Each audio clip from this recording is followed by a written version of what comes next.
Ladies and gentlemen, welcome to the show, and this is Undone All Stars. We are in the second week, and today, the second phase of the competition. Participating teams has been cut in half from the first week of the tournament, and in this elimination stage, we're going to weed out half of the flock once again to see who is worthy of moving to grand finals for tomorrow. On the caster's desk, I am Neptune the Gentleman Garcia. Joining me is another Wonder Boy, Cali Gaming.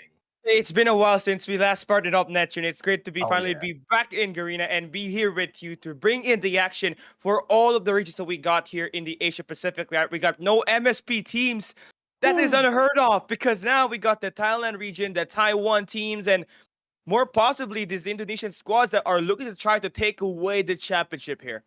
Yeah, definitely. I mean, these three regions, specifically the teams who are left in here in phase two, has brought in fire to their gameplay. There are a few losses, but we know, or we saw as well, that they came back from those losses. They came back hot, and we're going to see if they will still maintain that heat in this battle. So this is the standing from the groups.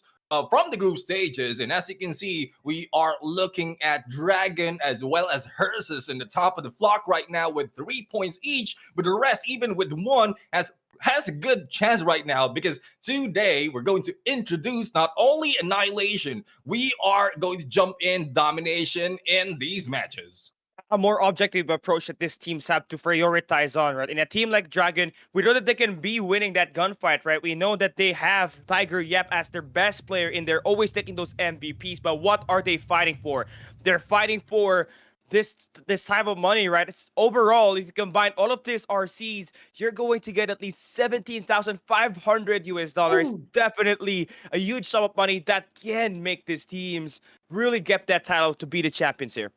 And also a little flex right now, especially if you're the champion, you get that exclusive frame that says top one. Who doesn't want to flex that all throughout the game? And it's not only in the PvPs, you will be able to see that all over when you are in game and on Dawn. But as we look at the format right now, so phase one from last week is already over. That is 2 days of grueling battle, best out of 3, but this begins the best out of 5 in phase 2, where we're going to face off on a double elimination stage, and 8 teams will be cut in half. Only 4 heads to phase 3. You have 2 chances to become the best team heading into the phase 3, where you're trying to fight for that championship spot and you be the champions of this Andon All Stars. And one thing more than likely, this squads right here, they're not gonna try to give away easy games, as we got a best of 5 coming into play. So they got a lot of chances to work their way up to win the battles. And we got your team lineups here for your elimination stage, starting with the Indonesian squads. That's gonna be Pro Sabibi and the Boss Lion. And these teams are insane. But you know what? The Thailand's Dragon, T9, Heyo, Tiger Yip, and Nops, I think they might just be the biggest to take this one away. Yeah, I mean, we pointed that out the moment we saw, and the Dragons beat the other teams. We saw that they will be leading the pack all throughout, but again, it's more of annihilation from the group stages. We'll have to find out if they can still bring that onto domination, because as you mentioned, it's more objective, not only taking down the enemies, but we know the accuracy of the team can still be utilized in those space. But Alliance Spade, as well as Experience, joined by the Boss Falcons and YAFK, is in here to complete the 8 teams who will be fighting it off on this phase number 2. Yeah, this is just, the best teams that was managed to able to really put in a lot of work back in our group standings at last week, right? Where they obviously fought tooth to the nail. And we're talking about the Boss Falcon, who ended up as the top team at the Group C with just a 1-point difference up against the top 3 and top 4. You already know it was so close for them to be able to be here. Yeah, exactly. I mean, we have a few of the teams who are really eyeing to cross that top 8 spot despite of all the losses. I would say it's not all the win or most of the win right there in those battles. But speaking of battle, this is how it's going to be set up. we have the upper bracket where we have 8 teams already lined up, and those who will be losing those matches will be pushed down to the lower bracket, and they will be climbing a little bit harder to get back in there onto the grand finals. But this requires 2 days. So today, this is the double elimination, and those who will be left will be proceeding for tomorrow on the grand finals. We are just waiting and excited who those teams will be. We got 10 matches here today, so these teams, not only do they have to go out blazing off of the start, but they have to be able to endure the mental game as we proceed to all the games that they're going to be playing here today. Best of fives, once again, different from what we had at the group stage. It's going to be a longer game and new game modes that will be in store on this competition, so they got to be ready and pouncing on this objective that they're going to have to do to advance to tomorrow's matches. Really excited on what they are going to bring in domination. We've seen their the tenacity of the team, the ferocity of the team on that annihilation mode, and there's no coming back from there. But once you are on a respawn battle, that is where stamina will be used up. But let's see, we are going to start it off with a battle between lions and dragons. Will it be the king of the jungle or king of mystical beasts who will be taking the win? It's Indonesia going against Thailand. Yeah, this is insane, right? Because the Boss Lion, they always had at least Rizoko getting those MVPs last weekend. But Tiger from Dragon, all of those eliminations that he was getting on the Annihilation game that we had on those best of threes, he was unstoppable, man. Obviously scoring 7 kills on one of the games with 100k damage. That's the highest on the last weekend. So I guess for the Boss Line, they got to prepare on how do they want to dismantle Dragon and taking down Tiger Yep first on this best of 5.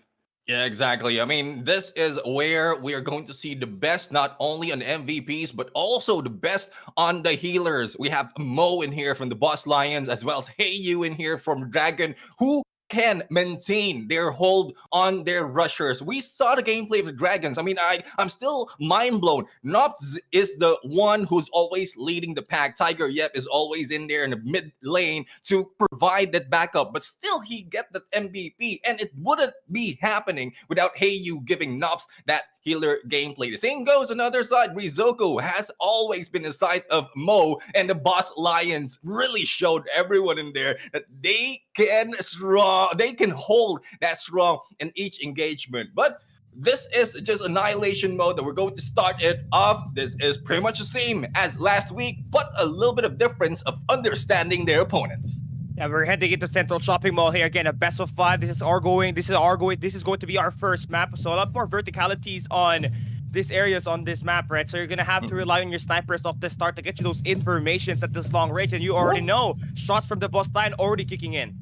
And Drake received a little bit of damage, a little bit of healing as well needs to be done. And we are going to see if the damage can be countered, because we all know Annihilation mode, despite of not having any knockdowns, if the timer runs out, it will lead to the damage being dealt. But they backed off in perfect timing, trying to find a push. But speaking of push, here comes D9. Let's see how much he can bring in this battle.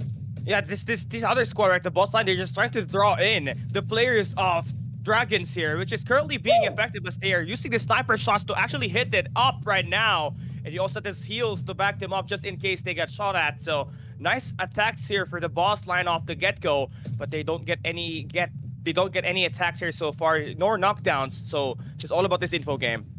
Yeah, information gameplay right now. I'm still a little bit worried for the Boss Lions at this point. They are being pushed out from their position right now. And a little bit of a rush being done. There goes the push, and there goes the hit. Despite of being in the mid lane, Tiger Yep still managed to get that damage. And I am not liking this for the side with Dragons. This is the trap that is being set by the Lions right now, just to pull and reel them into this area. And this is where Boss Lions really outsmarted some of the teams. Guys, this is like a fishing line, right? They're getting this dragon reeled in a fishing pole, and then they go for the pounce like a lion. They go attack these players up close, and now they're slowly getting this information on the other side of the map. So now it's just all about spraying fire. A nice shot coming in for Tiger Yep, and yeah, this is definitely the guy you don't want to mess around with in any range whatsoever.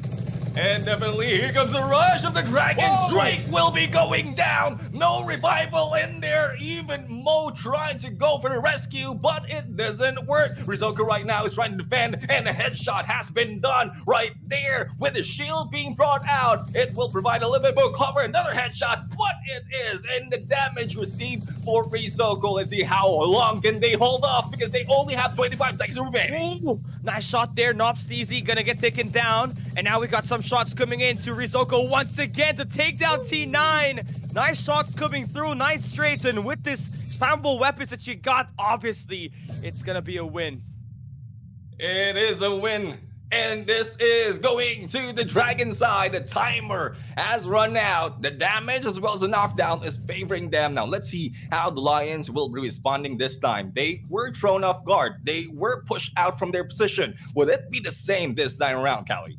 I mean, they need to actually play aggressive because when they played slow, we knew how Tiger Yep and Nops was able to push in way behind their lines and actually take them down one at a time. All it takes was a shield barrier to actually push through and provide them as cover to close that distance down up against the boss Lion. And the thing with that is you really have to stop at least Tiger Yep or Nopsteezy from getting all of these attacks at the early game to provide you that 4v3 initially. Yeah, let's see how can they do so. Mid square already being taken, and once again the Buzz Lions being pushed out of the area. A little bit of damage being received. Rizoko is healing up right now, but Tiger Yep is not backing down. Shot is possible. Here comes the foam bomb. And see a hit against the Dragons, but blinded at the spot. Oh, Tiger Yep is pushing in real nicely here. He finds one on the kind of side, gets the double, and there we go. Nice shots coming in. Rizoko will be on a 1v1 spree, but Tiger Yep is just on a different level. He takes 3 players down. And it's a good thing they take out the healer because there's little to no hope for Mo right now. But Mo's still alive though, but couldn't do anything. Another win for the Dragons at this point, and that is so quick. No question. This is still the Dragon that we seen from last week. Yo, man, I was watching Tiger Yep last weekend. I was like, okay, he's great. But man, to experience it firsthand, boy, this guy is something great. He was able to get all of the eliminations, almost all of the eliminations on that last round, able to win that first round for Team Tiger Yep and the Dragons, truly becoming one of the best in this Garena Undone All-Stars, man.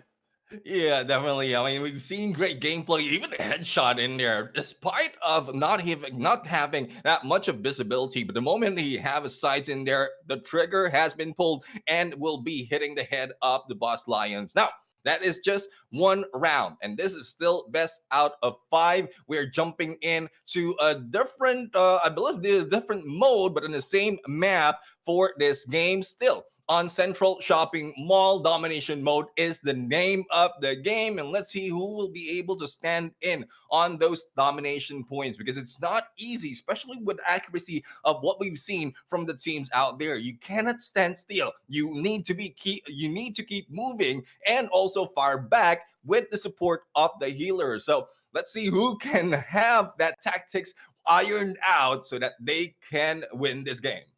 Yeah, in terms of accuracy, I feel like Dragon always has the best chance of actually beating these players from the boss line, right? So one thing more than likely that this team had to do is just to stack their resources and utilize those heals and just overwhelm Dragons by their numbers, because we saw in that first game, they were kind of all over the place, right? Playing those 1v1 gunfights. That will not be easy because you don't have your heals right beside you that can help you regenerate back your HP as fast as you can. So it was going to be a big hiccup coming in for the boss line, but they still got a big chance on, going back into this game because it's still a best of 5.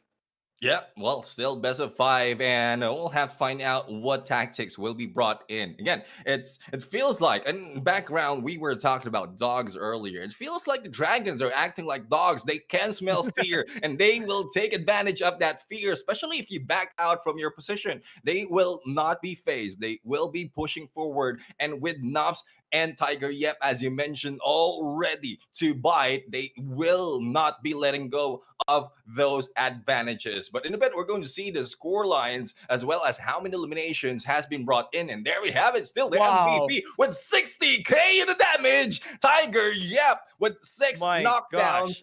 And not only that, we have, if I'm not mistaken, oh yeah, it's Hey You with 25k. Not so high though on the healing, but there's not so much of need for healing Yeah. compared to what we've seen from the Boss Lion. Yeah, I mean, hey, you only had to do, so much because Tiger Yep was able to eliminate this player so fast, right? I mean, you can't really heal up Tiger Yep if he is beaming everybody out and there's no more challenge on the Mhm. battles. And yeah, nice play for Tiger Yep there, but Rizoko Yeah, definitely the other side's MVP. They can still turn it around as we play this domination, which is going to be a new game mode, which was something not part of last weekend. So they have to make sure that they play this objective properly and have to right. utilize those heals to make sure that it's always going to be them complete when they're going in for the engage. Yeah, exactly. And from our side, I mean, though we know this game already, we've seen this coming from the SMP region, but again, none from the SMP was able to push through on phase two. We don't know the tactics that will be brought in by the teams from the other regions. So it's still a question mark for us. Everything is still blank slate as to how they are going to do this battle on domination. And that is what I love because we get to see different tactics overall, different regions bringing in different meta. And this is where the viewers out there will really need to learn from this pro. I would say pros is what we have right here. This is pro level gameplay based on what we've seen. Yeah, I gotta agree with you on that note, right? This teams obviously are not gonna be here without the grueling battles that they did on this group stage. And if we saw the plays at the annihilation from Tiger Yap, it's just all about those accuracy. I feel like they could invent something new here as we head on to our domination, still on the same map at Central Shopping Mall. But how do we see some adjustments if you're at the boss line after you just lost the first map here? Yeah, I mean that they are really hungry right now to win a match. Mo is being damaged, the healer of the team. That is not the way you want to go. And here comes the first takedown of this game. The capture is being done right now, and shield gun, even with Hop, still Drake can be put down. The shield in there, and Nubs is not backing down, but the healing is still being done, and Drake is alive and kicking, not going out just yet. Yeah, that's nice. Nice place for the hills, but finally Drake gets eliminated and Dragon able to get the B capture here. So far for Indonesia, they are currently off a back foot off the start, but they gotta do better than this. As you can see, Dragon, they have all that mid-map control. Blinded right now in the middle, and as you can see, T9 receiving a little bit of damage. Rizoko will also feel the damage of Tiger. Yeah, let's see if they can hold strong. Already a spawn trap being triggered by dragons right now. I love the gameplay. I love the game style that they are showing, and they are not backing down. But in the mid of this battle, Bravo has been contested right now, but the teams of Dragon not letting go. Yeah, you can see here, it's gonna be Tiger Yep once again and not TC combining for like a 2Ps on that mid-map. Now they get to still maintain that B control. Now there's going to be 6 minutes, and the target score is still gonna be halfway there, a third part away, right? So it's all about just trying to flip those other flags that might not just be, contested by the dragons. And you can see for the boss line going in for the fountain site, taking over the C site. It's gonna be a 1v2, but T9 gets the kill onto Rizoko. They tried to go for that Charlie, but they were beat by the rest of Dragon's Break right now, throwing a little bit of flash, and there you go, even himself has been blinded, and here comes the rush with that bomb, managed to get away, but one goes down. 5 minutes and 43 on the clock right now, and the scores is so much in favor of the Dragons. Yeah, the Tiger Yep is just dealing so much damage here today. I mean, the weapon that he has and destroying the ceiling is just going to be a lot easier for them to finally go for the beatdown up to Drake, who's going to get knocked down once again. And there you have it. I mean, the power of Tiger Yep and the Bison. And this is really proving that if you are up close and personal with Tiger Yep, you will be going down. 1,000 point already reached halfway through in the target, and they only have 5 minutes to work with. Alpha is still on the side of the Boss Lions. I don't think the Dragon will be taking that over because they already have B and C to their side.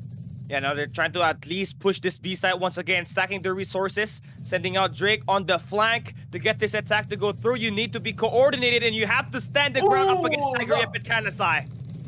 And there go. Nobs goes down. Kanasai goes down as well from the hands of a T9. But here comes a 1v2. The shield has been put up. Rizoko right now trying to survive this battle. Into the mid they go. And they are not stopping at this point. Rizoko still alive and kicking. Being healed at some point in the middle of 3 players. And the Dragons slowly being pushed out.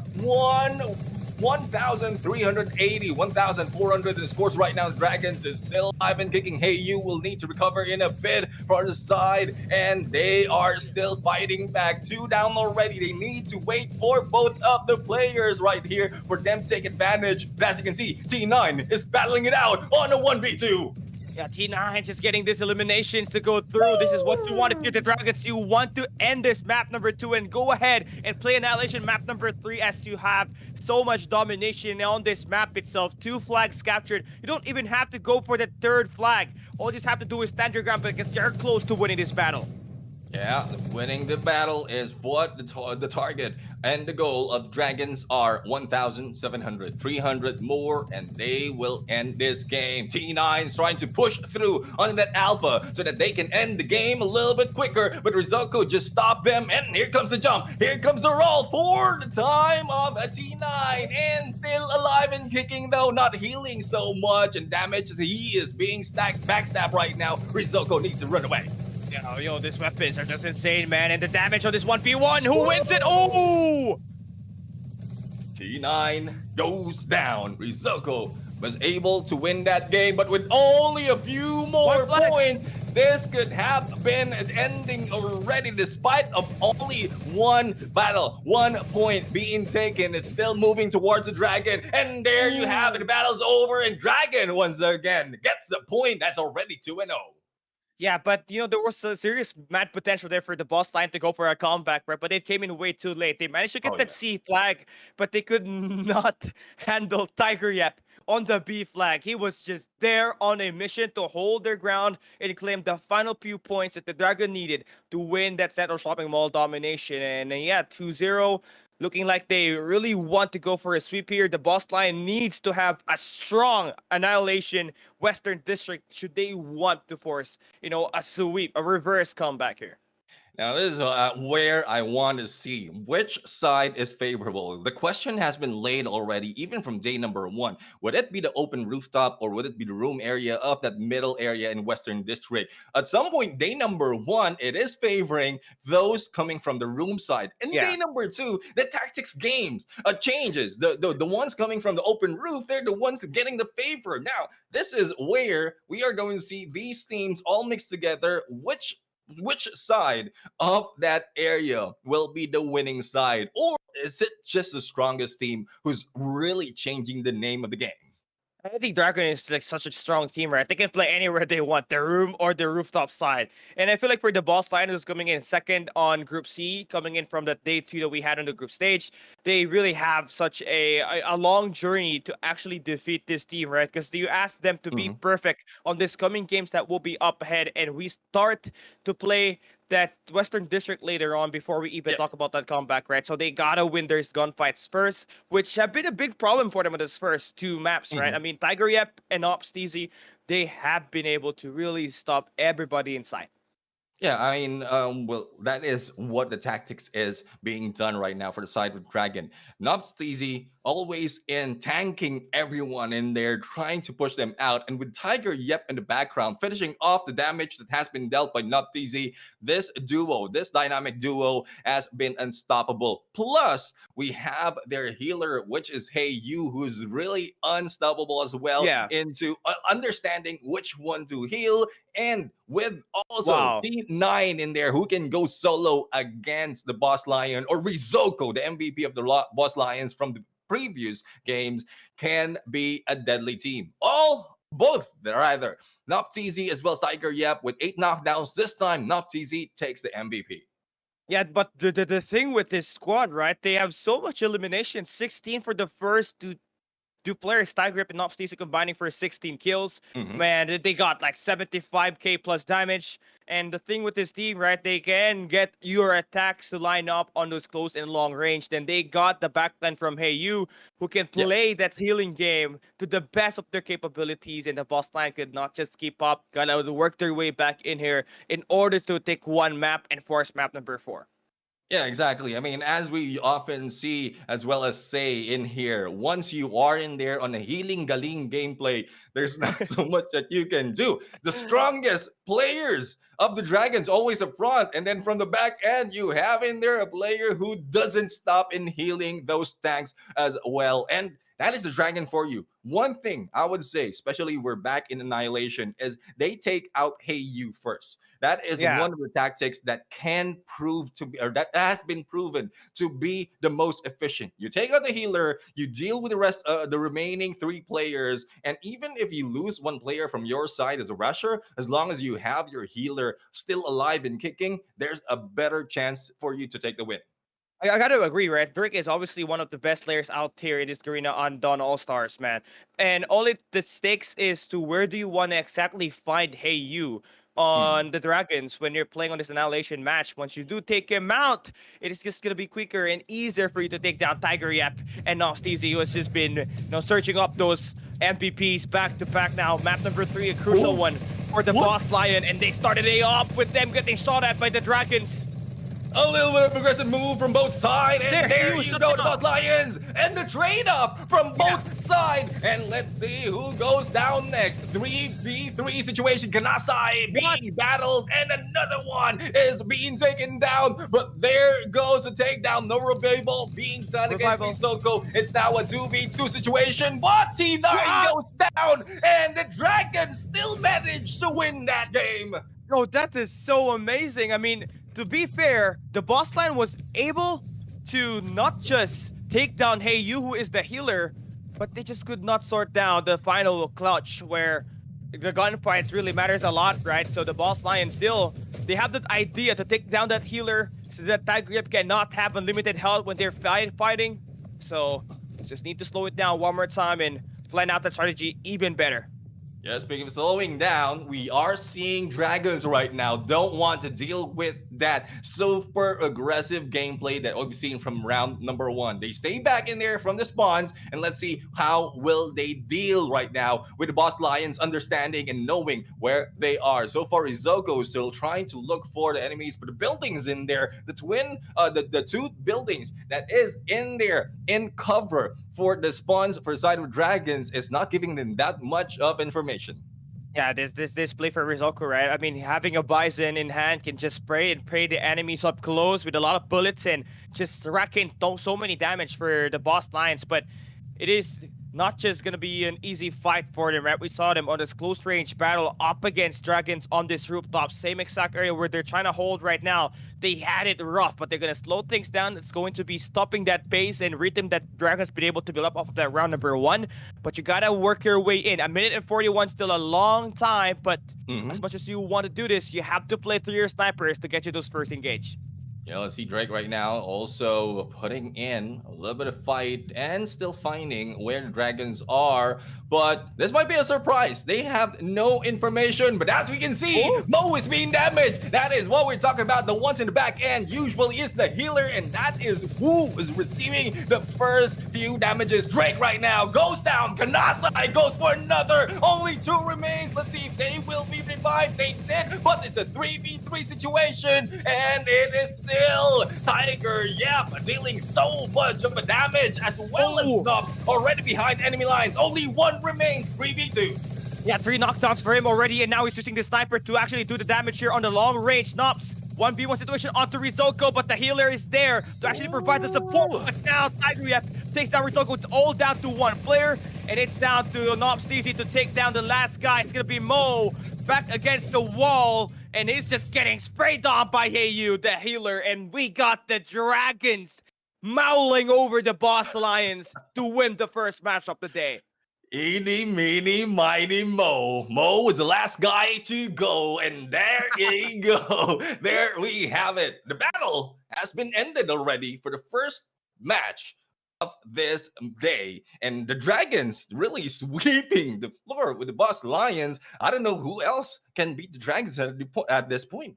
Yeah, I projected them to be, the best team in this Mhm. bracket on this double elimination ladder that we got, right? So I feel like the only team that can get close to them has to be the team that played on day 2 of the group stage. I think Herzus Yeah, has the best chance of taking them, but it will have to go through towards the semifinals, which will be held tomorrow to actually find out what. But who cares? But who knows, right? Because we still right. got the quarterfinals later on. And for a team like the Dragons, they will be either meeting YAFK or the Boss Falcon. I Yeah. don't think that it is gonna be an easy match for them, but I Mhm. guess we just have to find a one later on if ever they And do get attacked.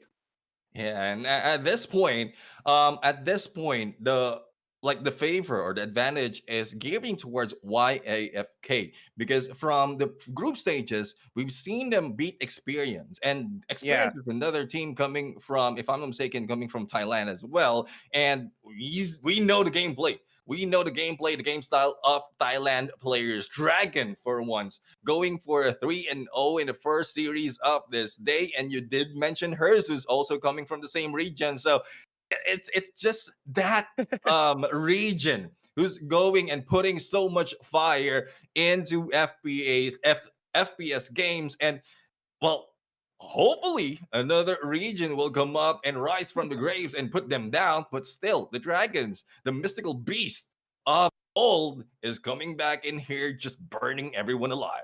Yeah, they were undefeated on the group stage, to be fair, right? I mean, they obviously just dominated the Boss Line, who is the second best team in Group C when we played it on last weekend's day 2. And Yeah. they're going to have to feel great. They have some time to rest and later on warm up against whoever is going to be the winner of this next team that we're going to have. But the Dragons, if not Nobs TZ, as well as Tiger Yep, Tiger, yep. the back line is also strong. How do you defeat a team like this is the main question.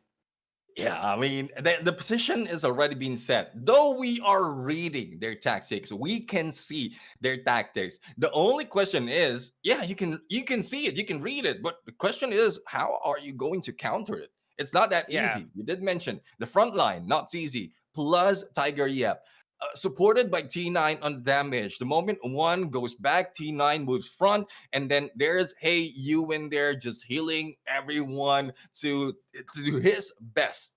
And it's really tough to go against the Dragon if this is their gameplay. One thing that would really work is similar to what we've seen earlier when the Dragons pulled in the Boss Lions.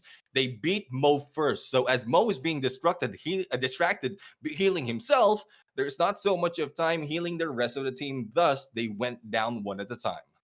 Yeah, so he's just taking down these healers, right? Which is gonna be like Right. the biggest meta here for everybody that's looking to try to dominate the annihilation matches. And for a team like Dragons, they really know what to strategize in this game. And then you can see the scoreline once again, the result of this Western District Woo. annihilation. Tiger Yep once again getting that MVP. 6 knockdowns for him, and he has no down whatsoever. Every kill that he connects, he always go for the beatdown. Yeah, definitely a beatdown has been done again. Still, despite of not so much of heal being done by Hey You, it is because the rest of the teams are that strong and staying strong in the front line and mid line. So Hey You, not so much of effort. He can just deal with those who are backing out, needing his help, and then the rest of the teams or the rest of the guys from Dragons are just moving front. So they're just rotating. The first three are just rotating their position. And Hey You says, I'll be sitting back in here laying still as you ask for my help. I'll give it to you. So I just that's so much of healing being done by Hey You. I mean, just let me know if you need some heal. I can provide you that one.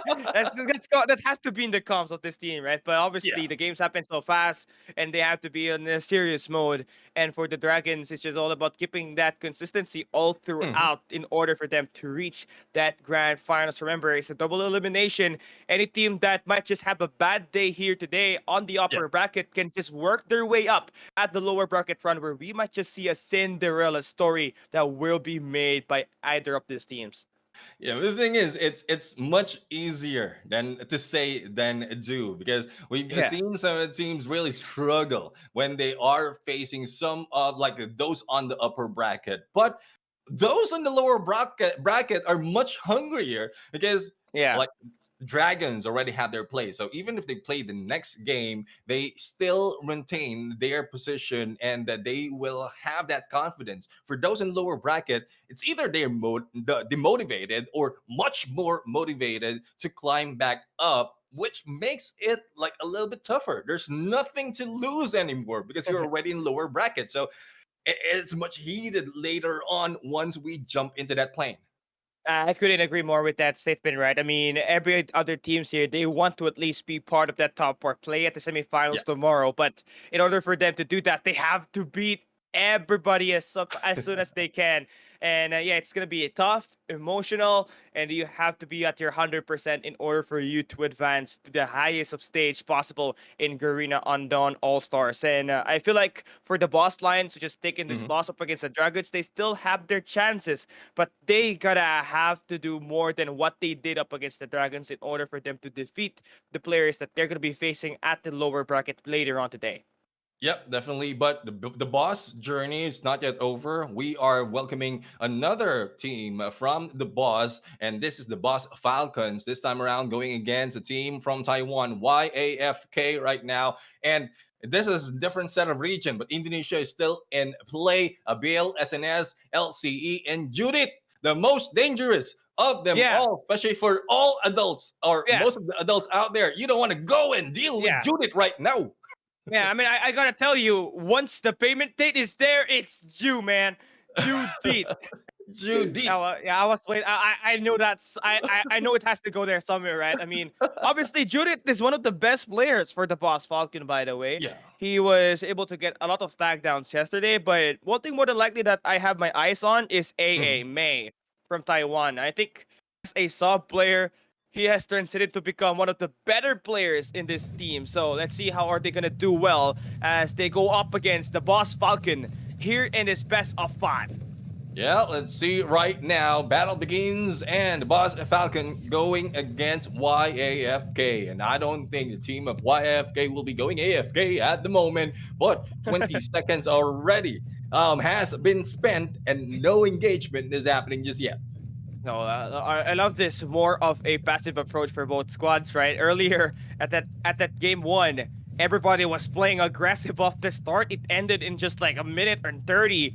So this time, just trying to play with their strategies, and the boss Falcon, have to play through their snipers here this time as Oh. they look to play it slow, and they have the mid-map control already, so that's gonna be a lot better for them now.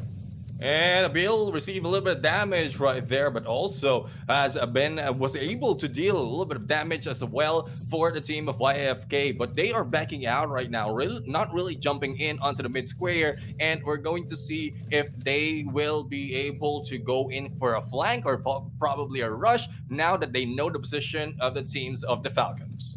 Yeah, KK, they're just letting themselves take again the backside while the boss Falcon gets a little busy with this attacks on that mid map. So they're just really trying to waste time and let these players be the ones starting off the aggressive. Mhm. And yeah, I mean, just trying to reel them in once again, which was the boss Falcon strategy earlier up against the Dragon. So let's see if that will pay out as these players gets ready, as we got a minute and 20 seconds left. LCE right now spotting two of the players crossing through, but LCE will not be moving that quickly because he's the healer of the play of the team. And KK right now receives a little bit of damage. Here comes players of YFK. Judith right now being hit. Let's see if they can beat the Judith and can they pay the bill. That is two. No, I don't think they can beat the Judith, man. I mean, Judith is just insane. He is out there to hot juice the Grim Reaper, so you have to take him out as much as you can, but it's gonna get hard because he knows how to hide and take you out on this long range gauge. Now we got to see Taiwan YAFK going in for the push of that mid map. Oh, mid-map battle is now starting, but they are only dealing with 32 seconds remaining. Judith right now, together with LCE, will be moving in for the rush. LCE doesn't know who to heal first, but there goes first takedown, and it is for the side of YFK. Another one goes down. 3v1 situation, and just in the nick of time, there goes the boss Falcon taking the point. YFK left in the dust for that day. You know who greeted YFA first? It's Judith, man. Judith got the first kill on that round number 1. And right after that, things fell apart for YAFK. Need to find a bit more of aggression and a bit more on their healer because that guy just got taken down early today. Judith, bye! This is what we don't want to see. Every 15 and 30th of the day, foam bomb being thrown onto YFK. Shield has been brought up, and let's see if they can bring down players of the Falcons. There goes one down, but the recovery is that quick. And as you can see, the jump and stare being done against Judith. Judith is still alive and can't be taken out. They can't beat the Judith right now, man. There has to be some time expiration for him, but no. He is there, staying alive, but Taiwan, Steam, YAFK, able to find one kill on the kill feed. Now they're going to have to search their way in into a bit more of a team out, but the healing is there for the boss Falcon to maintain their life out there. 2 minutes remaining in this battle, 3v3 situation. Make that 3v2, but the recovery is that quick. And LCE receiving a lot of damage. You don't want to go down, especially as you're the healer of this team. There goes LCE being rushed with only a few HP. Goes to get away with a sliver of health, and there goes the backup as well. It is a 2v3 situation. Boss Falcons is left with only 2. Make that only 1, and YAFK is in the chance to grab the point. Only 1 remains. It is a Bale, and there's no Kane to beat him down. And just like life, right? You beat the Judith, you beat the game, you win in life. And YAFK, nice adjustments for them there, honestly. Nice trades once again, even though some of their teammates were knocked down off of those early engage, they were able to get that heal back with their teammates. So just gotta replicate that, be consistent all throughout as you fight up against a boss Falcon on the mid square center of the central district. Yeah, and this is where it gets exciting. Both teams already have 1 point to their side. And as you can see, they are, team of YFK, a little bit too aggressive. AA receive a little bit of damage, but here comes the rest of the Falcons. Shield has been put up, and information has been released. And they have now their own shield, but the flank will not be happening just yet. A bit more of a initiative approach here for Taiwan's YAFK squad, right? They have the mid-map control once again. SNS gonna get shot at once again, and all of these rotations that we see from the boss Falcon, it's heavily working as 2 of the players from YFK has been taken down. 2 players has been taken down, 1 has been recovered, but once again, they managed to go for a takedown. 2v4 situation, and there you go! The boss of Falcon flew high like a butterfly, and they grabbed the first match. And to think that round number 3 was kind of a counterplay now there for the boss Falcons, right? I mean, they were waiting for YAFK to hold down the central square, and what they did is just kind of converge them in 3 angles, which was in fact the best angle for them to take down these players, as they did not really spot down, where everybody is coming from. So yeah, a nice win for the boss Falcon to go up 1-0 on this best of 5. 1-0 in this best of 5, and that is just the beginning of this series. And we saw earlier that things doesn't change, especially on a strong team, once they jump into domination. But again, we are dealing with different teams right now. YFK and the boss Falcon showing that they can trade it off in 1 match or 1 game, 1 mode rather. Then this might be the same story later on in domination. We still have yet to see who will grab the few or the next point. It might be the YFK or the boss Falcon, because different modes bring a different kind of story. Yeah, I mean, with this domination game, right, you would need to play those 3 flags that is going to be located on the central shopping mall. One thing that you would need is that B flag, where you're able to control not just that mid map, but also an A or a C flag that your team has been provided off the initial start. Now, I think for me, honestly, it's just all about finding those adjustments later on for YAFK as they take this loss on this first map. The Boss Falcon able to get this win. SNS got 5 knockdowns, but Judith dealt the most Ooh. damage with 61k. Everyone can be hit by Judith just like that. 61k. You can't pay 61k that easily. You can't pay Yeah. 61k that easily. And we're talking about Judith's damage right there. Hopefully, no one will be offended if you have 61k that you need to pay. But anyways, that's just the Boss Falcons showing up right now. Though the loss of the Boss Lions really are evident when they face off from the group stages. There's a lot of questions really. Why did the Boss Lions lost against the Boss Falcons? There's a huge question that has been thrown even in the comment section, and this is why, because they can bring the first game against YAFK. The only question is, can they do the same that the Dragon did earlier against their co-team or co-region, co-clan, whatever they are called? The Boss Lion went down with 3-0. Can the Boss Falcons do the same? Yeah. I feel like, like for a team like the Boss Falcons, I think they're going to do a lot better against YAFK. Although we did not see a lot of healing that on the stat sheet earlier. We did see a lot more of the damage coming into play, right? Because all of these teams were trying to play very, very passive, and they had to let the first a minute and 30 to run down before they actually initiate those contacts and go up for these attacks. And I feel like that has to become a big factor starting the day off and all throughout this quarterfinals that we're gonna have. But YAFK, after dropping the first map, needs a bounce back on this domination central shopping mall. Let's see how they do well with this mid map. And as you can see, YFK right now already starting it off, crossing enemy lines right now and trying to take over that Bravo. But here comes Judith once again in front and personal. But the foam bomb is stopping in his heels and he has a gun down. Yeah, nice play for Mate there with the gun shield, man. It is just all about spraying and praying and getting this first 2 flags in your place. Once you get that, it's a lot easier for your squad to be able to dominate this battle, as they almost got that B-side capture, if not just for the plays from the Boss Falcon Ice and Abel, who made possible that the attacks will be rescinded off as they take the first 2 maps on this initial start. And there you have it. The first 2 maps has been grabbed with only 7 minutes remaining on the clock. And they are on the roll right now. It's grabbing the points, takeover, and contention being done right here by team of YFK. And Judith is still alive despite of being hit so many times and stuck with that foam bomb. But here comes the 1v2. Let's see if Judith can still remain alive. And the healing is being done. He still is alive. And the Bravo capture for this side. It is a triple cap at this point and still being contested, but they will rake in a lot of points.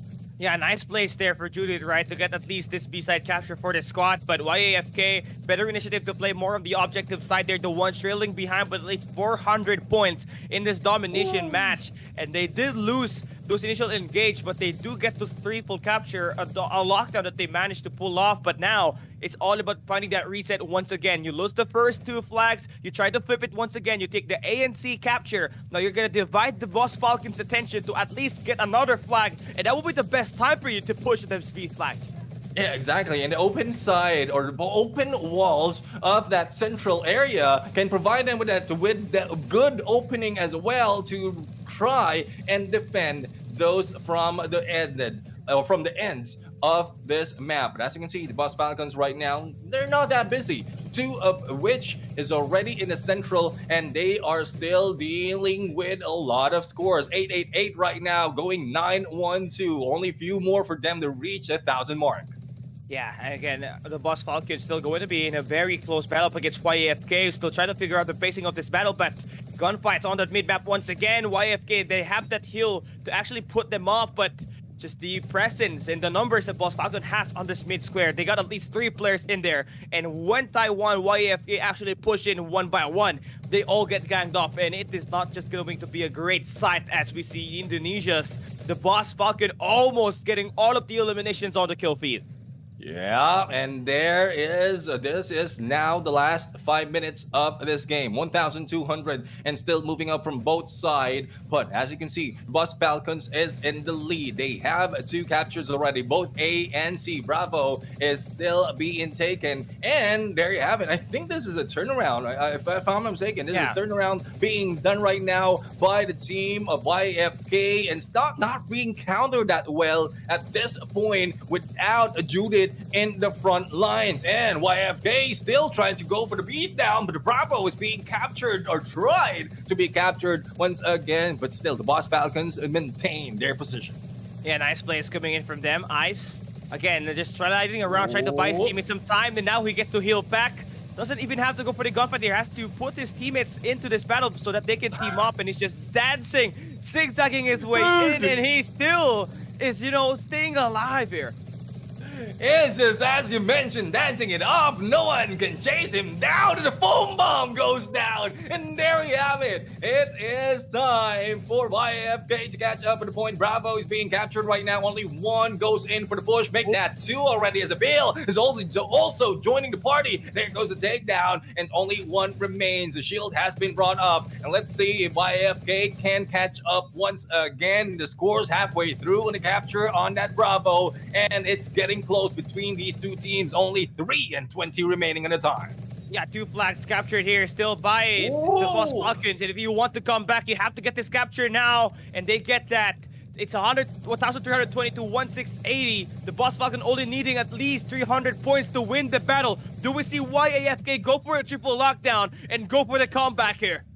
And they already have 2 of the capture point. They can easily catch up for the side of Boss Falcons. But again, as you mentioned, they need a triple lockdown to stop the points for raking in for the side of the Falcons. And here comes Judith right now, still alive and kicking halfway through, almost being taken down. But Judith is just a guy who can't be moved. And here comes the rest of YFK right now trying to beat him down. And 2 minutes and 30 seconds remaining. Points has slowed down from both teams. Yeah, now Taiwan, YAFK needs to get the triple capture. They take 2 flags. The C capture is being contested. Now you got this player that is gonna be iced, and Boss Falcon trying to stop that push onto the C flag. But the clock, and for the Boss Falcon, they only need 20 points to win the game, and they secure 1 flag that they need to win the game. But that was closer than what it could have been.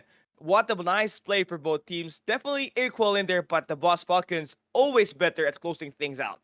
Yeah, definitely. I mean, it looks like there's a threshold in there wherein you need to go in for a double capture before the opponent cross over that threshold. And it's similar to what we've seen earlier. Even if the Boss Falcon has lost one of the 2 that domination point that they've captured, they're still moving up and increasing their lead. And even the catch up being done, time is also running out. So there's a lot of factors in here affecting the winning condition of the game. And I guess let's play it safe. 1,500. If your team has reached 1,500 and the lead of around, say, 4,000, then it's very difficult for the other teams to catch back that or catch up that easily unless they go for a triple cap.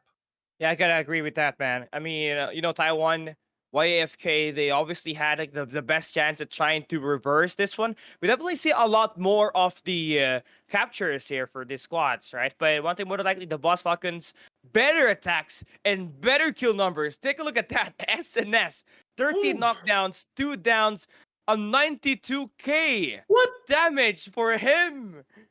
I don't know. I guess that's the highest that we have. I can't remember. Is it 97 and 92? No. But there was a record. I am pretty sure you looked that up. 97, I believe, was the highest, but 92 being able to reach that, well, it's something else. But again, we're not talking about annihilation. We're talking about domination. There's a huge chance that you can get that high of a damage. Yeah, but to think that, the annihilation, someone has managed to score 100k is just insane, right? That's Tiger Grip that we're talking about. But yeah, SNS definitely coming out of nowhere and putting the team on his back and just scoring loads of the kills. He was everywhere. At the B flag, securing at least that mid control. And he's also out there at the fountains, trying to stop the push coming in from YAFK when they're trying to go for a triple capture. And yeah, he was the one that's able to stop them every time they try to attempt that at the final moments. Yeah, and there you have it. I mean, domination has been taken by YFK. The trade off is being done right now. And I guess this gives us an idea on how long they can play this. They will be extending this a little bit longer to game number 4, but they need to deal with a few more changes. So, speaking of changes, we're going to change a little bit of the map. We're going to jump into Western District, but back to the Annihilation mode, where we're going to find out which one is getting the win. And earlier, for the record, the ones in the open area, open rooftop, are the ones who won. That was the Dragons, and they beat the Boss Lion in that Western District. Let's see if the same story will show up between these two teams of YFK as well as the Boss Falcon as they start the battle. And the one thing that stands between the Dragon match versus the Boss line was that whoever has that high ground has the best chance at going in for the elimination, right? I mean, Nox, TZ, as well as Tiger Yap, they fully utilize these buildings and these high grounds to obviously obliterate every player that they might just see down below. And the Boss Falcon, you don't want to be going down there at the lower bracket and, you know, waste away this 2-series win that you had on this map. So we obviously pushed through here, but sniper shots coming into play here. And it's Judy that is trying to take down. Judy trying to take down. I mean, you know you can't take down Judy that easily, but even with a gap in there from that AC, will still be an opening for the side of AA. Now, as you can see, a little bit of damage already being dealt by AFK. And correction, so it is the Boss Falcon who already have 2 up in this game. Only one more and they will be able to end this battle. YFK right now has a lot of pressure on their shoulders as they are in their room side, as for now is the losing side of this map. Yeah, you gotta have to plan this one out correctly, right? You have to send out your tanks there, also correctly set up the heal, because right now the Boss Falcon is finally able to set up their fort as they have the defender here just to put them in the advantage, and now the push goes through. Boom bomb right now onto one of the Boss Falcon. LCE goes down. The healer is out, but it's a 3v3 situation. The recovery has been done for the side of YFK, but as quickly as that, it has been back to a 3v3. Make that 3v2 as the Boss Falcon, despite of losing their healer, they're still alive and kicking and not budging at all. Jump and shoot. Jump and shoot. That's what they're doing, and they're still alive and kicking. No one can beat them down, and there we have it. The point goes to the Boss Falcon. Yeah, 2 guns just going in for that aim down on sight, and then one guy was going in for that bat beat down. That was how you want to end that round number 1, in a position for the Boss Falcon to go up against the Dragons on the next stage of this competition is now in their hands. Gonna have to just to tighten things up and win this next few, as we have this game's just being sneaked up by Ice. Ice right now, really sneaky. Getting the information not only for the visuals, but also that information that you can get from the sound cues by the team. So he can identify which ones are running up, and also seeing those already moving in. ICE, good chance for the backup, but let's see AA right now ready to rush in. Hit with a foam bomb, being tagged up, and one goes for the side of YAFK. Yeah, fight started over to YFK. They did have 2 of their players taken down, but they still catch up with the phone bombs. And now look at the reverse coming in for YAFK. Even though they lost that first blood, they still managed to get that kill. But man, it is what it is. Dude, that was less than a minute from the initial engagement. They spent 20 seconds setting that up, and it ended around 2 minutes and 5. So let's say that is around 45, if I got it right, 35 seconds to end that match. And that might be the fastest, if not the second to the fastest, after what we've seen from the Dragon in the Annihilation mode. But speaking of fastest, this battle has been done. Another record being done by on this best of 5, because 3-0 as quickly as that. Yeah, these teams are not afraid to really set records, right? After all, what they want here is not just those individual score lines, right? But they want this team to shine and advance deeper into this playoff run. So we got here today. So as much as you can, you take down this players as fast as possible so that you get to at least get more relaxation after you get these eliminations. Because after this upper bracket, we're heading down to the lower bracket where we're gonna see these underdogs with only one lives left trying to stay alive down there. Yeah, and well, let's see if those lives will be spent that quickly as they head off to the lower bracket. But again, we've seen the Boss Lion being beat down by Dragons for the first game of this series. Boss Falcon fought back in this battle in their way to top four. Going against YFK, beating them down on a 3-0, and they proceed to the next stage of this fight. Now, we have yet to see Prosa BB as well experience as well as Herzus and Alliance Spade later on in the first or the top 8 in this phase 2 of the competition, but it's all heated up. I'm already Yeah. sweaty just seeing, just watching all these players battle it out. And you know, this first half it is intense, but the second half is just gonna be a lot better on this upper bracket because it's going to be a Thailand versus an Indonesian region battle once again, and it's gonna be very interesting who takes this battle. But for now, on this match result, it's SNS is gonna take that MVP once again, and the Boss Falcon will be going up against the Dragons on Mhm. the upper bracket quarterfinals. So gonna have to feel good about that. Yeah, definitely. I mean, they should feel good about that, and that they were able to say, go in for a payback and make their teams or their organization move up against the Dragon once again. But the thing is, the Boss Lion was beaten by the Dragons. If in case the Boss Falcon will be beat by the Dragons once again, that's a double hit already for the Boss organization. But no one's complaining just yet. They move up one level. All they have to do is relax, find out what weaknesses from both teams Yeah. are, and take advantage of those.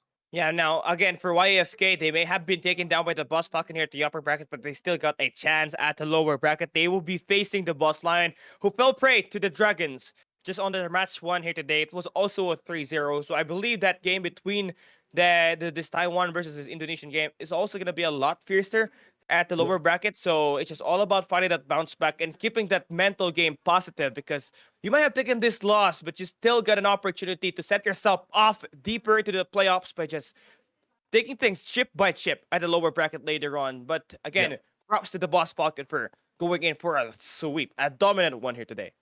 Yeah, I mean, it's really a good play that we've seen right there, despite of YFK really showing that a little bit of light to their side to take over. Even in domination, we've seen a good chance for YFK to grab a point against the Boss Falcons, but the Boss Falcon says, nope, we can't be beat down because we have a tough team to on our side, and we're going to see right there later is tougher between the other 4 teams lined up for this elimination round. Now, there we have it. 2 teams already moved up.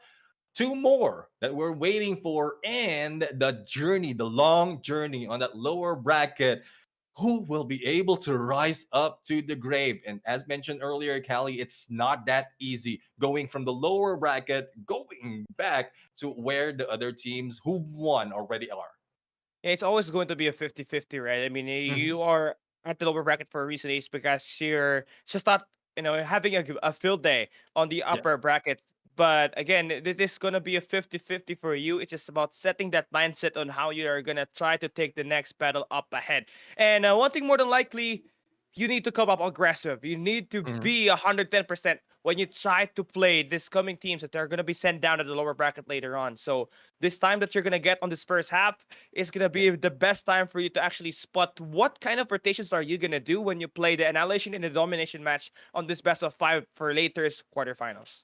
Yep, definitely. I mean, it's the one reason why we have this as well is so that a lot of teams will be able to understand how the gameplay, the meta, and the tactics are being worked on, and then use that to their counter. So we're going to talk about that later a little bit more, but we're going to go for a quick break. When we return, the second half of the top 8 who's battling for the next level will continue. So we'll see you in a bit.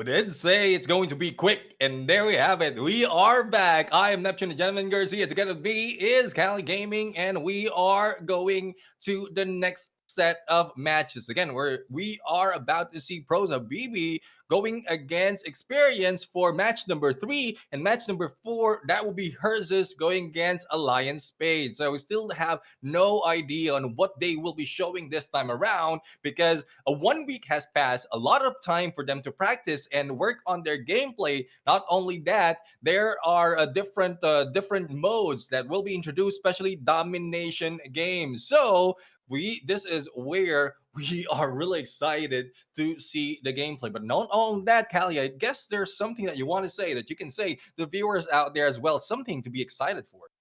I mean, it's all about the gift codes, right? So you guys have to make sure that you redeem it right now because Neptune, I want to redeem it, but I can't because we're casting the game.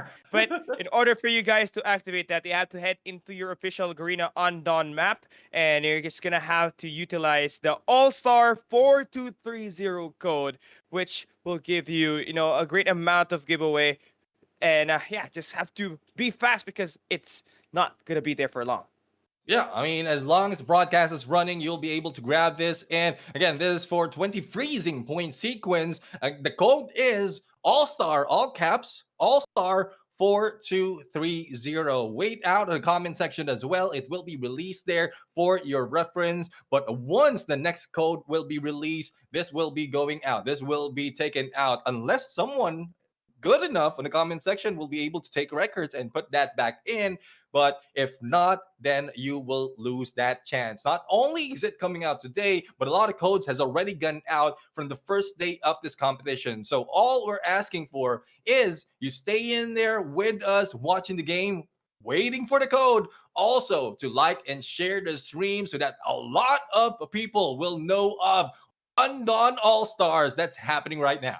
Yeah, I mean, the more viewers that we got, the more reward that we can provide for you guys. So let's just help each other out real quick and make sure you share our live stream at Facebook and at YouTube for you guys to, let the other peoples know that we got something cooking up for Garena Undone itself. And we're already at the playoffs where everybody is at their peak. And looking at our bracket again, and we saw Dragon and the Boss Falcon advancing to the upper bracket quarterfinals. The Boss Line and YAFK will be sent down. Coming right up next will be Prosa BB and Experience, and Herzus and Alliance Spades to finish up the remaining games that we got here. Yeah, so we have 2 more series before we see the return of the Boss Lion as well as YFK. And after that, the ones losing the match 3 and match 4 battle. Now, there's a lot of excitement right now being built up by these teams, by these regions, by these games. And there we have it. Excitement is now up on its peak because we have 2 teams, Prosa BB as well as Experience, who will be fighting it off in another best of 5. Yeah, I'm looking at Panda for you as well as Diablo for Prosa BB. I mean, they were kind of the highlight when Prosa BB was playing on day 2 of the Garena Undone All-Stars that we had last weekend on Sunday. So I think this team just needs to provide these players that hot hand and a hot start and that information to find those eliminations for them, especially when we played that Annihilation gameplay. Now for Experience though, was coming here as, it was the best team coming out of Group B. Yeah, just all about just adapting to the situation that they get put in because Prosa BB, you already know they're going to be coming off hot here. Yeah, they will be coming off hot, and as we can see right now, very near to that central area in this central shopping mall. But Panda for you will be staying in here in the back ends of those covers, spotting 2 of those players from Experience hopping through. Now, Sans right now, a little bit up front, a little bit of shot, but will not be able to connect. Yeah, so far, Travs and Panda for you, again, going to be the main player that you need to watch out for if you're Experienced. He's like Tiger Yap up from the Dragons, right? He can beam down every player he wants. Finally able to take down the drone.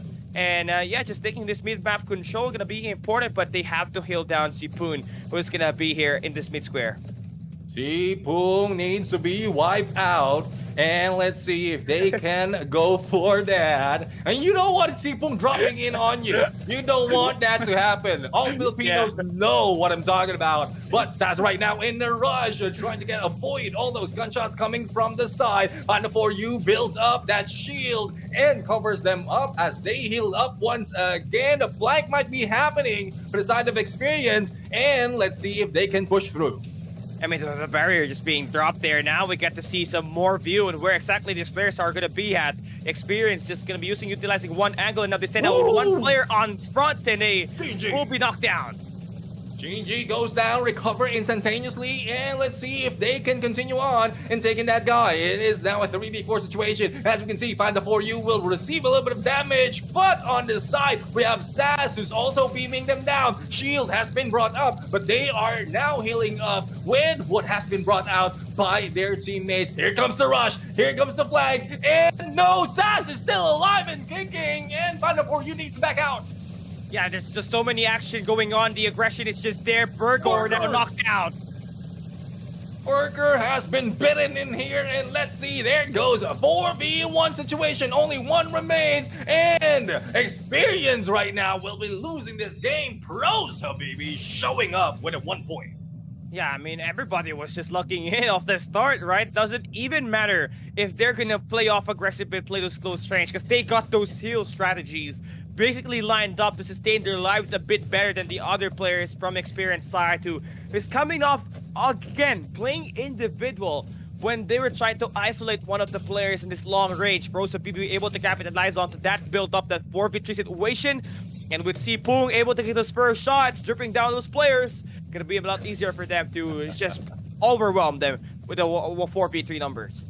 You don't want Sipong dripping down on you. You Yeah, don't man. want that to happen. You don't want him to be stagnant as well. Otherwise, it will be so hard for him to be taken out. But anyways, we still have yet to see any damage being received. And as you can see, Pros Habibi right now, Panda 4U, good position on the top lane. This might be a good surprise that can be brought in by Pros Habibi at this point. Unsuspecting Experience might be caught off guard as they are just waiting it out. 2 minutes remaining in this game. No one's pushing through just yet. I mean, after all of the aggression, now they start to think that, hey, I think it's not the best time for us to just go our heads there and barge our way in. Just let's play it slow. Just wait for these players to engage at the final minute and just let them decide where they want to be at. But Panda 4U, I think, has already got that information that there's a guy holding down the edges of the square, and now he's holding down the island. And 3 spotted already. Let's see. Still no aggression being shown right now. Saz is in the lead for side of Experience. And let's see if this Experience will really be a great teacher for this team. Because not so much of being shown by Experience. We thought that they will be coming up similar to what the Dragon has, because they're coming from Thailand as well. But right now, there's a good chance to show up and show back what the Thailand team has to offer in this battle. Otherwise, we have Pros Habibi, who has been so strong in most of the battle that they are in, might be able to go and grab another point. Drone has been laid out for distraction. Chingy will try too far back.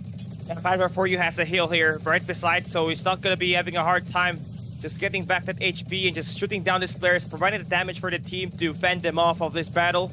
But one thing more than likely, there's 4 in front of this guy, so if you get run over, it's over.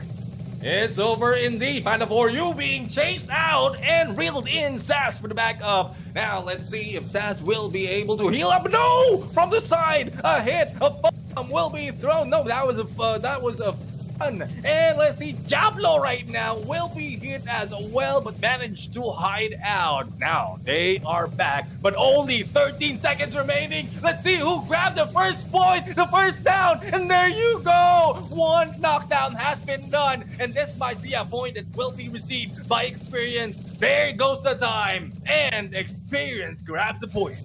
Yo, nice adjustments coming in for Borgor and Experience, right? I mean, they knew that they cannot have it easy if they're playing up close. So what they tried to do is just play passive of the round number 2. Let those players just be desperate and just going in for that aggression. And when that had to be done, they had to make sure that they had at least 1 player knocked down so that they win through Yeah. the live count. Then Experience looking like they're the ones at the upper hand now after the slow start round number 1.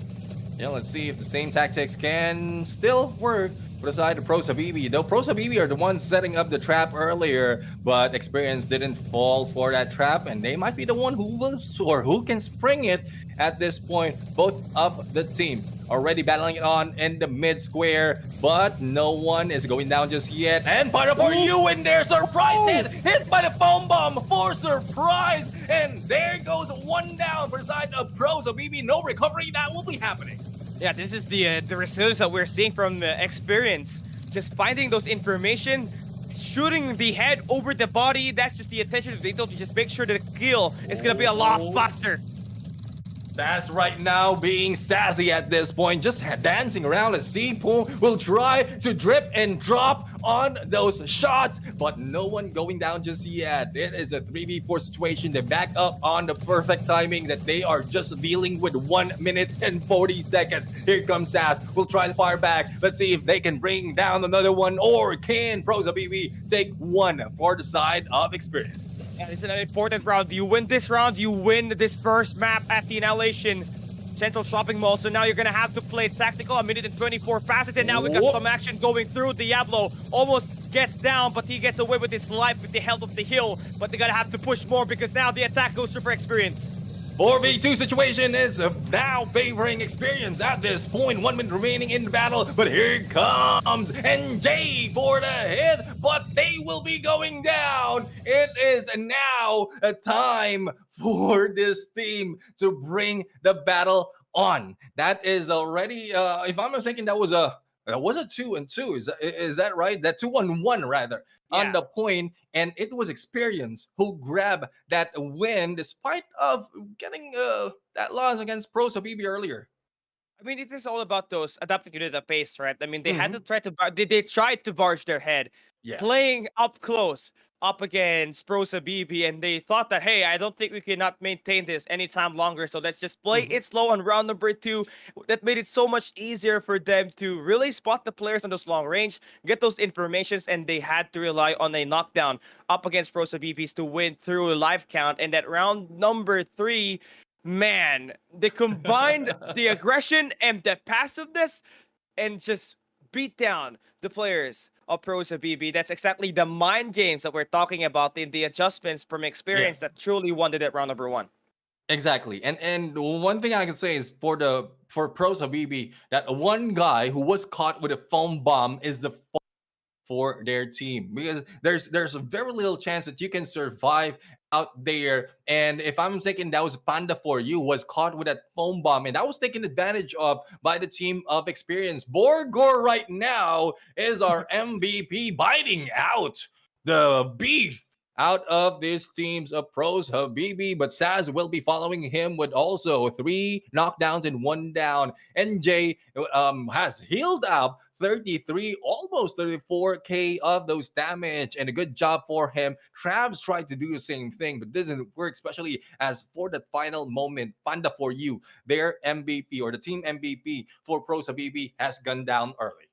And the tactics just got a lot better in round number 2 and round number 3 for Experience, right? They immediately just changed the pacing that they were trying to pull up after that individual gunfights that they were trying to take on that round number 1, especially at that mid square at the Central Shopping Mall, which paved out the way to be, you know, such a big disaster for them. And it's a great thing that the communication is there for this squad, especially at that latter round, because they were able to adjust to the strength that they usually have when they were playing at the group stage, and it's just playing passive, let these players be baited out and just go in when the time runs out, and be aggressive along the way. And yeah, nice plays coming through for Experience. But I feel like this domination is gonna be closer than what we have on that Annihilation match, because everybody is just proactive in playing that objective. And yeah, I'm looking at maybe a close finish than what we had on the first 2 domination match that we had today. We'll have to see. We'll have to see. Again, it's more of, well, initial parts. They will be going for the capture of the points for both A and C. And earlier, we saw a little bit that some of the teams can capture like their part a little bit faster. So it's already an increase of numbers in their Yeah. side. Now, the battle in the mid lane, that is where everything is in like that will change the game. Because the moment you grab that Bravo and a little bit early, then that will increase your chance to take the lead. And as mentioned earlier, if you reach that 1,500 with a 400 for 500 lead, then that would be a crucial battle that it's already a winning game for you. Yeah, so now we are starting the game off again, starting off aggressive here. It's going to be Pros and BB. Ooh. Now, shots coming through. Experience again. They don't want to miss out on this B flag. So they try to capture as fast as they can, but not going to be easy as we got all of them, obviously, in the mid square. Rosa BB right now, halfway through, but it's being cleaned up by Experience. One goes down, Sass goes down for side of Experience, but Panda for you will still try to go. Burger being beaten out, but only a few HP, managed to dodge those shots, but up front and personal, there is no way out once Panda for you is in front of you. And there you have it, Bravo right now. Oh, not only that, Alpha being captured as well as everyone is busy in this Bravo, and as quickly as that, we have Experience taking the lead at this point and almost halfway through into this B. It's the communication that's just being relayed as fast as they can here for Experience, right? Hey, there's so many attention over towards B. Let's try to capture one of the other flags that is going to be available on the map. So they try to do exactly like that, and Pros and BB is kind of divided. Where do they want to try to take this? Because right now, you try to give away the B side, it will be open for Experience to capture if you ever try to focus on getting at least the Alpha, all the Charlie flags. So you're going to have to play it slow and be tactical about this, or else things will just spiral out of control. Speaking of tactical, I mean, this is a very smart move for the side of Experience, because what you can do right now is you have two players from both Alpha and Charlie. If in case the team or another team from Prosa BB push into one side, the other team, the other set will be moving into that Bravo, and it might look like a checkmate for the side of Prosa BB. So there's not so much of movement, and they're only dealing with 5.5 minutes remaining. I mean, there's already two flags right now in favor for Prosa BB. Still trying to figure out where they want to push this B side, but they do, have the capture on the B side already. Experience actually will take it away for the moment as we get to see them get that full capture. But full attacks pushing through, all the utilities being stacked in. The drones are there as well to back these players up. Prosa BB, again, losing two flags once again.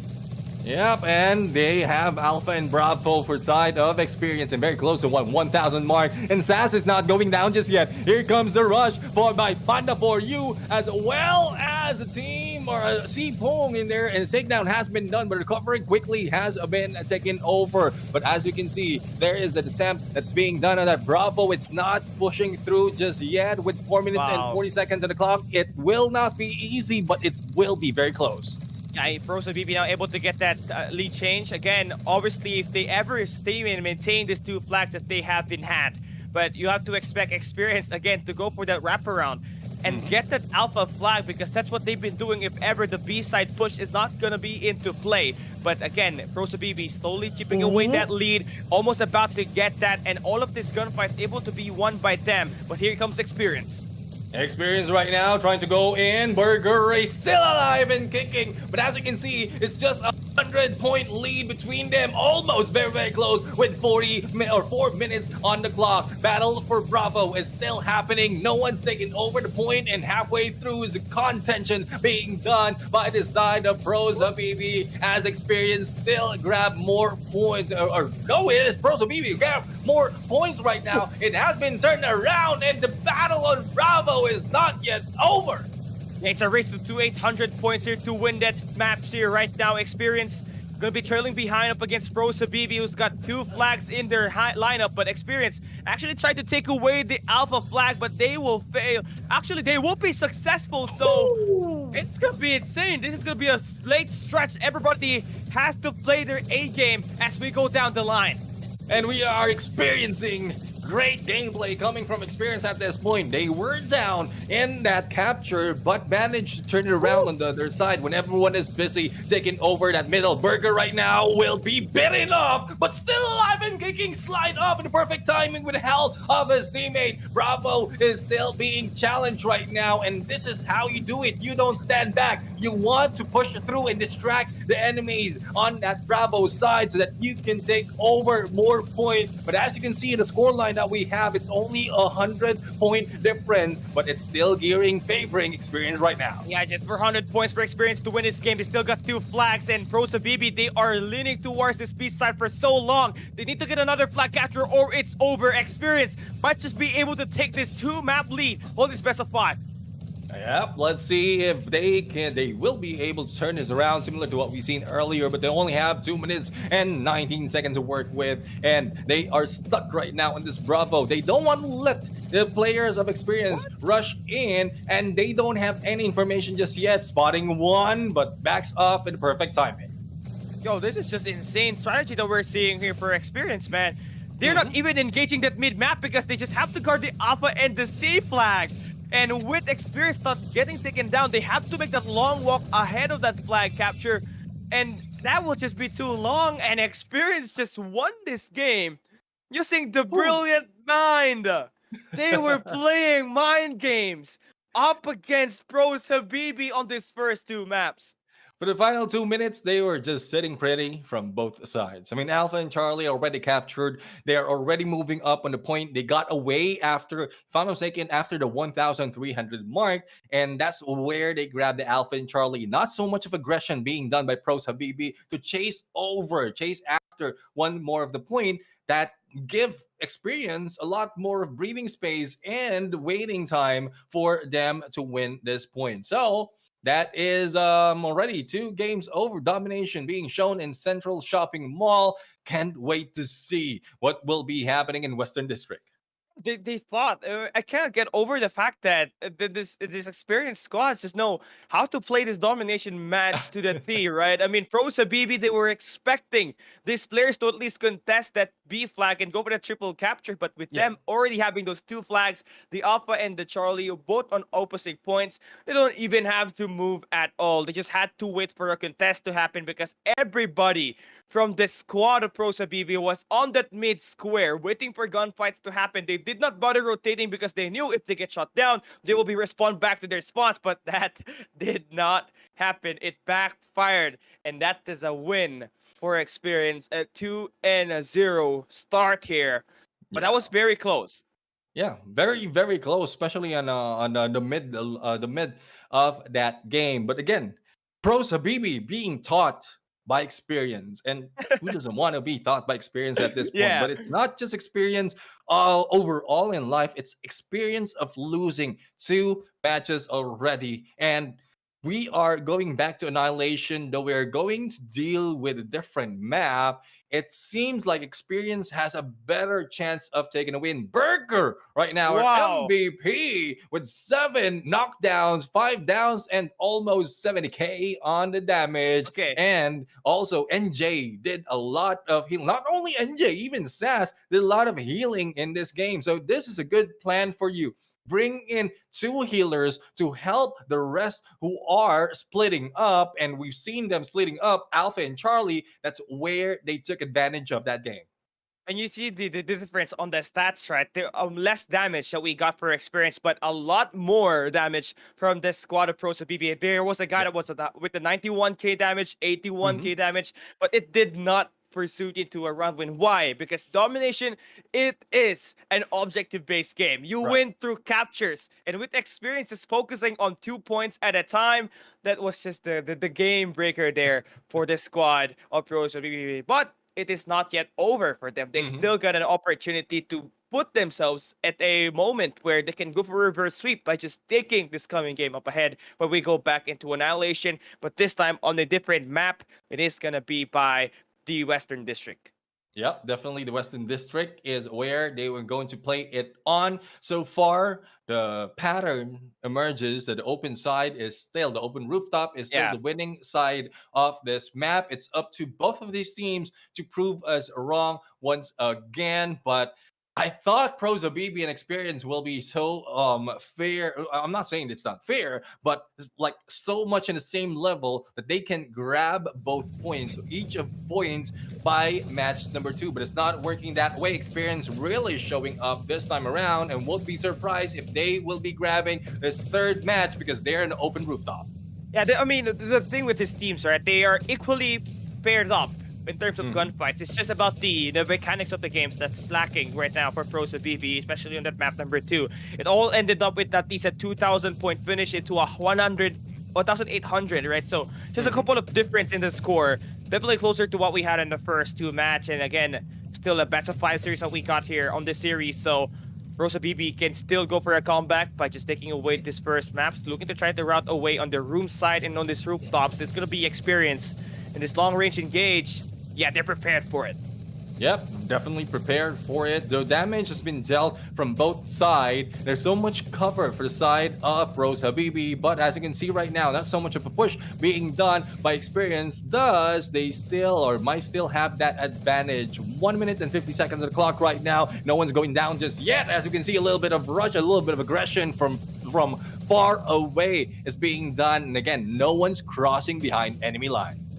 Yeah, so far for Induce, right? I mean, all of these players, they're waiting for the clock to run out before they even want to go for that push. A minute and 30 left. And now this is going to be desperation attempt. You have to push through, find some eliminations, because as soon as that clock expires, you're going to have to force to be real. You know, you have to be desperate in all sorts now. A minute and 18. This team's lining up, pushing in. Let's see if they can push through as well. And 1 minute remaining, 1 minute and 9 seconds remaining. I guess Pros of BB are planning their approach right now. I didn't memorize what we've seen earlier in terms of damage, but I guess Experience is a little bit confident that they have enough damage to not lose this if in case no one goes down. But the moment that we see that 30 seconds, we might see the aggression from both of these teams. As you mentioned, they're just buying time. Experience right now, Saz is in front. Yeah, now they just have their front man waiting for a push to happen. And, you know, I was about to think that they're about to go for an attack at the 1 minute mark, but no, they're just waiting until the last 30 seconds. Grenades connecting, and now the push going through for Experience for real this time. And there you go, the split up has been done. There goes Experience losing one of the players. Recovery has been done, but Pros of BB will also meet one on the floor. There goes Diablo hitting the floor as quickly being recovered. Only 13 seconds remaining. Shields up for both sides, and only one entry and exit for both of the teams. Who will grab the knockdown? Pros of BB has a 1 down already. 2 seconds remaining. Experience grab the first point. Yo! Talk about chaos. This match and this series has been chaos, but Experience still giving Pros of BB that lesson. And again, taking this match point, this game point as well on this Western District. We need Pros of BB to force overtime. They need to win this round to stay and survive at the upper bracket. I love how the push is working out as early as this. A knockdown has been done, but recovery is already brought in. Drones also being brought in, and here comes Panda for you, already crossing behind enemy lines. Let's see if this is worthy for this approach. And the moment he goes in for the backstab, one goes down to their side once again. 4v2 or 3v2, and Experience right now in the losing end. Pros Habibi, this is comeback, they say. Yeah, this is about the adjustments that you have to do. Just be aggressive. This is where you were able to take down Experience on round number 1 at the Central Shopping Mall. Overwhelm them in close range and finally able to get that kind of pacing. You're going to have to be pretty happy about that. So you're going to have to do the same exact thing in this final round so that you can force a map number 4. And let's see if they can do the same thing, because it's not that easy. You know, Experience learns a lot, but let's see if they can outsmart the team from Thailand. The shots onto Diablo, but the return against Saz will be beneficial for them to grab all those points. And another tag down as quickly as that against Experience. What is happening with Experience right now? They have a good plan earlier, but they are falling short. They're backing off. They have that ticket. They have that advantage already. All they have to do is buy right time, and they know that experience will be chasing them. This is a trap being set by Pros of EV. Oh, that is insane. You know, they're the ones pulling in the reverse Uno card, playing for the mind games. And you know, the best thing about this is that experience, they got a lot of time to actually plan their way in this battle. So it's just all about picking the right cards and picking your battles in order for you to trade back up against Pros Habibi. But it's gonna take more than that, as the number is still in their hands. And the number is still on their hands right now. The rush being done. Let's see if all utilities can be used at this moment. Shields after shields, throw after throw, and no knockdowns just yet happening against Pros Habibi. They have the advantage right now because they have taken the first knockdown. Another one against Shinji, and there we go. Pros Habibi might be grabbing the point and win in this game. Jump and shoot. There goes 4v2. Sap, almost out, and 4v2. Yeah, they have to just finish out one more player and it's over. We might just see our first map number 4 today on Domination Central District, Western District. I mean, just one more player who's just gonna try to hide out, and you're about to chase him. We got 4 players in there. Well, Pros Habibi is hungry. They are hungry for Burger, and there goes the shot. There goes the rush. 1v4 situation. Burger tries to melee them down, and there goes Pros Habibi grabbing this win. 2-1 is the scoreline. And this is exactly what you want, right? Again, the adjustments. They played through their strength, and not the enemy's weakness. And again, not the enemy's kind of pacing. They knew that when they try to play aggressive, they can overwhelm experience in terms of those close range gunfights. And man, we got something cooking up. I think we might just have ourselves a series on this match number 3 that we got between Experience and Pros Habibi. Map number 4, Western District, gonna be another game mode. So they just have to make sure that they focus on those objectives, those flag captures, instead of those damage and kills.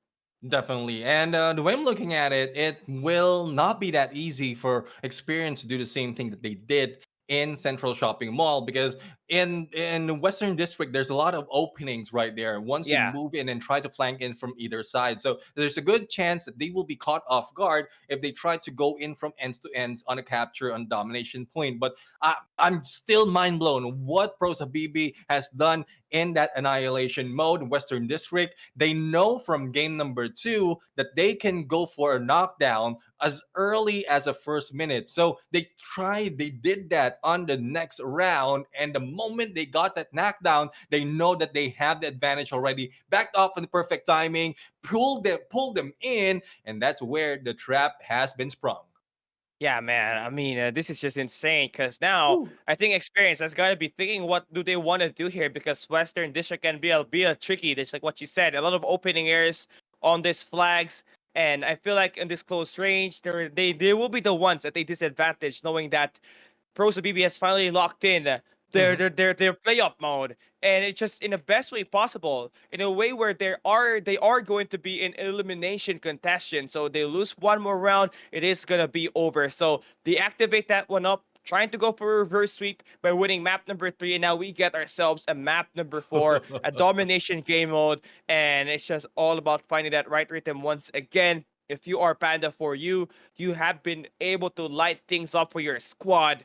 Now you gotta do more than that to score potentially a reverse sweep. Yeah, I mean, it's looking like a great potential for Pros Habibi to do so. But again, Experience will not be backing down. Pretty sure they're angry after what happened right there. They were played, they were taken advantage of, and Experience will try to fight back. Will it still be the same tactic though? Will it still be the capture on both sides of Alpha and Charlie, or will they just utilize that they have, because of the opening that they have from either side? It's also a good chance that they can still leave 2 players or probably 1 player on both ends, and probably sniper, and still have an opening in the middle. But before we go anything else to that domination, this is the match result right here. Diablo is our MVP with 5 knockdowns and 78, almost 79 on the total damage. Panda, for you, not so much of damage as well as knockdowns compared to Diablo, but Borger has tried to brought in, especially in the final moment, a few more to their side, but it's not enough for them to win that game. Yeah, Diablo is that second fragger for this team, right? If he pops Mhm. up, you already know that they will have a great time. Panda for you did kind of struggle here, only getting 2 knockdowns, but Diablo, he makes up for it with his amazing finish. Yeah. And again, that map number three, round number three, the final round, it was Mhm. very essential. They just had to get that pick, and they just had to go down to where Yep. they will be in a safety net, a sanctuary where they just had to wait for experience to go for the initiation, and then they were able to get the elimination. Yeah, definitely. And well, it is the question of, does it end on this next domination or will it extend, especially if Pros Habibi grab the point? That is what the teams will be answering right now. Will experience show a different tactics this time, or would it be the same tactics in domination that can be? And the risk is, if you show the same thing, it can be replicated against them once they head in onto the next level. Whether it is an upper bracket or lower bracket, we still have yet to see. And Prosa BB is same question for them. Yeah, same question again. Honestly, for Pro BB, they gotta play it a little bit more with communication. They have to relay down where exactly do they want to take that hit. I mean, you can get this B side capture, but you gotta make sure you protect your own flag, your home base, before even going about this B side. Yep, and as you can see right now, we have a capture on that Bravo already, initiation, but it is being left to experience on both Alpha and Charlie. This is not the way you want to start it because this is where they lost this game. Only Bravo has been taken by Pros of BB at this point, and Oh we my can see the god. scores already moving up 200 mark for the side of experience, and Panda for you will be stuck in here distracted by the rest of experience. You know, this is exactly what's the problem with Prosa BB on the Central Shopping Mall that we had earlier, Mhm. right? They always try to get this B side on their favor and not even worry about the A and C flag, which is gonna be paying off dividend at the end Whoop. because you get more flags, the higher points that you're going to get on this domination battle. And you can see the contest going through now, and they finally are able to secure their home base. That's gonna be 2 flags now for Prosa BB. Nice adjustments coming Two through. Two flags indeed. I mean, it is a good start for Prosa BB at this point for them to catch up on the 400, almost 500 points that Experience has. But we'll have to find out what tactics will be brought in by Experience to grab another point. And there you have it, What? Alpha being recaptured at this point. There's no rest that will be given to Pros Habibi, especially as Experience is playing against them. Yeah, man, Prosa BB, this is kind of very annoying if you're trying to think of it, right? Because you may have taken that A flag capture, but the experience just took it away in just Mhm. mere seconds, and they still are scoring more points up against you and is trying to build that lead to go even further. So it is going to be desperation at tempo, and now we take a look at the experience. Trying to get this Oh. B-side capture this time, going in for a triple lockdown. Definitely in their hands, the mind game is strong. The thing is, no one is contesting that Bravo, so this is a much more tougher space for the side of Prosa BB. If in case that Bravo will be captured as well as will be taken care of by Experience, then they will have better chance taking a win right now. And as you can see, Alpha and Charlie is still captured for the side of this is Prosa BB who's getting that Alpha and Charlie, but as you can see, it's still a 1,000 point of already being reached by Experience. There goes spray down being done against the team of against the team of Experience, and they have 5 minutes remaining right now to secure those points. Yeah, they still got a lot of time here. There's still 5 minutes on the clock, and there's definitely just, a little bit of a close lead that we got from Experience. Just 300 points, actually, that they can come back into with these 2 flags that they have, but now Experience going in for the push. Now they got some players in the B side, but it's great because right now, for Prosa BB, they're able to stack that resources inside, just go in for that overwhelm and just push in with their bullets. Just let these players eat those damage and win this gunfights. And a gunfight's being won right now, slowly but surely, as well. The points being catching up for the side of Experience. Shield has been brought up, and there goes Bravo being cleaned out. But to what extent will they be able to maintain this? Charlie right now is still, there's a little bit of sight of blue in there, and Prosa BB might still have that to their favor. Very, very close right now in terms of points, but here comes NJ being hit by the foam bomb and be knocked out, but no, still was able to recover with that heal, and Burger right now up close and personal, but as you can see, no one's going down for the side of Panda Panda for you. He still managed to stay in the point, and they still have 2 of those dominations. Yeah, nice stand for them now. Just a little bit more points, and they're going to get that lead switch right in time for the late game to open up.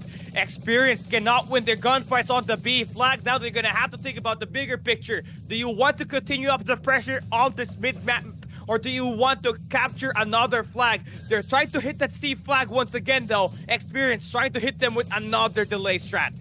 Well, let's see. Panda for you right now is now backing out and taking a look at that Charlie. This is a 2-prong approach. One on Charlie, one on Bravo. But Charlie does fail, and it will be cleaned up. Here comes Panda for you going in for the Burger. But Burger a little bit too quick in there. But only a few HP remaining there. He goes down. And with the points gearing towards Prosa Pvp, I love how this is turning up. This might be a 2-2, and this might bring them to that map or game number 5. But as you can see, we have Experience trying to go for the capture on the Charlie, but here comes the rest of the team of Prosa Pvp trying to defend it. Yeah, they have to defend this one. You don't want to give Experience those 2 flags, but Experience, Sipong, he's going to be taken down here, and 9 shots coming in for Indu. It's just going to get a lot tighter here. Just a few more points for Prosa Pvp to win that battle. 50 more points to force a map number 5. Prosa Pvp, they want to get that reverse sweep. They take down Experience on this map number 4, going back to back. Oh my goodness. I mean, the same tactic has been used by Experience several times, but I guess it's because of the map. We saw that it's very, very easy for Charlie to be protected, especially as they go in for the approach, because there's an opening from the room side straight into that Charlie. And Alpha, though it's near to be recaptured by the team of Prosa Pvp, they don't care that much. All they have to focus right now is maintaining that Bravo and then pushing through that Charlie despite of what pressure is being brought in by Experience.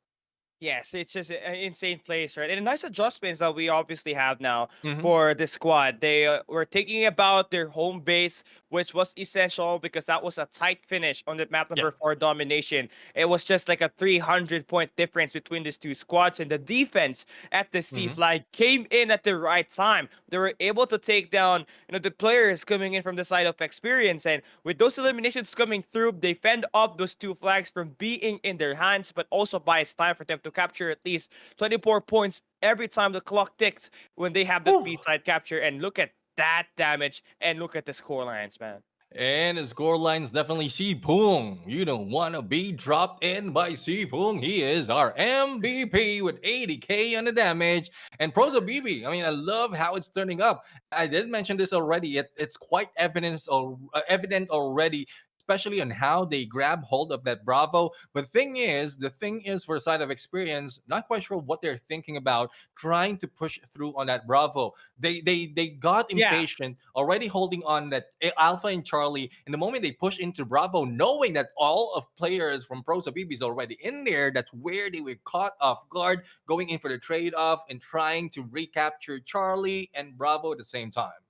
Yeah, they decided way too late. They just pushed too much on that B side, and they came in thinking that, oh hey, we still got a couple of time here to just push this B side. Maybe we get to win it, but no. Panda for you and Diablo was obviously there for this team, going in for those damage, and they got those heals to back them up. So a limited restores when that was happening, and they tried to push for that C site, but we just saw Pandas for you and crew able to really get that read as they were trying to defend those 2 flags that they initially have. And best time possible for you to be a Prosa Pvp fans, because we got ourselves another map, the last map to force and see whoever will be advancing to the upper bracket quarterfinals.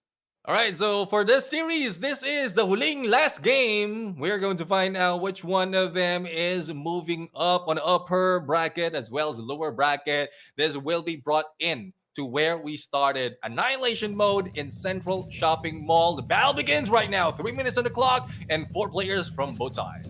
Yeah, Prosa Pvp, the last time they played here, round number 1, they were able to take that win with what kind of play? They played through aggression, overwhelming experience in that mid map, and utilizing Borgor as their main player to take all of those damage. But Experience, again, trying to do exactly the same exact damage on this left flank. It's going to be Sipong with the Bison. I love the aggression being shown right now by Pros Habibi. Only one is trying to push them out. And the moment that they are receiving damage, Pros Habibi is, well, they did back off. Saz right now just put in so much of a pressure. Again, to my statement, I love how experience is showing up right now. They are pushing into one side. Only one is required to give them that pressure. And as we can see, the rest of the teams, all they have to do is wait out until that HP is gone. And well, there's no waiting for side of Pros Habibi. They will be backing off into one side, and halfway through is experience to rush them in. Yeah, so far experience, you know, they're finally utilizing their snipers here, which is gonna be great because Pros Habibi, they're trying to play that long game. They're trying to play it slow. They're gonna be staying back at their home base, and that will wrap things up. They're trying to pull this team in onto their area, and with a minute and 35 seconds left on this round number 1. You're gonna have to think that you need to make a move at some point in time. But look at this information for Pros Habibi, just kiting and just biting them one at a time with their scope as well. They know time is running out. They know they are dealing the damage. The only question is it enough for them to win the game? And we've seen this gameplay overall. The final 30 seconds, this is where experience put in the aggression as well as the knockdown. But will it work this time for the side of Pros Habibi? They have been read, or probably have been read, and a different approach might be put in by the Indonesian team. But again, there's still no movement for the side of Pros Habibi. All they have to do is wait and reel them in.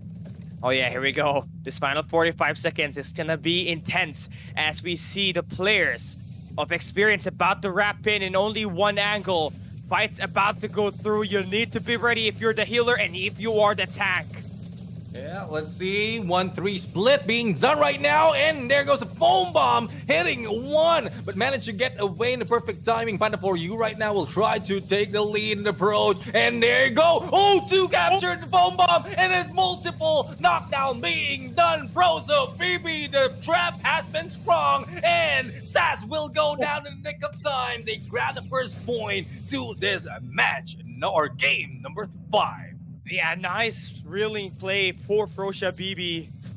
Just letting experience go into their base and then put them on a trap. The pwn bomb connecting, knocking down 2. And it is just them now at match point and game point on this best of 5, only needing 1.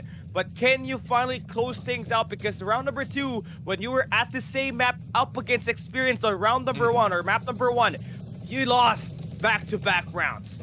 Yeah, let's see if this is something that Pros Habibi will be able to turn around to. A little bit of aggression being shown right now by Pros Habibi. But the thing is, the way I'm looking at it, it's the impatience that experience is showing at this point that's really costing them. So they receive a little bit of damage, and the moment that they get that pressure of not getting enough by the final 30 seconds, that's where they are being pulled in. And as you can see the position of Pros Habibi, they just try and peek. The moment they have an opening, they try to snipe it or probably shoot them down to get more of a damage. But the way I'm looking at it, 2 minutes on the clock right now, a little bit too early for Pros Habibi to back off to their spawns. Not quite sure if it's still the same tactic or a different one. It has to be the same tactic that they did at round number 1, just letting themselves figure out where exactly experience is trying to take that route. Remember, experience was only holding one angle when they're trying to go for that push, and it made it so much easier for Pros Habibi to line up all of their grenades and all of their weapons. And you can see now it is going to be Panda for you, able to spot those initial engage. And Pros Habibi, this is the best time for you to finish off the series and win through a reverse sweep. Let's see if they can reverse sweep this, or they will be swept to their feet. Saz right now putting out a little bit of a drone action and will try to go for a pinch, but they're receiving a little bit of damage as well as they rush in. They are stuck in this position, and I guess it is Pros Habibi who has a better advantage at this point, spotted with that drone and damage a little bit, but no rush just yet. 1 minute into the clock right now. They are just waiting for time. Yeah, this is essential. Experience again, only pushing on one side. This is where you got taken down by the pwn bombs. So you have to really plan this strategy out. You gotta be spread out. They're sending out into actually here to go for the push now. So we got a 1v2. 1v2 situation. Let's see if they will work it out. And fire! The moment he sees that guy, they were able to show up in time. But NJ didn't survive that battle. And Experience right now has lost one of the players. Let's see, 25 seconds remaining in the clock right here. And there goes another one. Experience is losing this battle. And Baby has a grab this match and the win on chance onto that upper bracket. Oh, talk about the mental resilience for Pvp. Losing the first 2 rounds, they lost their identity and then finding themselves back in it by winning the Annihilation Western Districts and chaining that map win back to back. And they will be giving us our first best of 5 map 5 win, and it's through an amazing story, a reverse sweep to wrap the day up against Experience, who was the #1 team from Group B last weekend. The thing is, one thing that worries me for the side of Pros-Habibi, there's a good tactics overall. Good tactics overall, but they've shown it so many times, twice in this final annihilation mode, and I don't know. It might be a little bit too risky, but I guess they really need it to move into the upper bracket, as well as Experience has been pushed down. So tactics, both meta that we've learned so far in either Annihilation and Domination has been shown. But as you can see, Diablo showed up, raised from the hell with our MVP. We have knockdowns of 5 and almost 40 in the damage. But again, Boom will not be beat in terms of damage. Almost 50k in there on the total damage. This duo once again proven that it's a tough to beat. Yeah, I mean, there's definitely some tons of potential for Pros-Habibi. If there's anyone to be named the comeback kings, it has to be this team, right? I mean, going down 2-0 and winning the next 3 maps, it takes a mental fortitude to exactly execute those kind of plays. You have to keep your mental game in check, and you have to be perfect. And they did that, playing the mind games up against Experience on the next 3 maps, an Uno reverse card that they were able to pull off, and now they advance to the upper bracket, keeping the 2 life count advantage on this tournament. Yeah, well, they had a 2 life count advantage at this point, and they push Experience out the window and into the lower bracket. Up next will be the last set, our first matches in this phase #2 elimination mode, Hersus and Alliance Pay. And we know that there is a huge potential for the side of Hersus. They went against Alliance Clover 2-0, YOLO 2-1. Even Pros-Habibi has been beat by this team, and it's really a tough battle for anyone who face against this team in their second day or in our second day of competition. But Alliance Pay right now, they went in against the Joke Is On Me and even against GRD, taking both a 2-0 series, but unfortunate for them, they were beat on a 0-2 against a Dragon. So both has a almost similar record, but Hersus, it seems like, or it looks like in numbers, the I would say the not the strongest team, because they had one loss against YOLO. But in terms of what they have to offer in these games, it's looking like Hersus has a better chance in winning this. I feel like hers is obviously is like, a hand down of the Dragons, right? ZQT is here. You got that. They can obviously pull in a lot of the shots for the team as the front man. And then you got a massive healer for this team. But for Alliance Spades, again, coming here as the second best team from Group A, you did take that loss up against Dragon, but that also helped you actually try to gauge what this Thailand region could provide to you. What kind of aggression, what kind of passiveness are you going to be able to experience, right? And I think going up against a tough team like Dragon, they might be prepared going up against Hersus, who came in as the #1 team at Group D last Sunday, and ZQT being mostly the top performer of the squad. All right, so, well, at this point, this is the 3rd installment of the Thailand and Indonesia battle. So far, we started it off with Dragon and the Boss Lion, and then the next one is Prosa BB as well as Experience. So that is the second installment. The third one is Hersus going against Alliance Spain. I love the numbers that you've shown and the points that you've shown in there for our viewers. Now it's up to them to really live up to this name. Is it something similar to what we've seen from a battle of Prosa BB and Experience, or will Hersus finish this off similar to what we've seen from Dragon? That would depend on the players as well as what adjustment they have done, especially with addition of domination and the extension to a best of 5.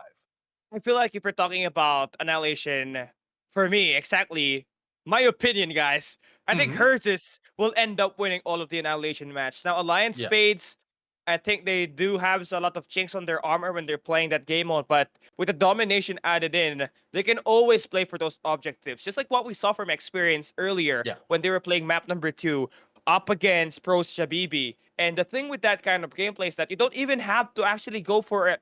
Most of those engagements on those mid maps. Just make Yeah. your way over towards the other side of the map. Go for those captures and just try to sustain your life out there and always play on rotation and proactively so that if ever Hersus decides to rotate on their home base, you can get that B side and overwhelm this team with numbers. So exactly what you want to see here for these two teams as we begin the final upper bracket match that we got here on this first set of games. Yeah, let's see who will be initializing this battle. ZQT received a lot of damage, a little bit of utilities being thrown against the team of Spade, but they backed off in perfect timing. A little bit of flank action being done by the team of Hersus, but ZQT once again hit hard with half HP remaining. Yeah, nice shots for Alliance Spades, man. Just looking at this game, I feel like Parlix, he has to be that player that needs to really stand out for this squad. Now we take a look at Hersus. This is going to be, death on your screen. They got this mid-map control and they're pushing out. I mean, backing away just to try to hold on to the aggression that we're seeing from Alliance Spades.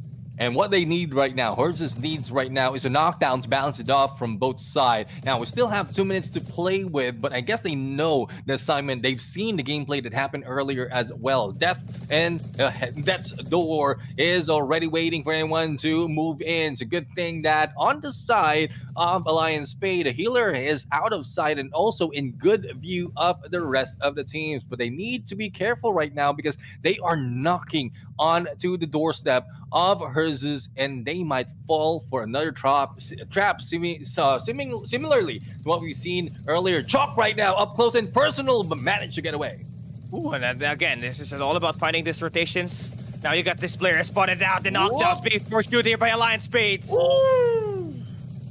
All headshot indeed. Zeke Yuri up close with a shield gun. Oh. And there you have it. A quick turnaround being done by Alliance Spade. They grab the first point. Mang Hussein in there showing up in this battle. Now let's see if they can bring it back for the side. Hersus has backed off in the perfect timing, even with the damage. They're ready in losing end, but we saw the aggression from Alliance Spade. This might be their ace. Yeah, I might just be wrong with my statement earlier. I think with the way that Alliance Spade played at pacing on this round number 1, there's obviously a great chance that they can just topple off first. So just trying to play off very passive here off the start. But now we got to see, again, Void stacking all the damage here. The squad is ready for the gunfights on that mid-map as we prepare this team to go for those knockdowns. SF being knocked down right now, and their paybacks being done by players of Void. And let's see if they can do that as well. 2 minutes remaining in the clock right now. They need to back off, and as you can see, Mangse is being gunned down coming from the mid. They need to recover. They need a little bit of healing. Galeen coming from their teammates. And Chalk right now almost caught, but Foam Bomb not used to stop him to his heels. Yeah, slowing things down here now. This time it's Alliance Spades. They lose mid-map control, but they're using the corners to actually spot down these players one at a time. And there goes a slide and a little bit up close and personal battle by Chalk. They are blinded at this point. 4v3 recovery has been done. Here comes Utilities. That is stopped. And there goes the takedown. Let's see if he can bring brought up. And ZQT right now is also paying back. And there you have it. Very close on the 2v3 battle. Or 3v3. Chalk is not joking at this point, trying to get away. But into the rest of the Spade team. Yeah, man, just 2 more players alive here for this squad. They gotta hold it down a little bit more, but now Hers is going in for the pounds. It's a 3v2 situation, and they take down the hill as well. It's the best time for them to take this game into a round number 3 as Hers lines them up. It's a back against the wall moment for A Spade as they get steam up on that mid-map. They get eliminated. Void eliminated. We got ourselves a round number 3. I love the accuracy from the players out here. The moment they go for that ADS, it's already aiming for the head. Despite of them being stuck in the foam bomb, they still have a fighting chance. And it is a fighting chance for both teams right now. They have a point for both sides. Let's see who's going to take this win in this central shopping mall for game number 1. Now again, a crucial round here to win the first map. It is going to be heavy as you look to try to at least start the day off for your playoffs with the win and use that momentum to carry over on the next succeeding maps that we got. So far, for Hersus, they really were trying to play a very aggressive round number 2, but this time opting for a more long-range approach, just utilizing these corners that we got from the mid-squares. ZQT really tried to cross over, but Volt just waited for him and saw him. Here comes Death right now. Managed to get away and hide off on the pillar, but here comes the flank. ZQT a little bit too close and personal, and they will not be able to push through. Hussein right now will try to take ZQT down with only a few HP and now bleeding out. Managed to get away. Death doing the same thing. And there is little to no hope for the side of Hersus right now. They are being pushed out. Let's see if a boom bomb will work. And there goes the takedown. And there goes 2. And Millie doesn't work for him up close and personal. And there you go. Battle against 1. Novit has been taken out. And Alliance Spade has brought the first game. Yeah, and talk about the adjustments, not the adjustments, but the movements that we were just seeing from Alliance Spades. They were bunny hopping in and out of gunfights, just flying through and overwhelming Hers with those aim and just throwing them off in their accuracy when they're trying to shoot those shots. And man, talk about another close game. This Indonesia versus Thailand series that we got going on, it definitely will be in it until the grand finals that we got so far. Between the games that we have on the first 3 maps, it's 1-1. This series will dictate who's going to take that lead between these 2 regions, right? And starting the day off, it has to be the Indonesian team, Alliance Spade, doing a lot better up against Hersus. Yeah, I mean, it has been proved earlier that Indonesian has a lot of a game style that can be shown right here. But I won't be surprised if we'll be hitting another record, if not very close to a record run, because based on what we've seen earlier, it's mostly headshot as being done right there, especially in that annihilation mode. And that is a lot of damage being dealt with. So we still have yet to see the result later on, but there you have it. There we have it. We have Hussein with not Hussein, Volt right now. If I'm not mistaken, Volt is the most of the time we've seen 72k on the damage. Why is it only 72 and not the 90 that we've seen earlier? Because SR has done 73. So both players doing 70 plus K in terms of damage, but with Hussein and MVP, 6 knockdowns, a total of 14 for Alliance Spade. Yeah, that's just insane numbers that we just see here. I mean, you got SR and Void with 70k plus. Now Hussein almost gets himself a 70 as well, and the damage was just getting a lot better there for Alliance Spades, right? So gunfight wise, I think we know who might just be the real contender when we head into the domination match. It has to be this Alliance Spades squad. And talk about the group stage match that the Alliance Spades go up against the Dragons where they lost. I guess that's where they find out the adjustments that they have to do, because we all know that the Dragons from the Thailand region is one of the best teams in this lobby and in this season. So actually getting those repetitions up against them gets you a good gauge on what this other Thailand teams can provide, and them taking round number 1 up against Herses makes a lot of the work that they've done, the homework that they had in order for them to be successful off of this first round. Yeah, exactly. Definitely. That's a crucial part in competitions just like this, doing your homework. But the thing is, we've introduced domination today, and they only have less than a day to work on those tactics to go into the grand finals if they go in the grand finals. So for the teams who's already in their upper bracket, well, it's good for them, especially if they dominated their game in that initial part. But right now, domination will be a different tactics and not so much of references from the previous week. But as we can see, Charlie already being captured. And for Alpha, it's not even close, but they prioritize on that Bravo and going in for a two-prong approach.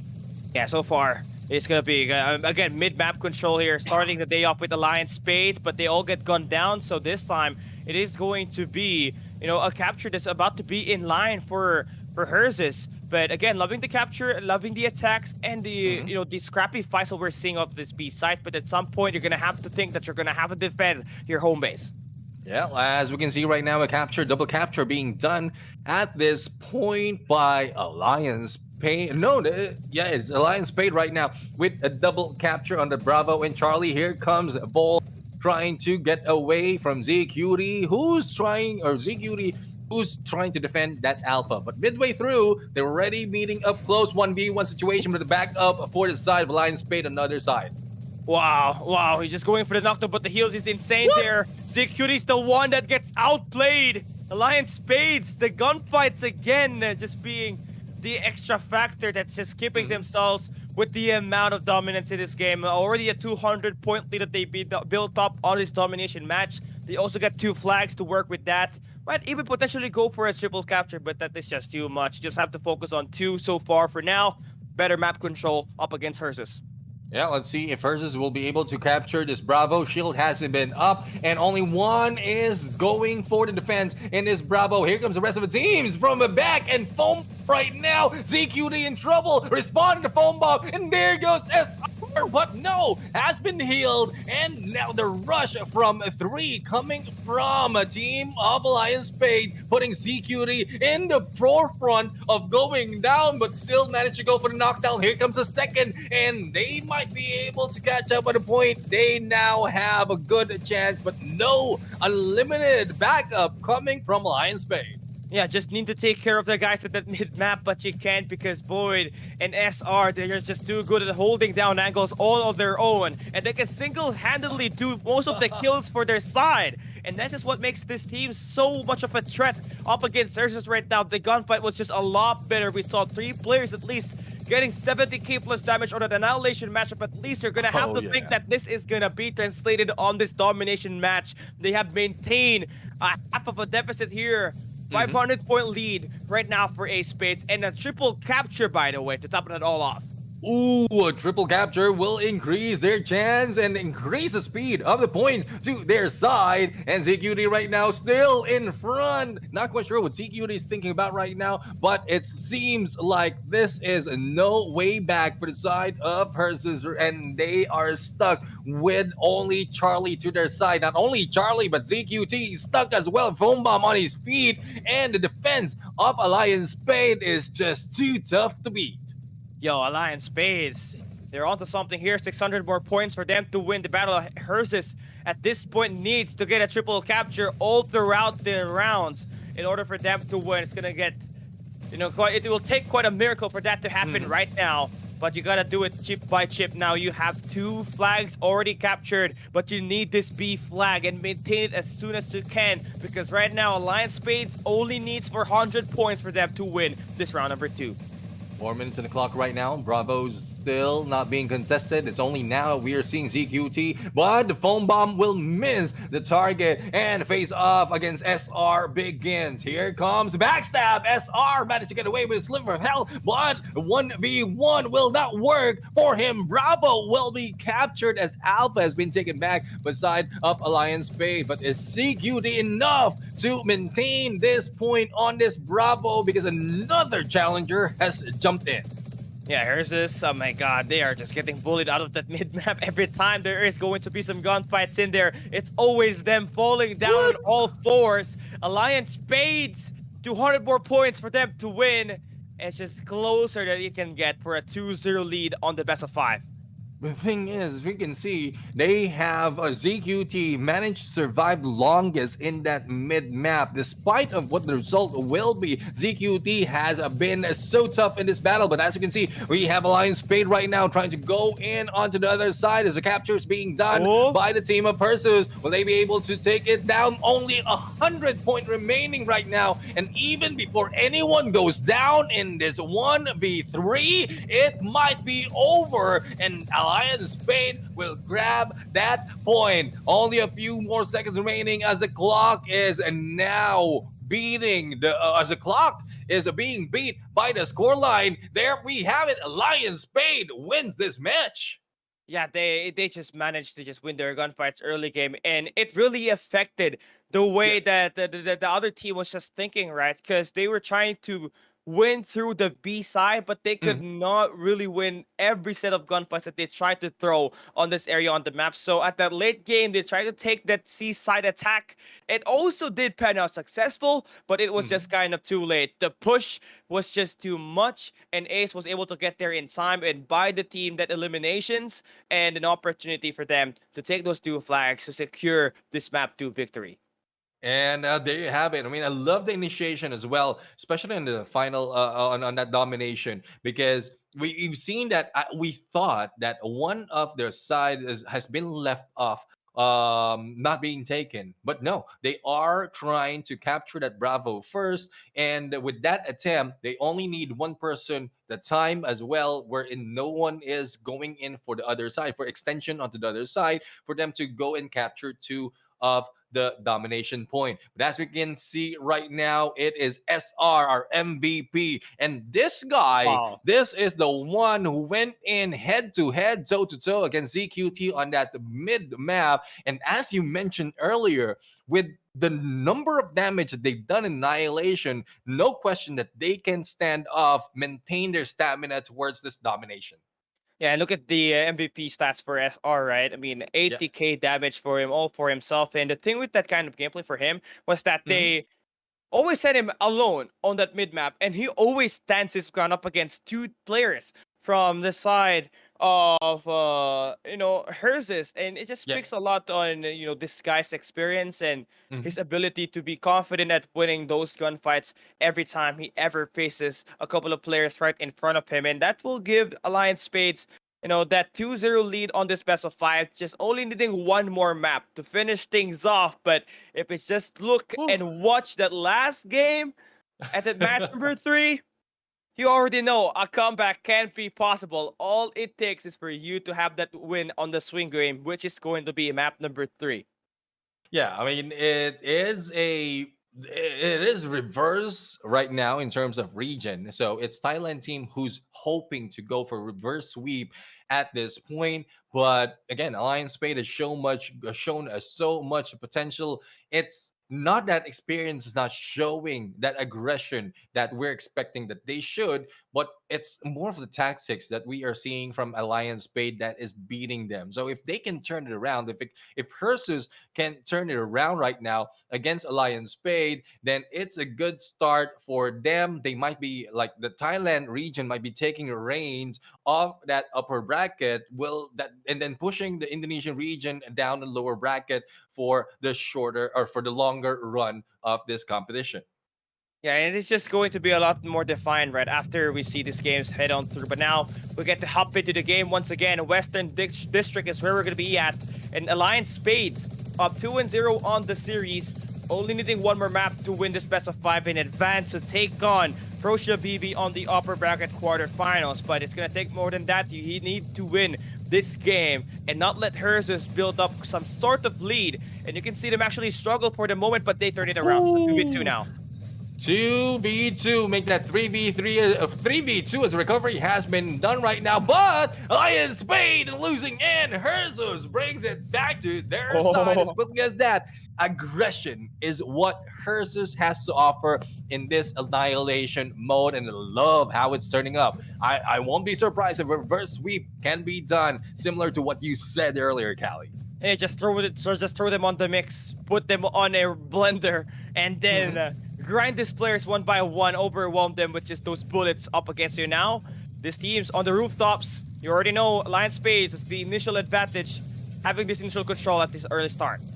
Yeah, let's see if they can end it, similar to what we've seen in the previous game. Here comes Vol trying to survive as well as beat down those in front of him 1v2 on this rooftop area, and not so much of help from the rest of the teams of Alliance Bay, but I guess they are just trying to survive as well, not to go down that easily. And Bold is just putting a lot of pressure. Backstab against No Bit. The healer is being hit, and let's see if he goes down. But no, it is Bold who goes down in the battle 4v3. Yeah, 4v situation, and now you can see Hers is trying to make up for their lacking first two maps, but just overwhelming the teams again with their sheer numbers right in front of it. But it's still going to be a tight battle here, as we got every squad just on the rooftops shooting bullets at each other, and it is just Hers is trying to make their way in to win this game. Let's see if they can really bring this game to their side. 3v3 situation and make that 3v2, but recovery as quickly as that. And Jose being beat down, and there goes the battle. It is once again Hersus taking the point, and they grab another to their side.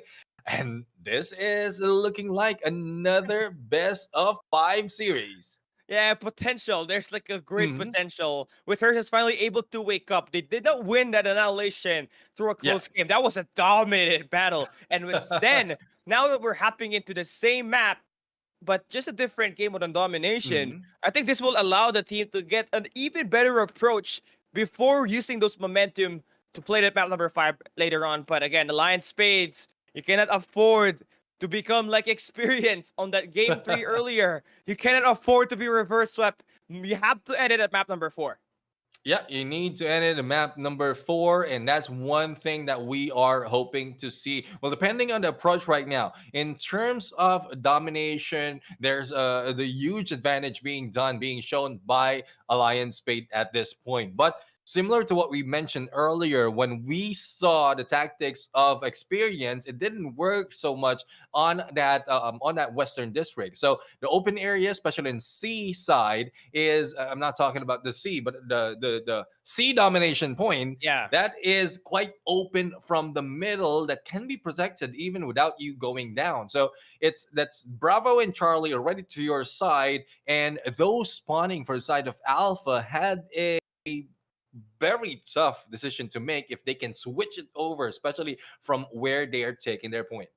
yeah, it's about finding the high ground here again, utilizing that B flag, we'll get that capture, and then just go in for that C flag. And again, having that high ground makes it so much easier for you to beam these players one at a time. Now, one thing more than likely that we saw that find a great adjustments here for Herzus is, again, I think it has to be ZQT. He's able to tank so much of the damage here. But yeah, I feel like Death as well, it was able to step up as a Slayer, so I think the team would require them to be more proactive when they play that domination. And again, do not let yourself and your team to over contest that B side later on, because that's where they kind of lost that map to that central shopping mall. They took too long at just going in for the shot, the attack at the B side, and then they tried to go in for a last attempt at C, which was successful, but it just came in too late. The lead was just already huge for Alliance Spades.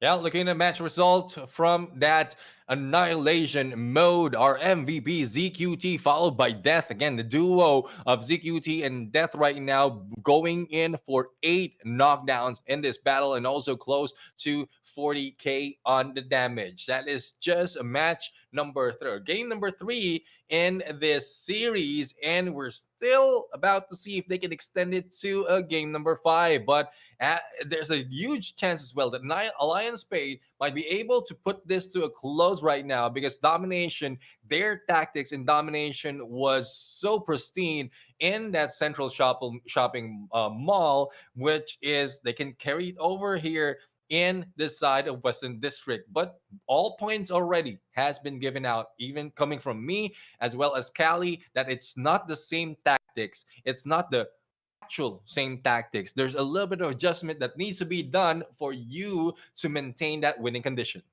Yeah, I feel like for a team like Alliance Spades, right, they need to be more proactive at defending their flags because I feel like Herzus will try to go for an A and C flag switch up all the time and just utilize that in order for them to get that B mid-map control later on. But so far on this round's early game, gunshots on towards mid with Alliance Spades, again, SR and Void being that front man, taking all of the damage and just going in for a lot of these knockdowns if ever they do find those attacks to happen, to go through. Alliance Spade has already crossed over into either Alpha and Charlie earlier before we saw that switch up, but let's see if that will pay off. Bravo right now is the next one that needs to be taken, but as you can see, eliminations being done by the Alliance Spade, and they will be able to control this Bravo at this point. Early in the game, good control on both Alpha and Bravo, but I guess their plan is to take Charlie as well, because as mentioned earlier, they have a good opening coming from Bravo towards Charlie compared to what we've seen on that Alpha. There's so much of open space onto that Bravo side if you're trying to recontrol or if you're trying to protect that Alpha side. Yeah, nice patience here by Void, but again, he gets caught up. There's two mid players right in front of his face. He gets knocked down, and Herzus is about to go and push at the B side. And let's see, ZQD right now going in for the rush, and whoever moves will be shot at. Barley right now with only a few HP, and he goes down. Let's see if he'll be able to recover a little bit and also bring down another one from Alliance Spade. SF thus goes down, and Bravo is being captured by the team of Herzus. But the only question is, can they maintain it? Bang Jose still alive, the superhero that you can buy. Yeah, a triple capture just provided here right now by Herzus. Finally, though, Alliance Spades able to get back on one of the flags. A side is where Jose is holding with the help of his teammates. That's gonna be there. Need to team up and get this kill onto the other side from Herzus' team. That's going to be that one of the top Reapers on this team on this map number 3. And just like that, Jose gets shot down by the gun shield. And as you can see right now, as quickly as that, the point of Herzus is moving up so fast. Bravo has been giving out to Alliance Spade, and this is a position that they can maintain and they can hold. But here comes Alliance Spade right now, trying to take over the Bravo or maintain their hold on that Bravo. Charlie might be the next one to be recaptured, but they managed to go and try and push Alpha first. Now, the battle of Bravo begins once again, and ZQD a little bit too bold to go against 2. Yo, this is some insane battles that we got in here between Herzus and Alliance Spades. Again, the scoreline is just a difference of just 20 points. Herzus, though, still has got that lead, trying to go for another reverse sweep. In Thailand, they had a long, bad start on his first 2 maps, but they did win the Western District at map number 3, trying to chain it over that momentum over here to this side. But again, for Alliance Spades on the other side of the map, Void trying to play the C flag capture. And let's see if he'll be able to go for the capture, because as the way I'm looking at it, 2 is trying to stop him to do so. No backup just yet, and there goes Bull going down. Charlie will be recaptured once again. Herzus continuing their role as the dance is happening for the side of Jose against 2 players of Herzus, but he's not going down that easily. They have a heal on their side, and Nobi will be hit as well, but the knockdown has done. Parlay was able to rescue him, and let's see if he can survive once again. Yeah, 1456 to 1196 for Alliance Spades here. Was gonna try to get this A captured. They don't have a home flag, by the way. They do have that B side in their hands, but they cannot find that second flag to work on their side as Herzus continues to win the gunfight. A triple lockdown coming in for Herzus, forcing a map number 5 potentially in this series. Let's see, SF right now, or SR, trying to survive. SF rather trying to survive from that Charlie, but as you can see, Alliance Spade will try to take over that Bravo. They have lost this so many times, and let's see if the foam bomb can pay up for what it has done. Only 1 remains in here, and 1v3 Bolt will be stopped on his heels as he jumped in and out from battle, but the time is running out. Not only the time, the score for the side of Herzus is already moving up very close to that 1-9, and there we have it. Only a few seconds remaining, and they they will end this game. Another comeback is up front, and there we have it. The battle is 2-2. Hersus went back. Yeah, they woke up a little bit too late, but hey, never too late. I mean, to get this win on this game number 5, where you have already steamrolled the competition, winning the last 2 maps, and at this point, you know, for Alliance Spades, that medal game is gonna be kind of 50-50. They're gonna be able to question themselves what went wrong on this last 2 maps and why cannot close it. You know, we had 2 chances, we can't close it up. We're going to have to try to force our way into game 5. They might just be coming off aggressive. They might be playing impatient. I think Hersus has to jump on this team should they have that mental fortitude again to complete a comeback in this upper bracket. Yeah, well, we'll have to see if Hersus really can come back, or will Alliance Spade continue or repeat what they did on the first game of this series. Remember, Alliance Spade are the ones who grabbed the first point in this series from the same map and same mode, Annihilation and Central Shopping Mall. But before we go there, let's head over to match result right now. ZQT, always the one in front, always the one in our views. 8 knockdowns and 76k on the damage, and that is with the help of Nobit as well as Chalk. And well, let's not put down Death, because Death has brought in a lot of knockdowns as well. It's just the team play that they have, the communication as well as rotation, that brought them that win.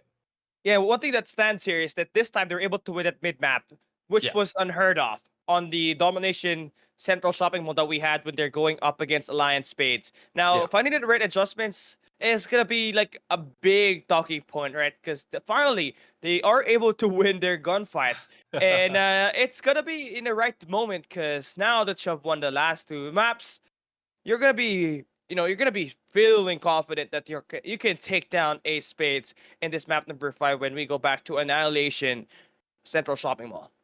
Yeah, I mean, let's see if Alliance Spade is already motivated after back-to-back loss, and Hersus is just warming up. That is what we've seen in the previous match of ProZabibi and Experience, and like ProZabibi just turned things around that quickly. A surprising experience at that point. So Hersus might have the same plan in this game, but Alliance Spade, hopefully they still have the stamina, because it's quite tough already going in for a battle of 5 matches. It's not just Annihilation. Annihilation is already taxing. What more if Domination is in the mix? So let's see if they have that mental fortitude, as Callie mentioned, as well as the stamina to withstand all the battle. Yeah, round number 1 essential for you to get that initial game point on this map number 5 with potential match point as well. Hersus, we saw them map number 4. A 2-0 win up against Alliance Spades. It was a blur, sir. Alliance Spades needs to recuperate back and find a way to win this close-range gunfights. Yeah, let's see. So much, a little bit of damage being received, and Void managed to get away. And here comes the jump onto Void with only a few HP remaining, but a heal has been done. There goes the takedown against Alliance Spade, and also on the same side of Hersus. 2v2 situation right now. Nobit is in trouble. Oh no, Death is in trouble, but CQT is turning the other way. He doesn't care that much, because they know that they can hold off. But as you can see, it's a 3v2 situation right now. Make that 2v2. Bold being chased. CQT is still alive, and they grab the first point. Yeah, all of the downs that we saw for Hersus, ZQT was a part of that. And now game point, match point for Hersus to complete. A reverse sweep. Comeback for them possible should they get this map. Let's see if they can get another win. The aggression is on for the team of Hersus, and Alliance Spade is having trouble. I mean, they're trying to push through, but they are going so much behind enemy lines. And even with CQT right now, just pulls off that shot already on a headshot, and a lot of damage has been dealt. Yeah, I mean, ZQT, he cannot be contained any time right now. He's like a freight train, unstoppable, immovable. And every time you try to throw something against him, he's gonna be bullying his way in. And again, for Alliance Spades, you need to team up against that dude. He needs to be sorted out first before even going up against Death or Chalk. Yeah, let's see if they can sort out ZQD at this moment. But again, another winning condition is take down on the healer because ZQD won't be that bold without anyone healing him. But ZQD is still so much on the front lines. SF cannot fight through on the side. And there you go, the takedown against Hersus. But recovery has been done. Foam bomb in there to stop Hussein. And there goes another hit, but still was able to recover. The resurrection is in. It's still going to be tight, but Hersus has got the numbers on this battle. They take down one more player. It's a 3v2 situation as Lion Spades tries to stay alive. Can they do it to force that round number 3 overtime? CQT right now in the rush against Jose. Even melee is not working that much. And whoever is moving is being hit hard by CQT. Healing not working for so much for the side of Hersus as they are down 2 players in this game. Foam bomb right now, but it will not hit Jose just yet. And there goes Parlix trying to heal him up. Wow. CQT in trouble. And with only 1 minute remaining, it seems like forever as CQT is still alive. Finally brought down to the knees. 3v1 and Alliance made a good chance to take a point, and they have it tied. Game number 3. Final map of this best of 5 series. 1 round away from advancing to the quarterfinals of the upper bracket is Hersus and Alliance Spades. Just 1 more gunfight in order for them to move in as one of the top teams or one of the teams that will be dragged at the lower bracket. Only one way to find out as Alliance Spades and Hersus trying to set things up for a crucial round number 3.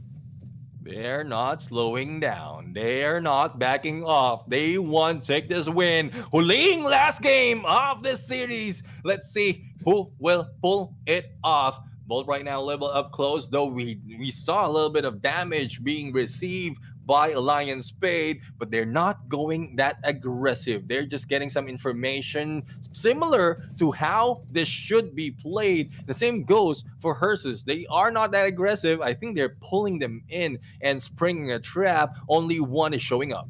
Yeah, 2 minutes and 6 seconds. That's still plenty of time here to actually, waste and just try to figure out and play that long game to figure out what kind of plan actually is going to be the best way moving forward here. Jose, his shield has been diminished, and now the team's actually trying to withdraw from their initial position on that mid square, just letting these other 2 players to be by their home base and try to check for those flanks. And Hersus is already getting so much map control and a lot of space, are ready for these attacks.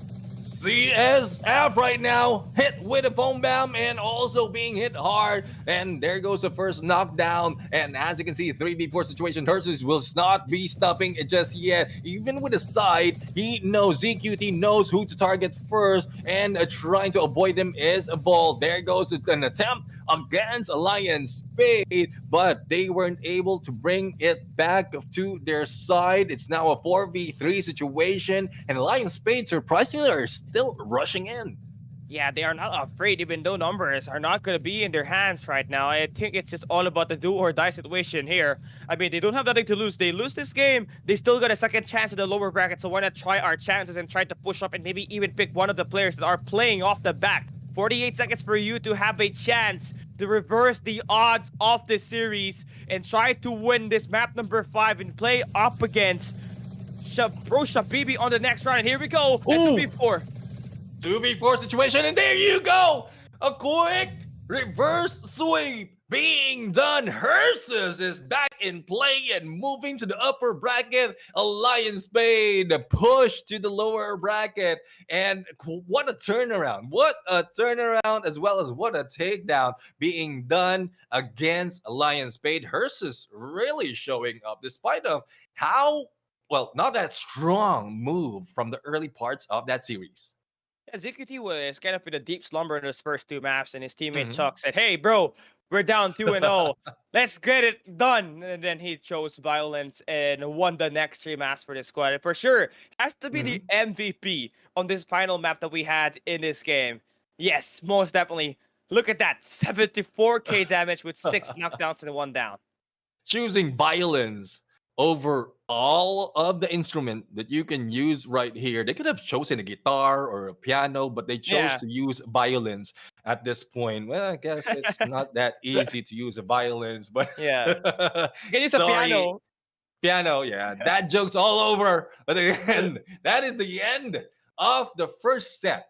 We've seen the gameplay of all 8 teams. We've seen the 4 teams who will be moving up on the upper bracket. We've seen the 4 teams who will be pushed down in the lower bracket. When we return, we're going to witness the next few matches. And this is the lower bracket that we're going to start it off. It's the Boss Lions against YAFK. And I'm just dumbfounded right now as to how things has been turned around, especially in the second half of our first 4 match. Because we were expecting that it could have been a 3-0 overall, but reverse sweep to like times 2. Who could have thought about that, Callie? But more talk later on when we return. Again, the continuation of our elimination matches will be back. So don't go away after a break.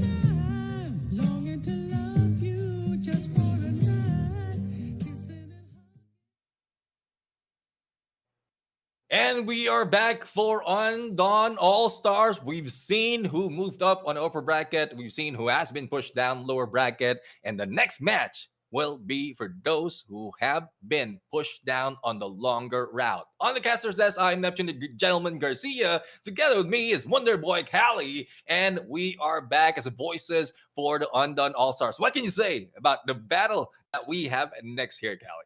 I mean, we had some fun on the upper bracket, but this is where we see some emotions just get a little bit harder, right? Because all of these Yeah. teams just only have 1 life left. One fatal error could lead to them being eliminated out of the contention. I'm looking for more game 4s and game number 5s. I want these teams to have, a lot of big fights before actually advancing to the next stage or just being eliminated. Because right now, it has been quite an exciting second half. We saw so many game 5s on the last 2 games that we played. Yeah, definitely. I mean, that's how you want to play it. Despite of you losing the first 2 matches, it's more of understanding what they did to win those match and then reverse, like just translate it later on to the remaining 3 matches and like read them, read the tactics of your opponents. They're just utilizing the loss that they have so that they will have more understanding of their opponents, not only for the first set that they meet them, but also later on, especially as they are going to see the matches from the lower bracket. So there's more chances for those in the upper bracket to understand those on the lower.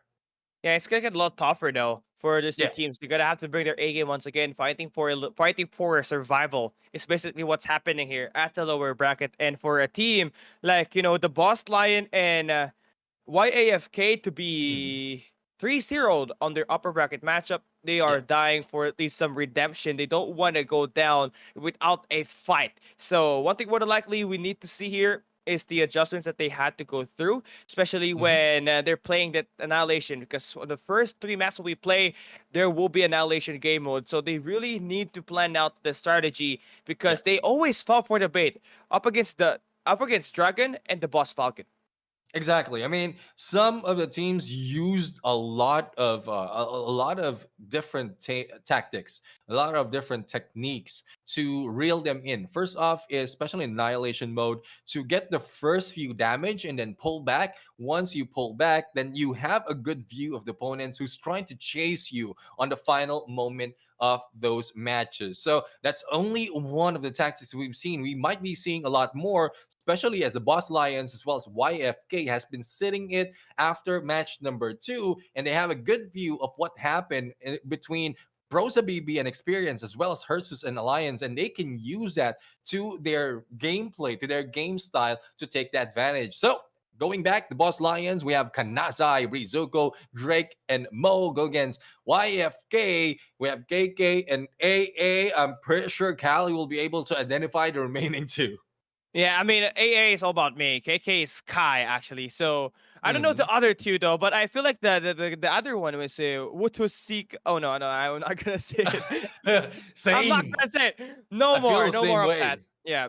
But yeah, YFK obviously needs to find themselves, that healing strategy to work, because May has been doing great, but the team cannot really sustain their lives out there, especially when they went up against the boss Falcon, who was just steamrolling them in terms of those gunfights. Someone has to step up, and it has to be that healing strategy that they had to work on. Yeah, exactly. I mean, we've seen so many times.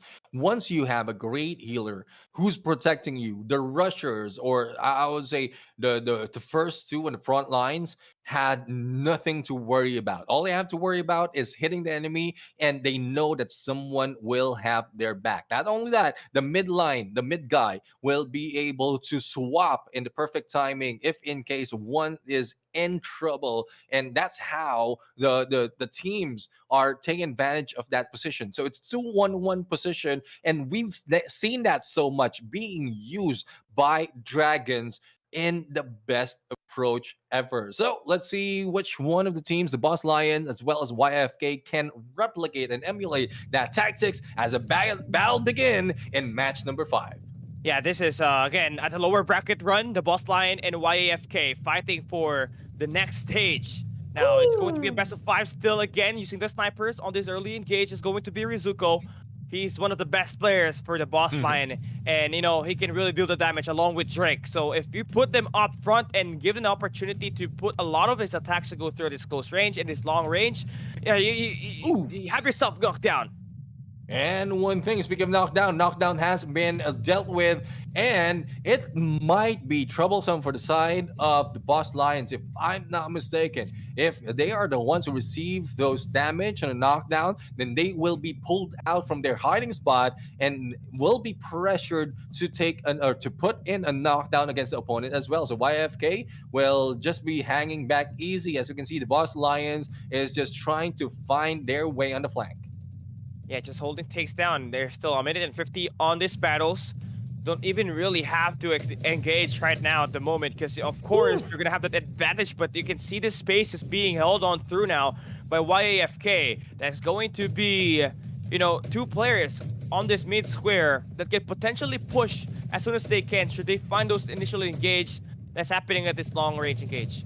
Drake in so much trouble right now, receiving a lot of damage, and this is not favoring their team. Unless a push will be done in the last 1 minute of this game, then it might be favoring just the damage dealer. So as you can see, the Boss Lions right now putting a little bit of distractions in the name of Drake. And let's see if they will be pulled in the traps that's being set.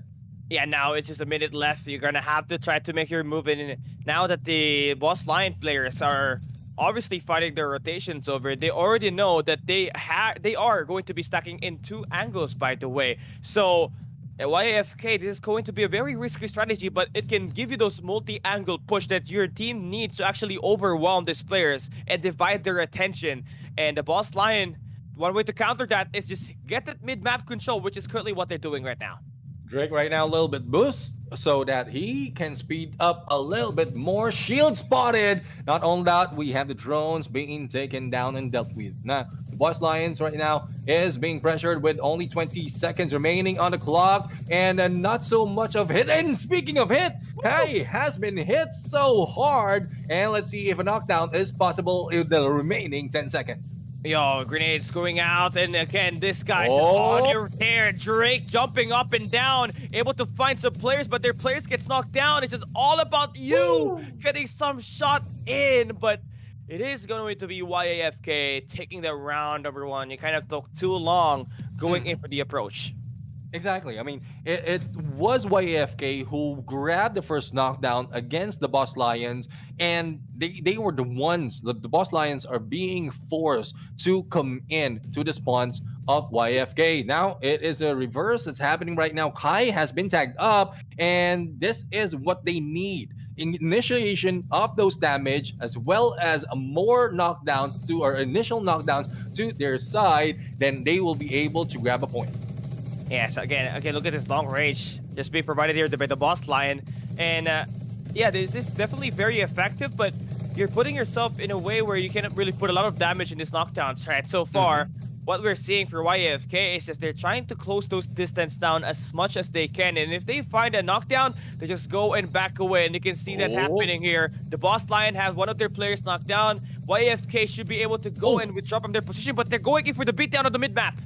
Mid-map indeed, the ball might cost Drake, and there you go. Despite of recovery, he has been taken down. All they have to do right now is withstand this battle. Hey, May was able to go in for a takedown, but reverse has been done by Rizoko. It's now a 3v, or make that 2v4 situation favoring YAFK, but a 4v3 situation favoring YAFK, and there goes another takedown by Rizoko, making it 2v2. It's just a close battle here right now. Nate's being thrown out. The Boss Lions trying to get this round number 3 activated. They take one more player down. And there we have it. Still, Rizoko remains, even with a blinding flash. He is still up. And right now, May is in trouble in 1v2. And the melee works for them, tied up in 1. No one wants to let it go. Yeah, I'm not sure why YFK decided to just go in for, a very aggressive mid-map push on that mid-game. They could have just backed down because they had the first knockdown on the battle. Yeah. But yeah, the Boss Lion, I feel like they reeled them in very well, and made them think that, hey, we got the best chance at trying to win this battle, but hey, it's not. Drake, as well as crew, was able to take down most of the players that went through elimination, and that will wrap things up. Round number 3 about to go down here. And let's see who else will be taken down with the initial part of this game. A little bit of damage being received by Rizoko coming from YFK. And, well, this will put the Boss Lions in a little bit of a pinch. Only a few more meters between them. And I guess YFK backed off at the perfect timing. The respond back. But Drake is looking at the damage that he has dealt. Is it enough to balance off what Rizoko received earlier? Yeah, I guess this is still going to be ending up like a very aggressive late game.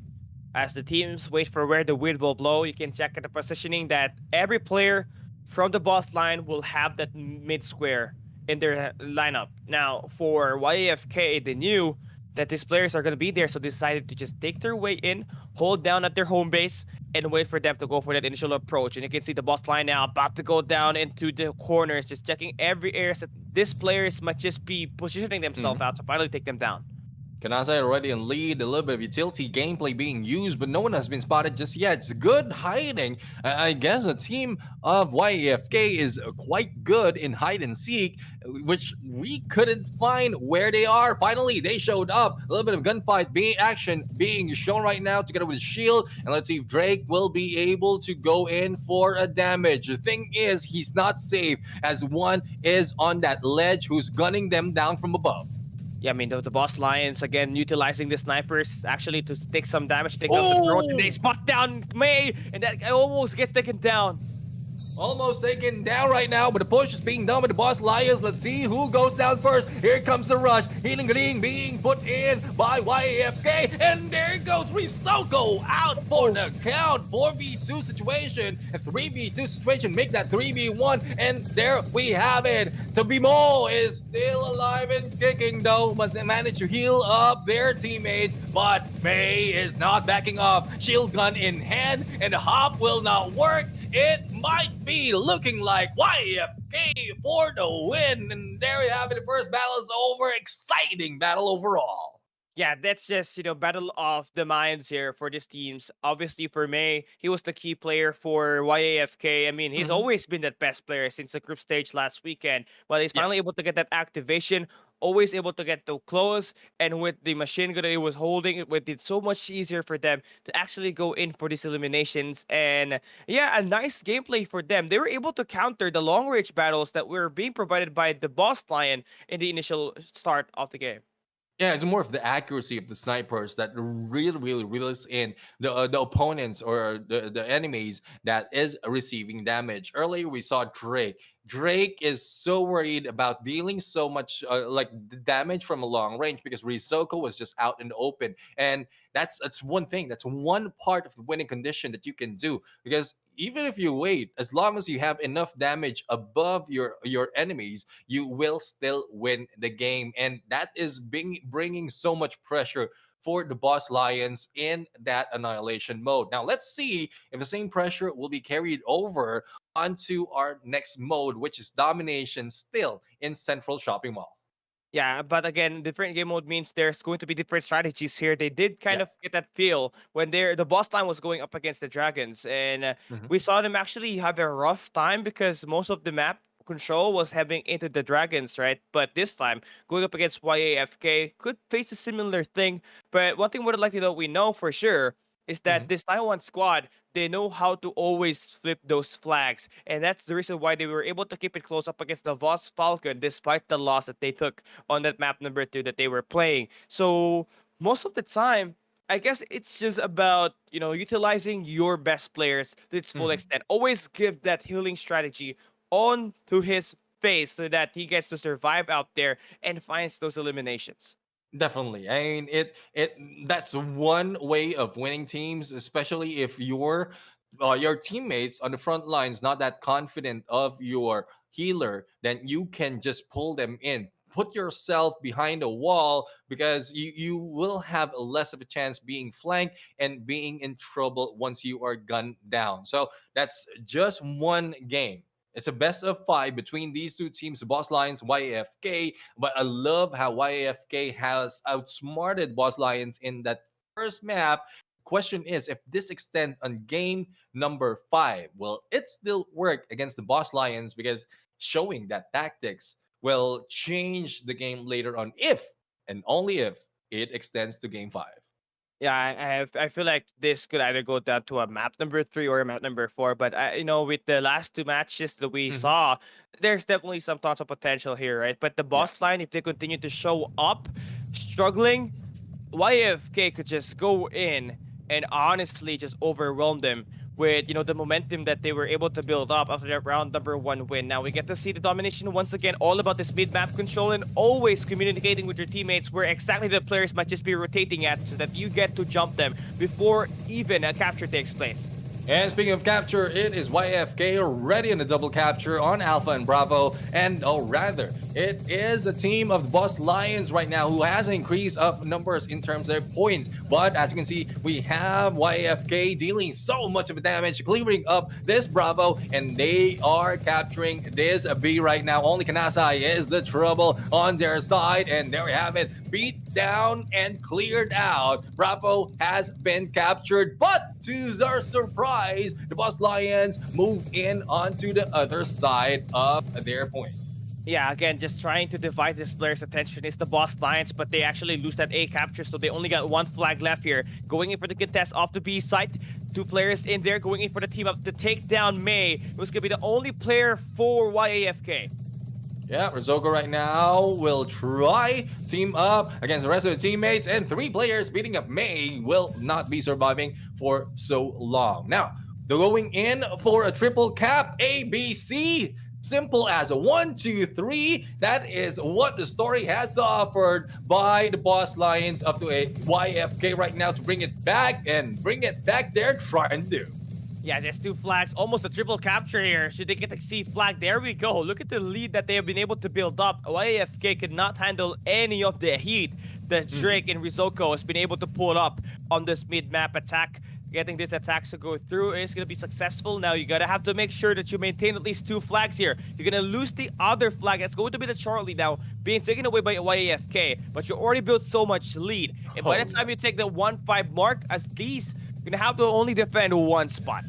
And very close and reaching 1,000 right now for the Boss Lions. Not even crossing half of that for the side of YAFK. It is a tough spot for teams from Taiwan. But the only question is, will they keep themselves in this area? And as you can see, Charlie once again has been recaptured. Triple cap overall, up close and personal. The foam bomb, oh, being hit and hitting my in the middle. Only one is protecting its only Drake, who is in the mid square of this area. And 5 minutes in this match, they're very, very close to end it.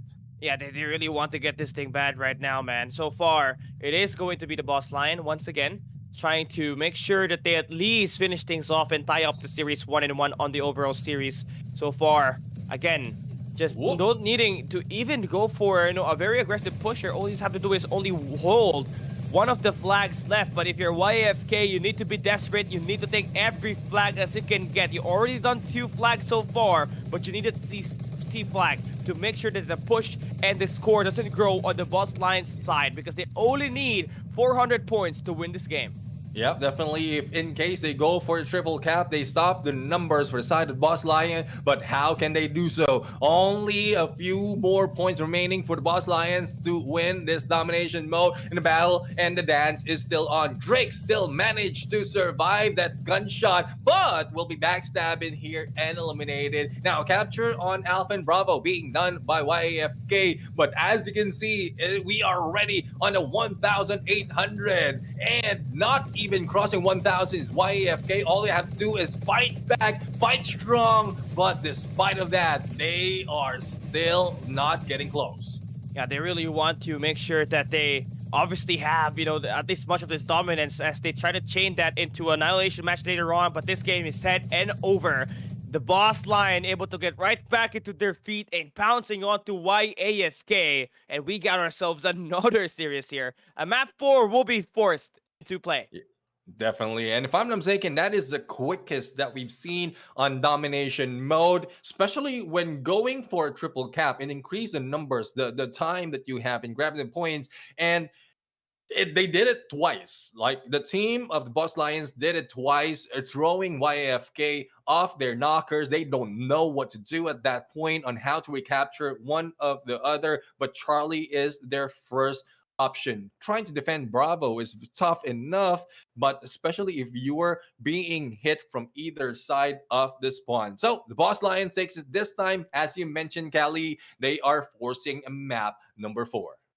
Yeah, so far, who is going to win a swing game? This map number 3 is going to be the main topic, because most of these teams are trying to iron up for, again, surviving out the first set of rounds at the lower bracket. We take a look at our match result first. Rizuko from the Boss Lions able to step up with 10 knockdowns and 78k of damage. Really overwhelming YAFK on this domination with the help of Jake, who combines 16 kills for these top 2 players from the Boss Lions. Oh my goodness. I mean, very close to 20 eliminations at this point for the Boss Lions. But again, it's very, very tough. It's not just about the elimination. It's not just about the damage, but it does help, especially when you're trying to clear out one of the domination point to recapture or to capture it. So domination is already over. As quickly as that, we're back to annihilation mode, but a different map. We are now standing in the 2 Western District. Now, I've lost the pattern already. Is it still the open rooftop that's winning the game, or it has been changed already with the other teams? But regardless, those who take advantage of your position, especially outsmarting your opponents in your position in the first 20 to 30 seconds of the game, might have the advantage in this annihilation mode. Yeah, it's always about the rooftop control here. If you're one of these 2 squads playing, right? And I feel like for the Boss Lions, able to find Rizuko, that momentum at that map number 2 is essential. Now that he's been able to win those gunfights, confidence is going to be kicking in. And this momentum-based game so far, we've seen teams able to steamroll once one of their players actually pops off. So the boss lines, Rizuko, he is gonna be that main player once again that will be highlighted as one of the players for the boss line to win this series and entirely this map number 3 that we got at the Western District. A little bit of aggression being brought in by the Boss Lions, but they have been the first one to go down. YFK, though, no recovery is happening right now. And let's see if Kai will be able to survive 1v1 with the great one. Drake is in here, not really looking back as another one for the side. YFK is hitting him from behind. Now, YFK only have 2 remaining in this battle. Make that only 1 in this battle. And the Boss Lions really bringing this to a final roar. Yeah, Rizuko again was a main factor of that win. Through kills at least on the round number 1. Able to highlight again this close range engage and this momentum just beaming it up, man. This top control that they got will be a lot even better as they were going to be starting on the room side. Looking to try to find a way into the defense that YFK is able to set up on the generator side.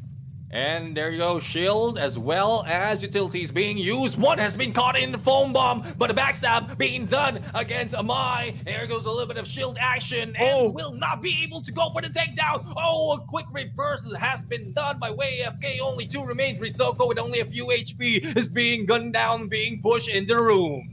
Yeah, nice resilience for YFK. Better rooftop control. Now they pushing on towards the room side. Rizoko, they still got 2 players alive, but this guy needs to survive the gunfight, but his teammates gets knocked down to a sliver of health. 3 players gunning him down, and May secures the final point, and YFK able to close it up, and we got ourselves an overtime.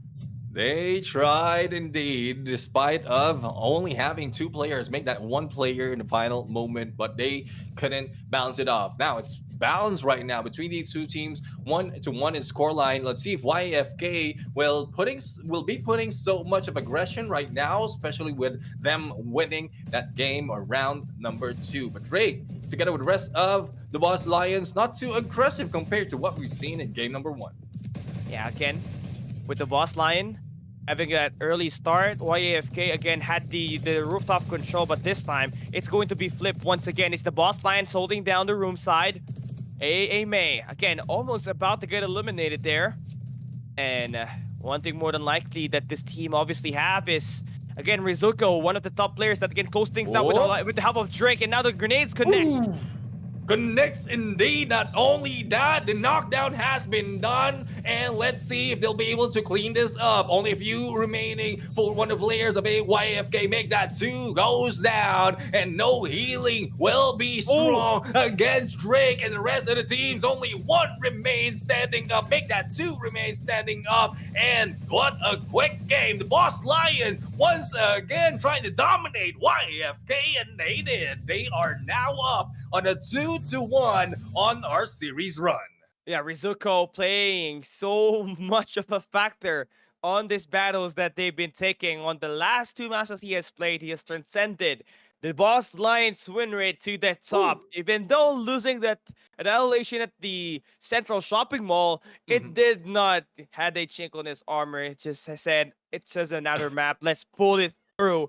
Back-to-back MVPs most likely going to end up for him as he has made his presence all across the board and now gave this team that match point on this series. It does look like it. It does look like he will maintain his MVP title overall. But again, we're going back to domination. This is where they were outsmarted. Boss Lions has been outsmarted by YFK. Now let's see if they will be, or rather, this is where they were able to grab that point against YFK. Let's see if they can repeat that once again in a different map. But I still need to point it out. If you are coming from that Charlie area, from that C domination point, it's a better chance for you to take the win, because the moment you go in onto that rooftop, then there's a good view for you to defend that C. But going into the result right now, we have Rizuko as our MVP, 8 knockdowns and 61k on the damage. May try to their best really to catch up, but aggression overall is just on the side of the Boss Lion. Yeah, they're coming off with the initiative that they are going to win the battles for the next two maps, and they really pan out their way. Now, YFK is missing some gunfights, especially on the healing strategies as well. Most of the time, the healing player, the heal player is actually being taken down early by the boss lions, which made it so much easier for them to close out some rounds. And one thing more than likely, Drake and Rizuko going to be the top two slayers that you need to watch out for when you're playing the domination match. And just like what you said, the Yeah. C flag and the B flag is the essential flag that you want to take control of in order for you to win this map number 4. Yeah, definitely. That is what they need to strive for, unless other teams can prove and show us a different approach, especially in Western District. Because so far, like even if when you're coming from A, you need to switch it up onto the other side so that you can take the win. Because those coming from A doesn't have or have a little chance really to grab the point, because it's quite easy as well to jump out to that alpha if in case you're coming from B. So a lot of pressure has been being put out for those spawning from that A side. So we have yet to see a great tactics from teams coming from there. Again, we still have the Boss Lions on the lead against YAFK. This is a good chance that YAFK can turn things around if they spawn from the seaside. If not, then it might be a difficult game for YAFK. Yeah, again, we're going to be holding down the players at the Western District. B side is always going to be by the rooftops, and it seems like the boss line's going to be starting off aggressive. Grenades being thrown out. 2 players right in front of them, and they are able to secure some shots at this early game. And again, at least take some capture and hold. Take this B side to their side and get that 2 flags initiated off the get-go.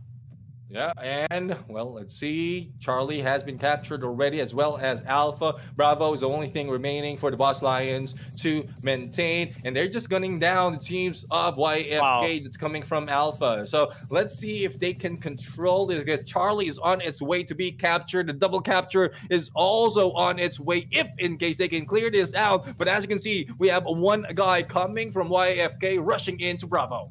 Yeah, YFK again, 2 players in there. I mean, this is a nice dance for Drake once again, hopping up and down, freezing the player, and buys himself some time to actually go for the kill. And they have finally captured the B side once again, able to stop the first wave of gunfights coming in from YAFK. Yeah, let's see if they'll be able to move in once again in the battle. But the Boss Lions already in a huge lead, around 200, and still defending that Bravo. This is a tough choice to make for the side of YFK. They don't have that much opening just yet in terms of clearing up that Bravo, and they are having a tough time in maintaining their Charlie approach. So let's see if the Boss Lions can keep it this way, or will they still be aiming for a triple cap. And they're going in for a triple capture here. They don't want, to give this team an easy time. They want to go in for a beatdown and a triple lockdown. Coming in for the Boss Lion, even capturing the best area on the map, easier for you to light up the place that might be contesting this A capture when you are on the B side area. Now you got Rizoko again, the best player coming in from the Boss Lion, able to get that down all by himself. Another player about to go in and contest. And that's one thing. If in case you have a player just like Misoko, all you have to do is trust him and wait for backup or help to be asked for. And this is the help. Drake has a good opening on this alpha. It's very difficult really to give out that alpha because it's so much a chance that you will be taken down. But Drake right now might be in trouble already. 2 rushing in, foam bomb being thrown, and the slide managed to keep him alive, but not for long. But here comes the rest of the team.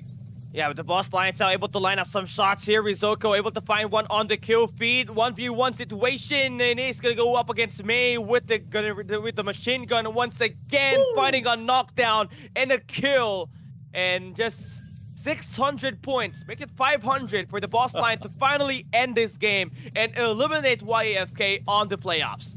Regardless of which map, if it comes to domination, the team of the Boss Lion only needs 5 minutes to bring it close to the end. But as you can see, Rizoko is still alive and kicking, being hit by AA May. Let's see, and there goes the takedown. Rizoko goes down, Bison in hand, and Alpha or Bravo being captured right now by the team of YFK. But is this enough? With only less than 300 points remaining for the side of the Boss Lions, they might be able to grab this win, but there goes the capture on that Bravo. Charlie's only one that has the sign of the Boss Lion, and Alpha might be captured once again if Rizoko survives. Yeah, this guy is a matchup nightmare, right? Again, 1v1 almost everybody in Mage trying to get this kill. That will be Kai knocked down. Rizoko just unstoppable like a freight train. He hits them up bad. And just 200 points for the Boss Lions to win this series and eliminate YAFK at the lower bracket. Doesn't need to go for a double capture right now. As long as they have a 1 point open, they grab that win, and they did. They have taken this game in the storm. 3-1 is scoreline. The Boss Lions, once again, allowed to give a big roar for them. And you know what? There's even a big fight here for this squad, right? But the coming game right ahead is going to be quite interesting because they met the same fate. Even worse than a 3-0, a reverse sweep loss for Experience and hers for Alliance Spade. So that will be an interesting match at the lower bracket later on. But man, nice play for the Boss Lion. Rizoko really gave a big roar to finally finish things up against YAFK, who was the MVP of the 2 wins that they won on map 2 and map number 3. And I feel like with that kind of performance from him as well, those 1v1 gunfights always being won by him, could potentially end up with the 3 MVP run on this 4 maps he played. Yeah, definitely. And given that as well, the Boss Lions continue on. That leaves YFK being thrown out of the lineup of the competition. But before we go there, we have match result right now. Drake is in there with a lot of knockdowns. The same goes with Mo, but as you mentioned, that is Risoko right there as an MVP. Doesn't beat the knockdown, as in there's more of the damage that has been dealt. But not only are we offering to you guys the winner one of the best domination in here, we also have another set of code. I'm going to leave it to Callie to share it to you. And you know what? I'm going to pass it back to you later on. But guys, you guys have been so amazing for letting us, again, reach our milestone. Make sure you follow, like, and share the official page of Garena Undotted, our social medias. Again, we are live on Facebook and YouTube. So we get another one. And as the day and as the hour passes in our live stream, it will get a lot better here, Neptune. Yeah. Definitely. And, well, I guess you throw it back to me. A lot of not so much of explanation needed anymore. What you will be getting is tactic samples. So the code is the number R 9439. So for those of you who don't know, it starts with All Star 9439.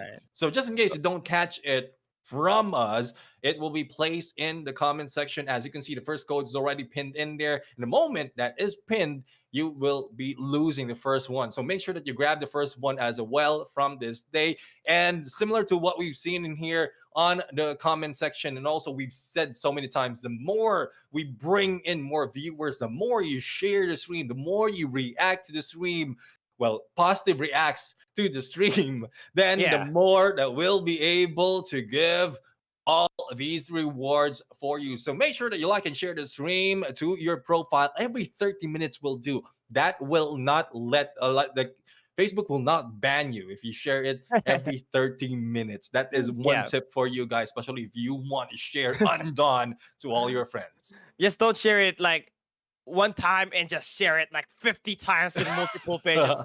Man, you're gonna get flagged. That's not how you want to end things up, right? But again, yeah, you guys have been amazing so far. Now we get to take a look at more action. Experience and Alliance Spades playing at the lower bracket. Best of 5 is coming up ahead. It's another extension of the Thailand versus the Indonesia series. Both of these teams lost through a reverse sweep. They only needed one more map to take that victory, but could not get that job done. Now, do we see the same exact fate happening? A map 5, do you think? What, Snapchat? Oh, have to see. I don't know. I mean, they were on the losing end of the first week. So that's really tough right now to say that it might reach map 5. But there we go. The final one of the final elimination in the first half of our games right now. Either Experience or Alliance Spade will be going home after this battle, and Annihilation mode begins. A little bit of gunshots, but not so much of that.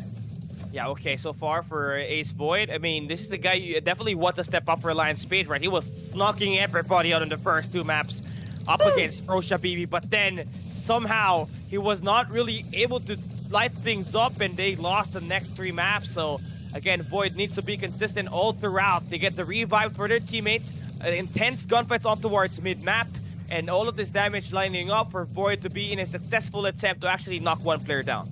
Yeah, let's see if they can do so. A little bit of rush on Shinji right now, as well as the drone being collateral damage at this point. But Spade is SR receiving damage coming from SAS at this moment, and this is crucial part, especially if you're in the middle out in the open, then you might be hit hard with those flanking from the side. But a little bit, I thought that was a head. I thought that was an opponent coming in. That was just a drone. But again, this is a time where the team of Experience is trying to reel in a Alliance Spade to their favor, to their side, so that they'll be able to go for the knockdown. Always same setup that we're seeing for Experience, right? Always trying to play the mind games. Can they close it out up against Alliance Spades, who was trying to go for a long wrap? You can see now on your screen that's going to be Void, trying to make the push over towards the main alley. Now he has 2 of his teammates up towards backside, going in for that multi-angle push. What kind of setup they're trying to push through, and Experience about to get barraged there by Alliance Spades, who is ready for the gunfights. Ready for the gunfight indeed. Ball right now going in headshot to headshot, but not so much of a knockdown being done. Shield gun will be put up, and let's see if this is the push that we've been waiting for. Going past 2 and trying to hit the healer, and there you go. Shinji has been stuck in the foam bomb and will be taken out. Now was still recovered though, and SAS right now being chased out and pushed out by the rest of the team of Alliance Spade. Borger right now being bitten into and not surviving as they go for the flank. A little bit of utilities for the damage, and there goes. Only 1 remains trying to get away, but Borger's still alive though. Yeah, he's being beaten alive now though, but 3 of the players from Alliance Spades, 1 member standing for Alliance, for Experience, and this is not going to be a great spot for him as a 1v4 is definitely such a big disadvantage.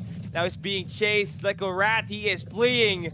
Alliance Spades again looking to start off aggressive. Guy is back against the wall, literally, and he is knocked down by SR. Buzzer beater with only 2 seconds to spare, and that is what aggression of a team from the team of Alliance Spade looks like. Now that we're going to see if Experience is going to pay them back to what they have received right there, because we've seen Experience really change up the pace of the game, but then they don't have that they don't have that much of a quick switch, especially if they want to rush in. They are always on the losing end if things or the pace changes mid-game. Yeah, again, so far for Alliance Spades, again, you already won the round 1. You are at game point, needing 1 round to finally finish things off and stun Experience continuously again. Starting the day off, losing a reverse sweep, they have lost 3 straight in a row. Same thing can be said for your squad, but you have the upper hand on this map number 1. Round number 2 is where you exactly want to end things to keep that momentum and that saw continuously for Experience. Again, Void gonna be the front man, able to take most of the damage as well as the kills for the team so far in this battle. Let's see if they can battle it on right now. So far, 2 minutes remaining in the clock. Oh, up close and personal surprise. Even I was shocked. But there goes SR right now trying to get away. A little bit of armor damage. But here comes the flank for the side. Melee action. But will be hit hard with the Bison. And let's see if anyone from Experience can fight back in here, as they lost one of the players. And they will be moving back. They cannot get away from the clutches of Alliance Spade. Yeah, they are just being hunted down here now. Spades are able to hurt them very bad here. Experience, again, the struggle is just insane for them. They're being shot on at the long and the close range engage. And the thing with that is Void has always been a big factor off of that. Gets another knockdown. And just like that, these players are down to their low numbers. Only 2 remains right now. A little bit of hide and seek action and 1 minute to play with. Yusei receiving a little bit of damage from the back. And here comes a jump. Burger being beaten into it, but still healing. And there goes 1 down. Bull still in the rush. And even if he is in the front line, he is not losing his fight. Yeah, Alliance Spades, again, last player to take down. And they win the first map at this lower bracket match up against Experience. And man, nice bounce back there for them after dropping the map up against ProShabibi. So yeah, this is going to be an insane battle for Alliance Spades. They take map 1. We saw the initiative for Void, always able to put himself in the front and actually do most of the damage for the team. So expect him to do more of the attacks at the domination when we hop into that map number 2. Yeah, one thing I would say is Alliance Spades still have the momentum that they have coming from that match number 4. So though they were beat by Hersus in that battle, they still have that fire, similar to what we've seen in that match number 4. And the boss lines really ended it quite well on their battle against YFK. So Experience are the ones who are sitting this a little bit too cold at the moment. I'm not quite sure if they can warm up that easily because they're already down 1 point. Yeah, so far, again, the good news is, again, for them is that they have a best of 5 here. They still got plenty of opportunities to bounce back. And the thing with the roster here for, like a team like Experience, the gunfights really lack. And we saw that from ProShabibi. The only reason why they won the first 2 maps up against the players at the upper bracket is because they played through their mind games. That will not work up against Alliance Spades to just barge their way inside with the fast, aggressive attacks coming up from SR and Hussein. And the thing that Void is there as well to become that bigger threat. You really have to watch out on all of your angles. Most of the time we see Vold already going in like rush after rush, and probably it's because of Parlix just having their back. But SR right now, SR, if I'm not mistaken, is just like pretty much what Tiger Yep is doing for the side of Dragon. He's not so much in the front line. He's the ones backing Vold up in those engagement, and he's the one getting most of the knocks. But SR will not be able to do that without Vold already initiating battle. So that is a good tactic to hold on to repeat. But this is domination that will be coming up next. So let's see if that will still work, because this time a little bit of split up will be beneficial for them. So one who is going for the mid man in this battle needs to switch over for a healing gameplay so that they can split up, probably capture A and C at the perfect timing before heading over to B.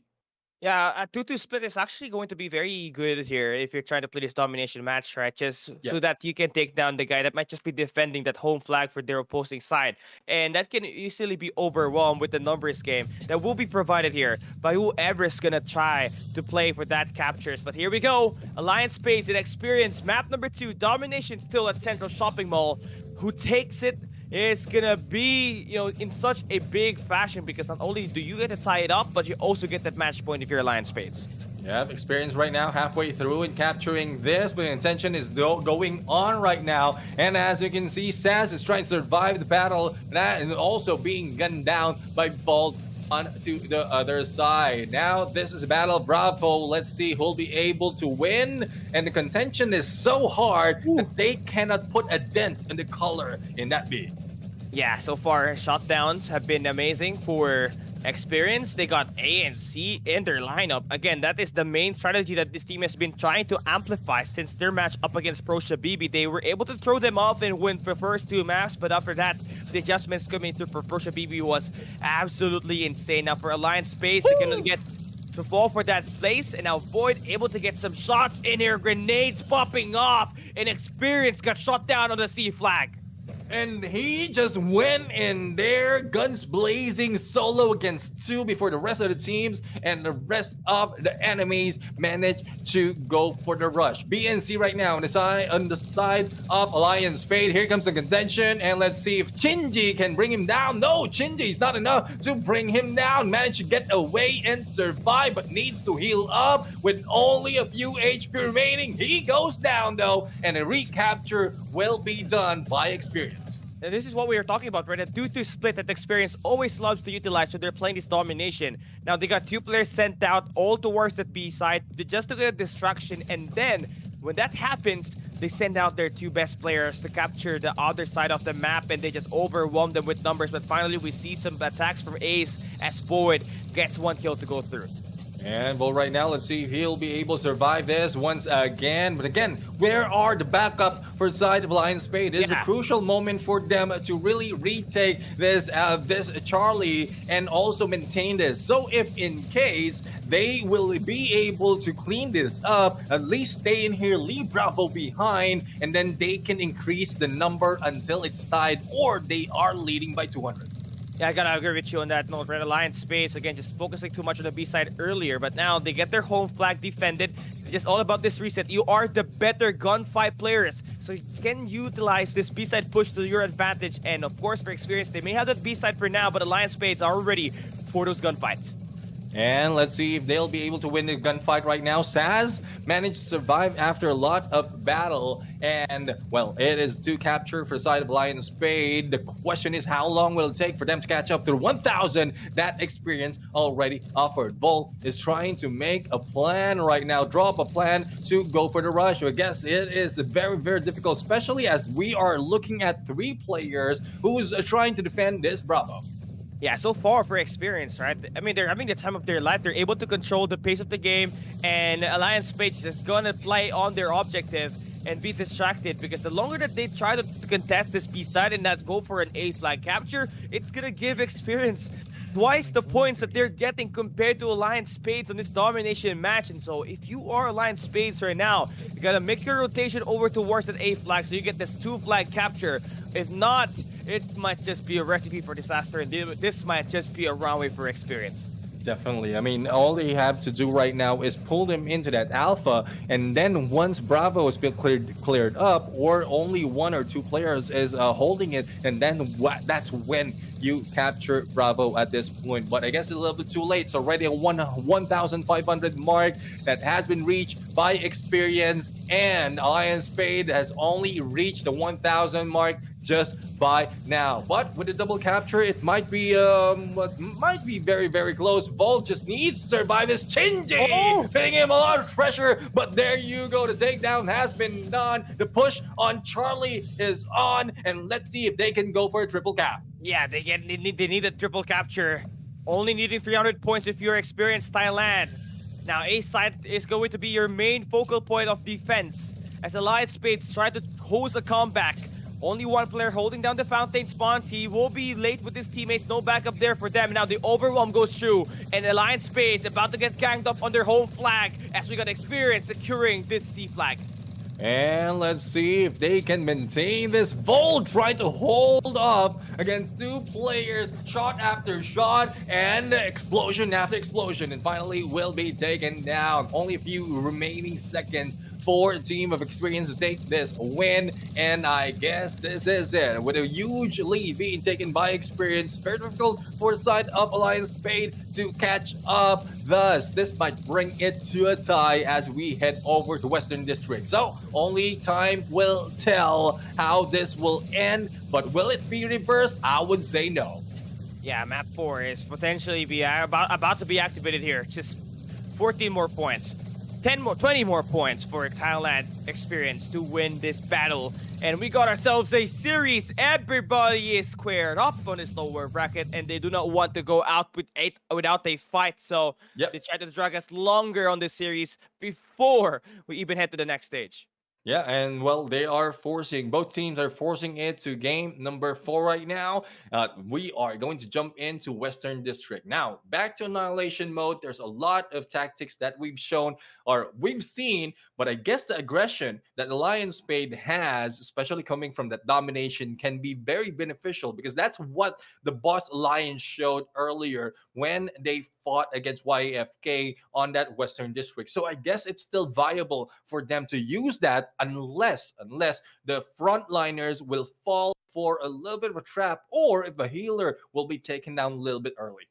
Yeah, I feel like you have to go for the healer here if you're one of these two teams. It makes it Yeah. so much easier for you to at least find these eliminations as fast as you can because there's just so many health restored with the healer in a battlefield. And Mhm. finally able to get one here is going to be experience and most likely going to end up with them actually trying to chain that into a map to win. Just like what we saw Right. from a team like, the Boss Falcon when they lost the map number 1 earlier.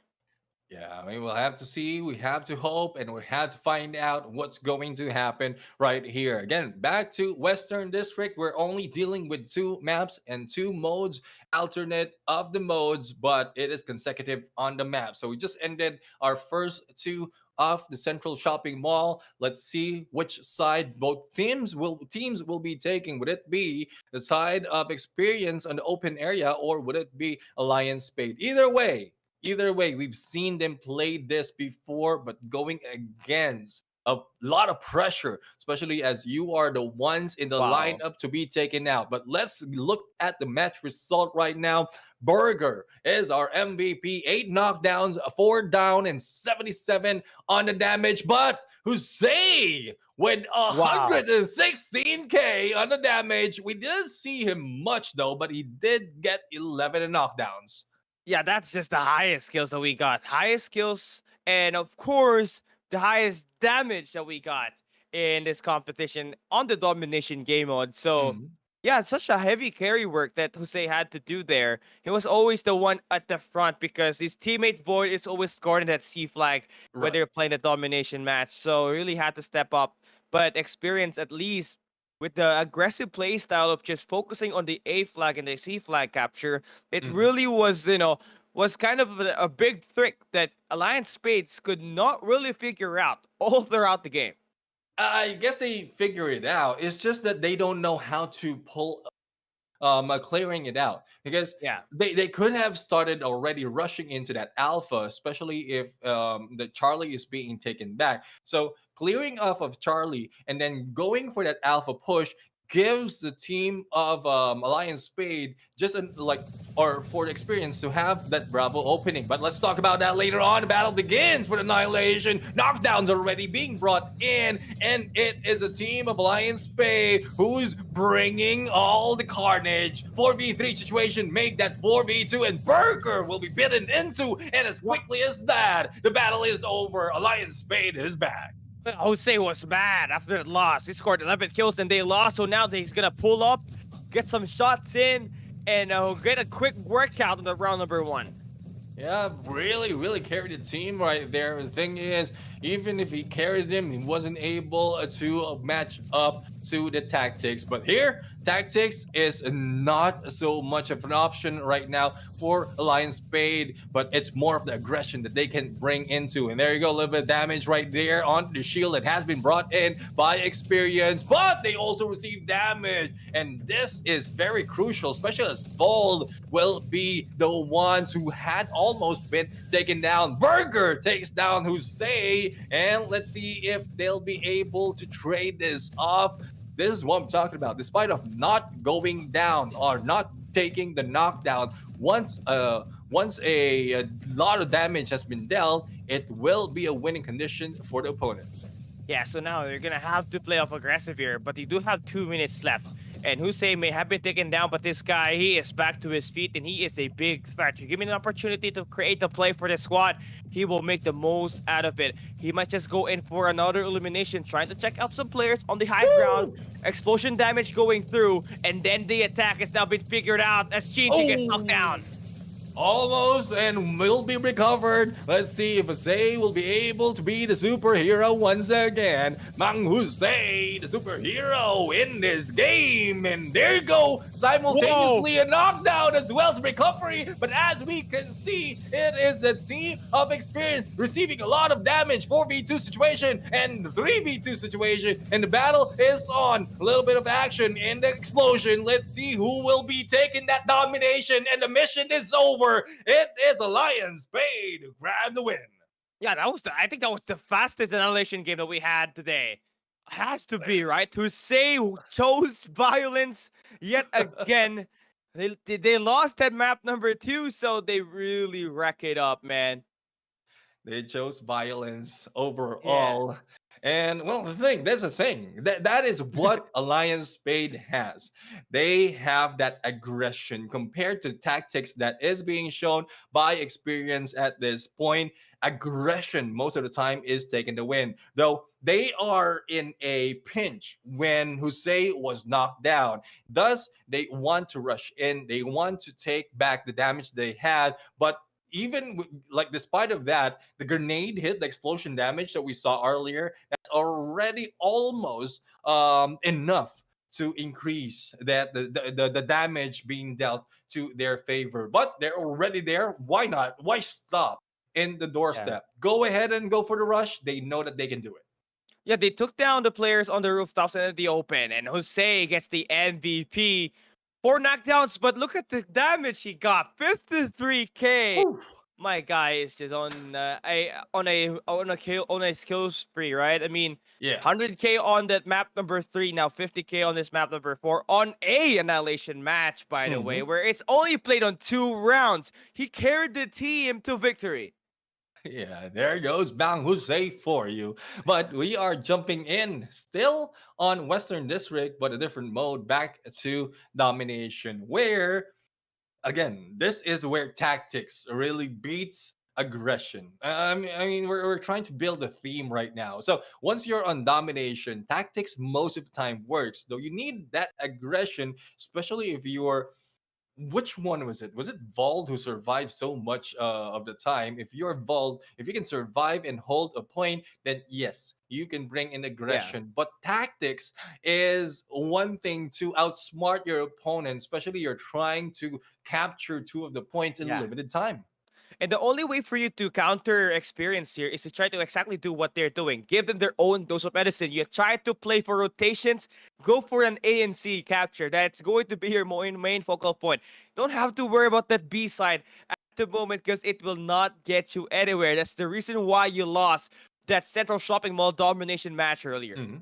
Yeah, I mean, definitely. Though Alpha and Bravo is quite near in terms of distance, I would say. But the opening onto that Alpha brings in a lot of trouble if in case you're trying to retake that Alpha. So if you're coming from the Charlie, then it's a good chance that that is a better approach. Charlie and Bravo, because the moment that you peek out from Bravo, you have a little bit of cover while you're trying to gun down those capturing that Bravo side. So that would depend on the spawns that you are trying to, or that you will be taking in the beginning of the match, or if you can flip the spawns to your favor, then that will be favorable for you as well. But as you can see right now, it's experience taking that Charlie side. Bravo is on to the capture.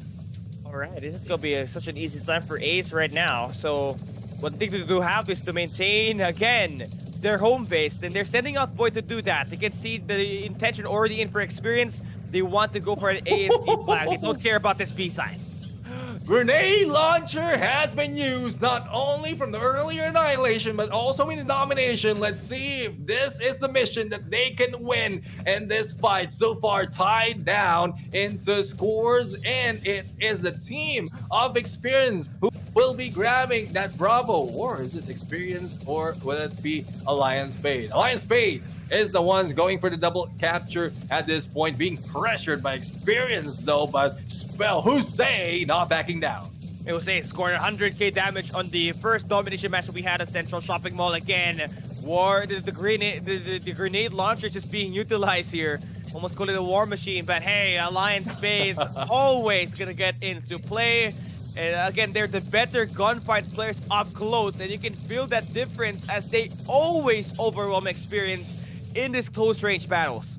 Experience right now, well, let's see if they can maintain this Bravo capture. They have a good opening on Alpha. 1v1 happening. Shinji being healed on a 1v2 situation. But we'll have to find out if they can survive. Sass will not be jumping out just yet. Oh. Sass is just here to provide backup. And front, up front of him is an enemy coming from Alliance Spade, but he did survive.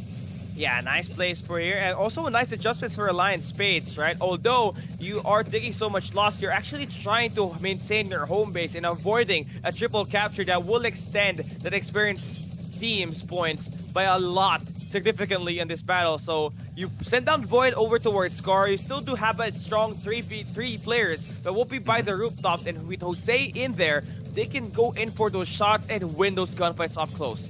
Shinji right now, another pressure being brought in against Vol, and there goes Foam Bomb will not be exploding, but Shinji will be going down, and Vol right now unstoppable on a 1v1. As we can see, the increase of points being taken by experience right now, very close to that 1,000. This is what the team of Alliance Spade needs to recover from. Once again, a War Machine coming from Jose, dealing a lot of damage. Let's see if this will work for the team of Alliance Spade this time around. Yeah, just a few more players to take down, and you're going to be able to capture the B site here. That's going to be Shinji going in for the recontest. Alliance Spades, again, facing so much wrath and barrage of attacks from experience, but they cannot still put in the work to get the capture done as the unlimited reinforcements from experience just continues to line up. Yep, definitely lining up, and Alliance Spade is in trouble as time is running out from them. The shield has been pulled out by Vault. Shinji in a challenge once again, but a backstab coming from Jose. Wow. Might clear up this Bravo, but needs to get away despite of him in an advantage. Sass right now being gunned down by two players. What a backstab against Jose by Burger. Yeah, Burger, the MVP of the last domination game that we had, continuing up that rally and letting this team finally get away with a huge sum of lead. Experience only needs 400 points to actually win the battle up against Alliance Spades, who cannot get any second flag captured. Always holding down this home flag with Void in there on a 1v2 situation up against a drone and a human being. Man, not gonna be a great spot for him as he gets knocked down. Definitely not a great spot. Not quite sure, really. If it's like it looks like Alliance Spade has the advantage in terms of how they are working their capture point. So we'll have to see right here or by the end of this game which one is who. But 1,800, only a few more remaining for the side of the blue team as they rush in. Alpha and Bravo are now secured, and Alliance Spade, or for the side of the red team, they are having trouble as we are seeing on the final few minutes of this game. Jose right now is handing in front, trying to stop who's rushing in. Yeah, do we see a comeback happening, or will experience finally finish things off? Only needing 60 points to win this battle. B-side capture working. The C flag is gonna be working as well for Alliance Spades. It's a lockdown, and experience about to experience something bad if they do not win this gunfight. And there you have it, the triple cap being done, and stop the time on the other side. Here comes the rush, and experience right now can carry on. Bravo has been captured. Alpha and Charlie right now has ended, but they will still be grabbing all the points. Experience has an open Alpha to go through, but there you have it. The battle is over. But we don't have a view as to who's grabbing the point. In a bit, we're going to see it is, but the way I'm looking at it, experience has already tied it in a 2-2. Yeah, it most likely felt like that one, man. I mean, they won by capturing the B flag. They just stacked their resources in there. They know that that's the best chance for them to actually win the gunfight because they're able to held off so many gun battles up against this team that they're going up against, which is Ace Spade. And with that happening, it is going to be a map number 5, but their annihilation game, got to be a lot better. They did win the map number 1 first, but Jose was able to stop them from taking anything at the Western District at map number 3, where it ended in just like mere minutes that we're talking about. Well, we'll have to find out if they will be able to repeat the same thing. They like experience that quick of a gameplay, and we were talking about like the Western District. So if they will be jumping back to the Central Shopping Mall, it will. Take a little bit longer, and the approach will be quite different unless they go in for a three-prong approach, a few in the mid and then a flank from both sides, and they might be able to take advantage of that. But it's so much risky because if the rotation is being done with the other team, like by experience from the other side, one of your teammates will be going down a little bit early. Yeah, and I feel like for them, you have to stop getting killed by a grenade launcher. Jose had four of those. He had four of those at the Western District. That was not a friendly sight to see Mhm. as your heads kept on exploding, and the games barely even advance, and it is not just great. Yeah, I mean, definitely not so great, but it's risky as well if you have the grenade launcher because there's a huge chance that you will be damaged as well. So let's see if that can still be used, but it's not often that we see a grenade launcher being utilized in these matches. If I'm not mistaken, the last chance that we saw grenade launcher being used was way back then in the early parts of the esports scene. But as we have experience grabbing a win right now, we hold on. So Jose is the MVP, or was it Burger? Burger is What? on blue right now. I'm Yeah, quite surprised. I'm quite perplexed on how I this mean, is working right here, but not quite sure if this is the end of the game or if it's still going in for match number 5. Well, I'm there's a little bit of one thing about this. There's a little bit of hiccup in terms of our view of the game. Thus, confusion might come up as well. yeah, and I feel like it definitely was a win for experience, right? I mean, they did almost drop it by losing all three flags in this battle, but they got that B side capture and they reached the 2,000 point mark. But we'll find out later on when we actually see the brackets, right? And who actually Yeah. stays who actually stays and gets to fly away from the competition.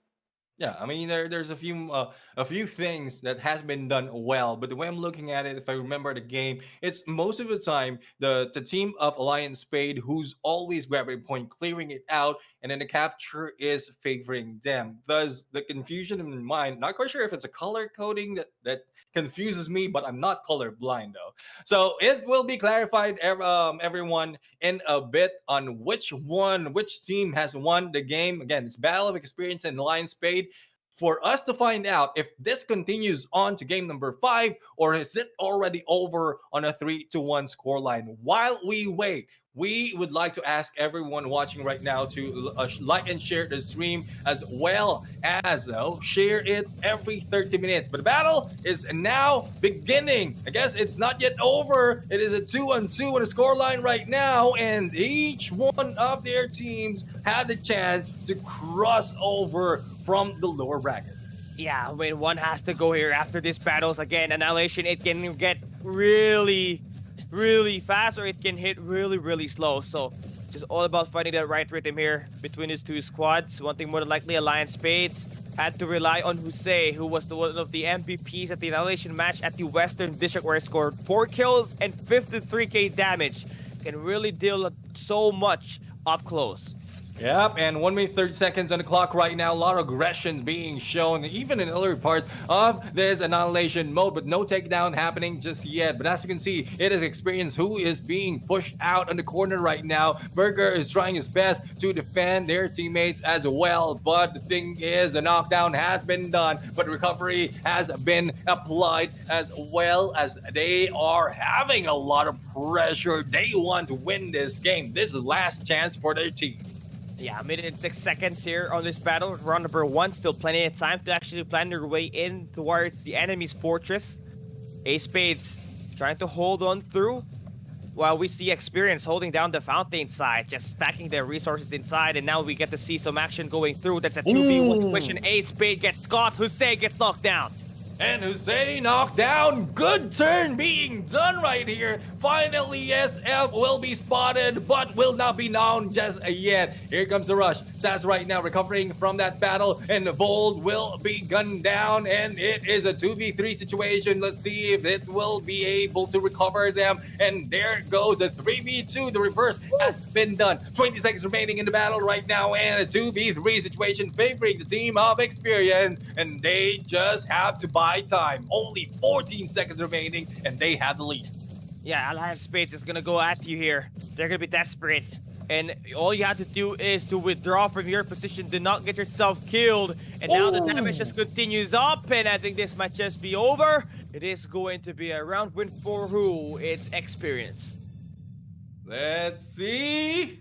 Arlix, NJ was able to grab that, and that is coming from the side of Experience. And well, that's a good play for them. Despite of them having a tide in terms of knockdowns, they still have a bunch of damage that has been brought in. So let's see if the same approach will be tried by Lion Spade, or will they be going a little bit more aggressive? And trying to slow things down is most likely going to be the main factor here if you're Lion Spades, because right now Experience has been able to get a good read off of you, and they know and they love to play those mind games. You get an opportunity to take those early strikes, they are gonna withdraw from their initial key positions and just let you go in and be desperate. Sads right now almost in trouble in there as he sees 3 of the players from Lion Spade. But here comes the shield being brought up. But Bolt is putting up the shield of their own. Now, as we can see on the other side, they have made that rotation, and Sass will be receiving a little bit of damage. But also, that shield is being broken into. So, Lion Spade is still up and kicking, and they still have no rotation that they can use against this team of Experience. A minute and 52 still going to be the scoreline of the game. Oh, Borgor almost about to get shredded there by Void, but actually escapes with his life. Again, a needed round win for Alliance Spades to continue their survivability in this series. This is going to be an elimination match. A Game 5 winner advances to face the loser coming in from the upper bracket quarterfinals. The loser will have to wave goodbye. Yeah, they have to wave goodbye, and here we go. The rush is being done right now. Ball blinding everyone and trying to put him down. Sass goes down on his knees, and here comes the rest of Lion Spade. Jose putting in a lot of damage, but they also receive damage of their own. Here comes the chase. Jose with a grenade launcher, as well as burning the enemies in front of them. And let's see if they'll be able to bring him down. Burger's being burned to his crisp and being shredded, and there goes Burger out. Yeah, he's down. It's going to be Lion Spades now flying through, trying to take the last guy alive for Experience. And we got a map number 5, round number 3. Winner advances to the next stage. They want to stretch it all throughout. Stretch it thin, stretch it hot. Let's see who will be grabbing the win. A lot of aggression being shown by Lion Spade, and Experience right there. If in case they didn't lose that player, even if they backed off, they had a good chance of winning the game. But again, there is a lot of pressure for both teams right now. As Callie mentioned, the winner goes in and the loser goes out. Yeah, again, Alliance Spades, somewhat going in for a very aggressive approach here. Obviously extending way behind the initial circle now. Borgor shot down. Shut down indeed, recovered, but still brought down to his knees. Here comes Shinji, trying to shoot back, and Corrosive being felled by the team of A Spade. Now Jose right now needs to hide out, but knows that the rush is being done on the left-hand side. Here comes a 1v2 situation. The rest of the teams is trying to recover, but they need to do the flank as well. Alliance Spades trying to play with their life here in this mid-map. Shinji and Indus going in for some knockdowns. It's a 3v2 situation, but the revive goes through for A Spades. But again, most likely gonna end up as a skirmish in a barrage of attacks going through. Oh my goodness, melee, grenade launcher, whatever they can use, the kitchen sink to end this battle. And there we have it. Alliance Spade moves over to the next stage, and Experience will go home. Yo, what a massive adjustments that we are seeing here for this team, right? Able to win 2 annihilation game and 1 domination match, truly emphasizing how strong they could be when they have that momentum going on their side. Who say again, deliberately putting so many players down to the ground with the war machine, finally end things all to this place. Yeah, definitely. I mean, it is quite exciting, especially when teams put it in the final moment wherein there is like really a nothing to lose, plenty to gain at this point. That is what Alliance Spade, that's where Alliance Spade experience was in that final moment. But the thing is, Alliance Spade had it a little bit stronger. The damage that has been dealt by Jose, especially up close and personal, regardless of how many, with that grenade launcher. And we saw a little bit of damage being thrown as well in terms of the tactics by experience, but aggression overall. Alliance Spade won that. Yeah, and again for Alliance Spades, just need to continue up the rally here because you may have advanced to the next stage. You may have survived up against experience on a thrilling best of 5, Mhm. but it ain't all over yet. The longer you stay in the playoffs, the tougher your competition gets, and you already know you got brought down here by Herzas on a reverse sweep. So you do get the map 5 win, which is gonna be great with Void being that MVP, but Hussein obviously was the last that guy that was able to finish things up with that grenade launcher at the end to take down 2 players to bring the last players of experience to bring experienced players down to 1. Yep. And well, there we have it. Two of the teams coming from the top 8 of the group stages has been let go. We have yet to wait what will be the fate of those in the lower bracket because they will be waiting as to who will be the losers coming from the upper bracket. Up next, the upper bracket battle begins. Who continues on to our semifinals? And that is where it gets exciting. Would it be the same team that is so dominant in the early parts of this day, or will it be turned around, Callie? Not quite sure what happened with Callie, not quite sure what happened with me, but I think everything is going to come back in a bit when we return. The next match, Dragon going against Boss Falcons, will be happening. See you in a bit. I'm craving your body. Is this real? Temperatures rising. I don't wanna feel. I'm in the wrong place to be real. Oh, and I'm longing to love you just for a night. Kissing and hugging and holding you tight. Please let me love you with all.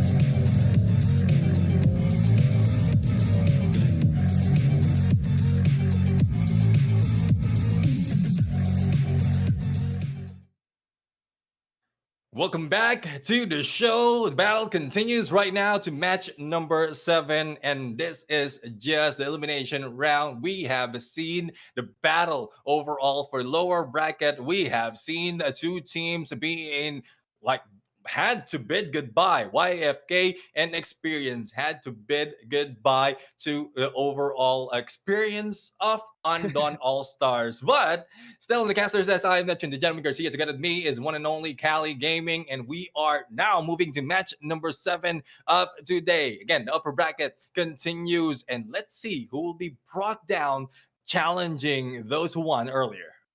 I mean, I'm looking forward to this upper bracket because I want to see Tiger Yap from the Dragons from Thailand, man. He was dominating, getting all Mhm. the MVPs up against the boss line on their first match of the day, but they're going up against the boss Falcon here this time.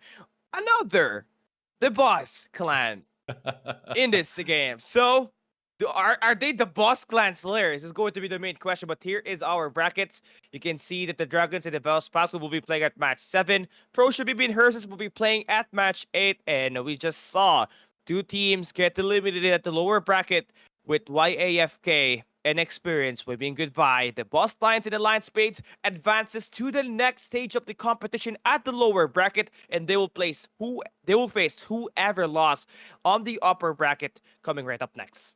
Yep, up next indeed. And that will be happening for today. So from match number 7 up until match number 10, it will be done for this day. And we're going to find out who'll be moving in onto the next day, the grand finals, which excites everyone, who will be the best team and the champions for Ondon All Stars. But it's still early to say, though we have premonitions, we have a little bit of assumptions of our own, because we've seen this trend of some of the teams, but we also saw the resilience of those who turn things around in the perfect timing.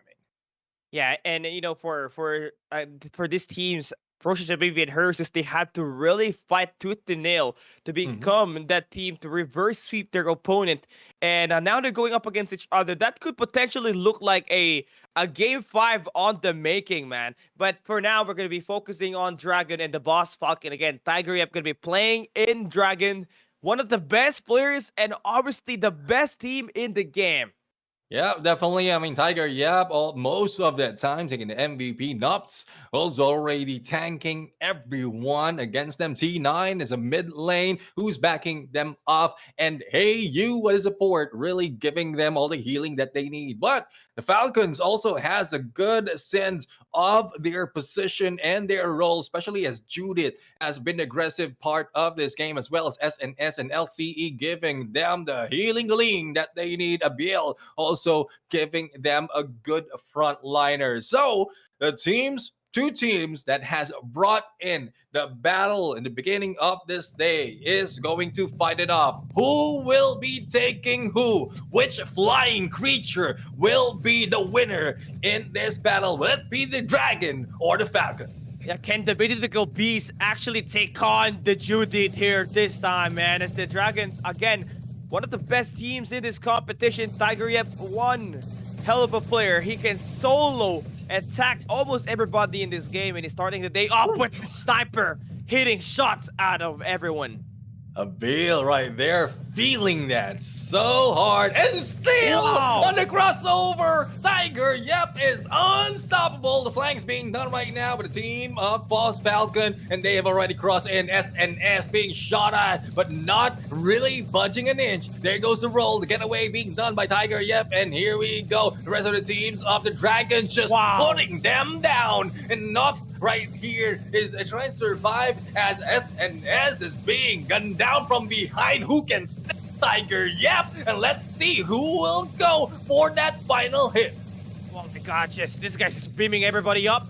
One last player alive here is going to be a Bale, and he's going to get taken down by the Dragons. And Tiger Yep scored 3 knockdowns on that altercation.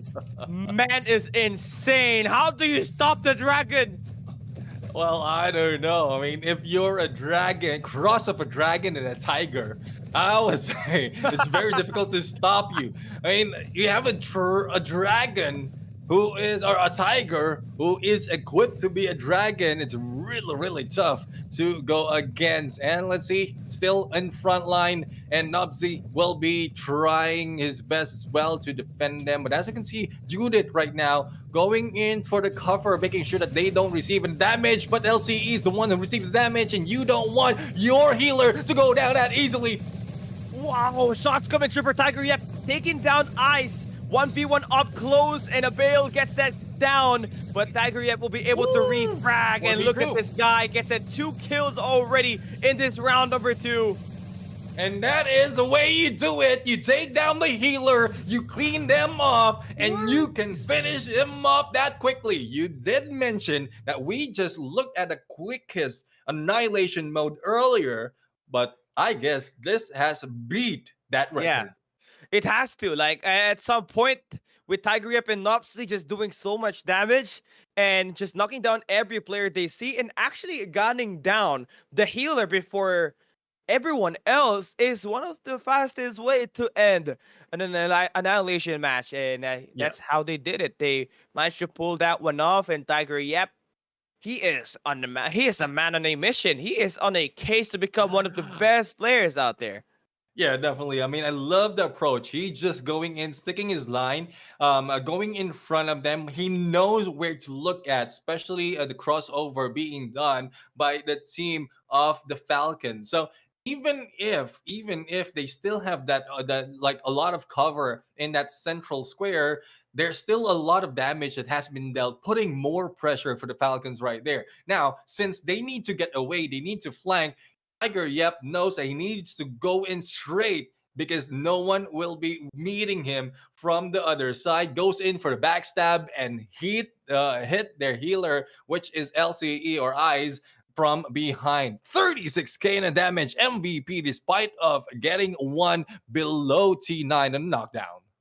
Yo, just such an impressive kills coming in from him, right? I mean, although T9 was able to get that highest skills, he didn't Yeah, provide so much damage. All of those attacks that he just threw was just, confirming kills. A kill steal, perhaps, from Nopsy or I guess Tiger Yep on this first match. But this kind of dominance is kind of where you need to worry about a bit because yeah.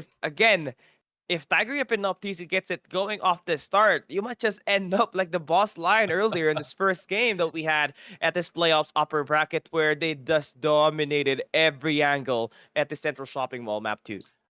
Definitely. I mean, it's very tough right now to tell what the Dragons has to offer. Falcons really need to be on their toes, not only on their toes, but also need to check out what they have to check out what other options they have to go against the Dragons because Falcons are being caught off guard even when they are just crossing. They're not really they're trying to hide out, but they are being gunned down one at a time. But let's see if domination will be a different story. Alpha and Charlie being captured, but Charlie has been captured first, given more chance for that team to grab a few more points. Yeah, again, one thing more than likely that is going to be important here What? for a team like the Falcons, but the Boss Falcon is just get, nowhere close to the Tiger Yep, but Noptisi up close again with the help of Tiger Yep. They get some knockdowns. And knockdowns indeed. Judith is still alive despite of being knocked down. And that is a good roll for their healer to do so. Nopsy right now getting so much of pressure for the rest of the boss Falcons. And still not down just yet. Bravo is in contention. While everything is going on, the boss Falcons has crossed over and taken Alpha and Charlie. And Bravo is almost a quarter through for a triple cap. Yeah, I mean, this is just amazing plays coming in through the squad, right? I mean, looking at the way that they're trying to anchor this matchup, all it takes is for them to get this close range engage over towards this mid map, and they don't even worry about, this 1v1s because they know Tiger Yep as well as their teammates can actually go in for those 1v1 gunfights, but the boss Falcon again fighting tooth to nail. They got 2 flags captured. If they win this B flag, it's a lockdown. Let's see if they can lock it down right now. The Boss Falcons already crossing that 500 mark. 6 minutes, 20 seconds to the clock right here. And let's see if they can survive. Tiger, yep, healed up a little bit on his own. And they are now pushing them down one at a time. Now, as you can see, Bravo being recaptured by the team of Dragon. Is this enough for them to be able to take back the lead and the scores from both sides of this map? I mean, the boss Falcon just trying to utilize what the experience is trying to do here, right? Just go in for the A and C capture. Let Dragon and Tiger Yep go in for kills while we play for objective. And now you're going to have to think that this Dragon squad needs to find a way to sort out this kind of strategy that we're being utilized by the boss Falcons, which is just trying to go for this other sides of the flags. And nice shots going through them for them at the moment as they continue up the lead. SNS and Eyes really cannot be put down that easily, and with very close to 1,000 mark, it might be the Falcons' time to win this game. But the battle is not yet over. Nops right now being gunned down. Healing will not be happening right here at the moment, but Nops is still alive and kicking. Tiger, yep, right now trying to help out, and let's see if they will be able to bring down the Falcons to their knees. Eyes is still alive though, and will be able to help out their teammate. This is just going to be so much action happening here for the boss Falcon that they forgot to defend their C site, and that will be given away for the side of the Boss Falcon, right? Or I mean the Dragons. So now they just need to worry about defending their home base as well as the B flag, which is going to be about to be contested by any team at this point in time. Tiger Yep could be able to spot down the guys on the fountain side. The Boss Falcon trying to use his distraction to actually try to make their way in towards the B side, but Tiger Yep just too good, able to stop that push as quickly as possible. Judith has been paid by Tiger Yep. And there you go. Bravo right now is being recaptured at this point. Boss Falcons slowly being caught up by the Dragons when they thought that they had a huge lead already. But after the Charlie battle, that is not looking good. Here comes Tiger Yep. Was able to go and bring down 2 and still manage to secure that Bravo. Even the body shot there, out of frustration, I beat you 2 down. What more can you do to me? Gonna be said there by Tiger Yep as they Charlie slowly chip away that lead. Yes, there's going to be a 150-point gap between these two squads. Dragon about to make their way in as a way for them to come back into this battle. Tiger Yep, man, he is just going around the map and just scoring tons of kills. Yeah, definitely. I mean, the deal is they just have to go back and forth on Bravo and that Alpha. And the moment that they have that cleared, then just go for the same rotation. That is the good plan. Basic plan of approach. Not so much of complexity, but with Tiger Yep right now, it looks like it's so much easier. Yo, he is just finding all of this. I wonder if he's gonna end up with at least 12 kills in this battle. Resurrection going on, and Nops is there to get some attack, and now we got the lead switch about to happen. Just 400 points for these two teams to fight for, and they gotta play the objective very well. Tied and over. That is what the Dragon is doing right now after the double capture that has been done on that Alpha and Bravo. But the Boss Falcons not yet giving out just yet, and Ice is trying to protect their teammates right here. The battle is happening on a 1v1, and there goes. The skill will not work on him as T9 brings him down. Back to the Bravo battle. We begin. Tiger Yep is not yet put down, and I don't know, can someone stop this guy? I mean, if it's not him, it's not easy. 100 points for them to win the game. It is upon their reach. A win through a comeback in this map number 2 is possible with the one of the best players in Andon in Tiger Yep. Oh my goodness. I mean, it's this far. And then Tiger Yep just smashes everyone, and they were able to overtake and win the game. That is what Tiger Yep, the T9, Nupsy, and Heyu has to offer. Overall, the Dragons has breathed fire against the Falcons, burning their wings. Yeah, it's just an amazing gameplay for this team, right? I mean, projected to be the best team in this playoffs. They are not disappointing everyone that is watching right now. Tiger Yep, if he is not the one going in for the elimination, it was Nops. Unfair, because you got 2 threats on this lobby and on the same team, and they can really bite everyone that faces up against them up close. And if ever it is not going to be them, hey you and this other teammate is there to back them up. Wow, what a strong team. What a complete lineup that they have here. Definitely. I believe the communication is prime as well. It's so pristine that even if you have a few of the players flanking you, they just turn and shoot. But as you can see, Tiger Yep with 9 elimination. Nops, as you mentioned, if he doesn't get the MVP, Nops TZ will be getting the MVP. 11 or 113k on a damage. But I'm not quite sure, has these beaten the record that we had earlier? Was it 113 or 120? I don't know. I'm quite confused. As long as they reach 100k, that is good enough, especially in domination. And what's impressive here is this Dragon squad had at least 3 players with 7+ kills each. T9 was also hanging in there with 9 kills and 67k damage. So Yeah, Yeah. there's 3 threats that you need to worry about if you're facing the Dragons. So you really have to have a great standout gameplay on this coming games up ahead. And for the Boss Yeah. Falcons, they're about to face elimination at the upper bracket if they lose this next game up ahead.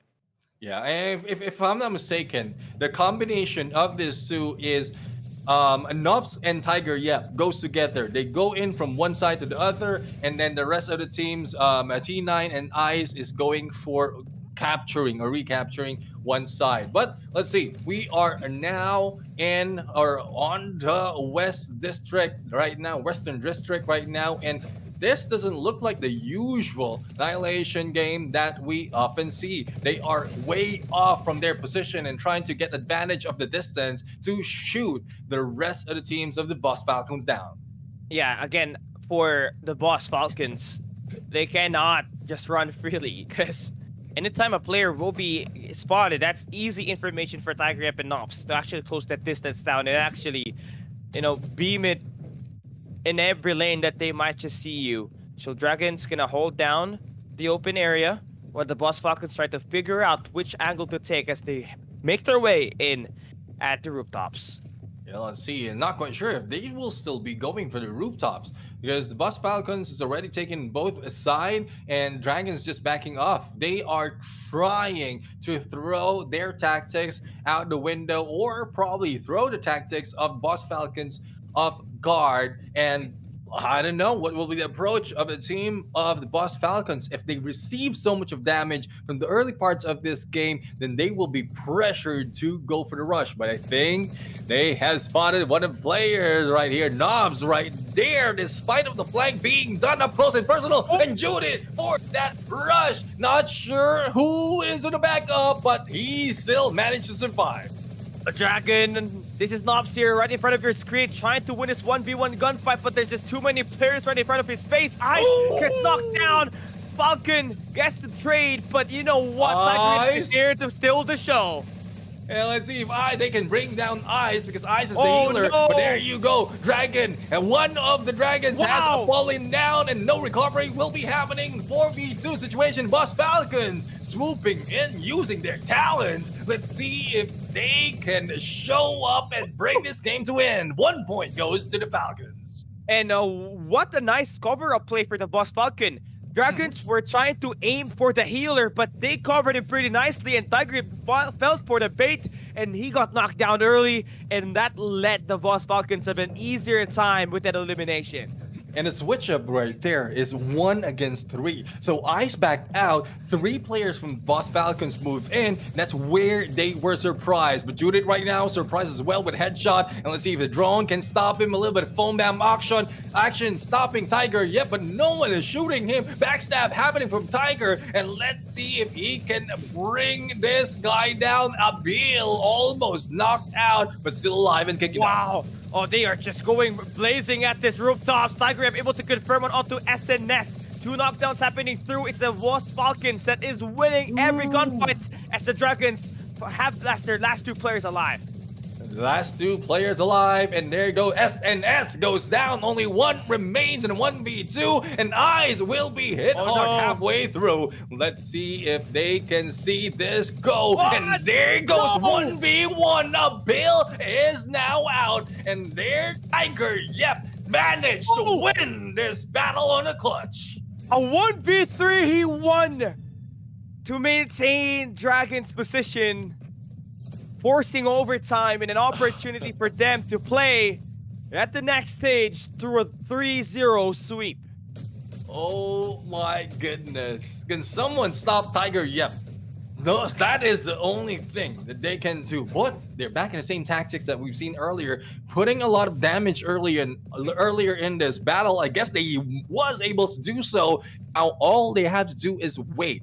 And maybe if the Boss Falcons take so much time in moving towards them, then it will be the win for the Dragons. But all they have to do is wait down for the time, get a good visuals, get good information against the Dragons. Otherwise, they will be caught off guard with a surprise. Yeah, slowing things down here. A very important round for both of these squads, but especially for the Boss Falcon. Again, They're down 0-2. This is going to be the final round of this map. You lose this, you're going to be dropped down at the lower bracket, so you have to plan everything out properly. You were able to take down one round up against the Dragons in this map already. Just gotta replicate that, cover your healer nicely, and let Tiger Yep extend out and fill for the fate.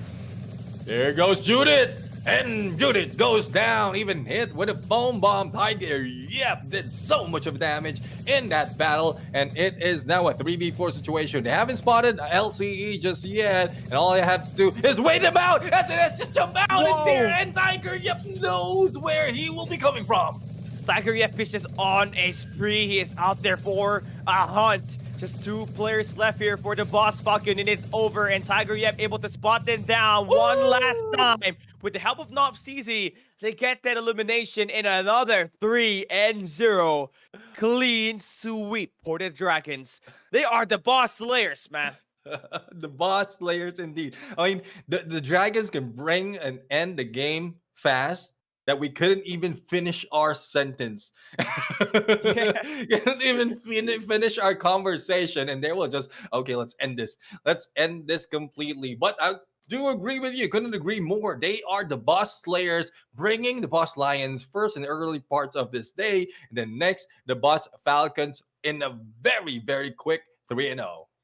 And that will conclude it, right? That will be their final game, and they will be advancing to the. They will be the first team to advance to the grand finals that will be held tomorrow. But for the Boss Falcons, it is far from over. The journey doesn't end here. They can rotate back and actually make their way at the championship stage by making a legendary run at the lower bracket. But it's gonna take more than that, right? You have to make sure that you win it, because that will be played today. You lose, you're out.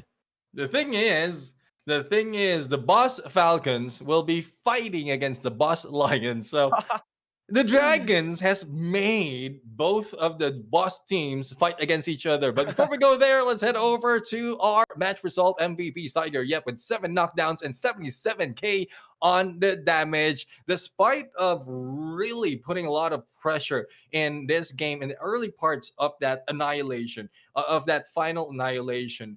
They were at a loss. They lost that annihilation with the tactics that they tried in the last game. But they know that they still have something, a breathing space. If in case they lost annihilation, they can win it over on that domination. So they had to try it again. But this time around, it was very successful. Yeah, again, if it was not Nopsezi, it's always going to be Tiger Yep. Yeah, who's still the MVP here for this game. 7 knockdowns and 77k damage. He's just everywhere. He is one of the best right now, and people have to start watching this guy stream, because he is putting everybody to work, and he's making it look so easy. I mean, we are watching their POVs, right? Every shot is connecting. How is that possible for him? It is just tons of R's and works that he's been able to output, right? That's why he is able to create so many of these moments.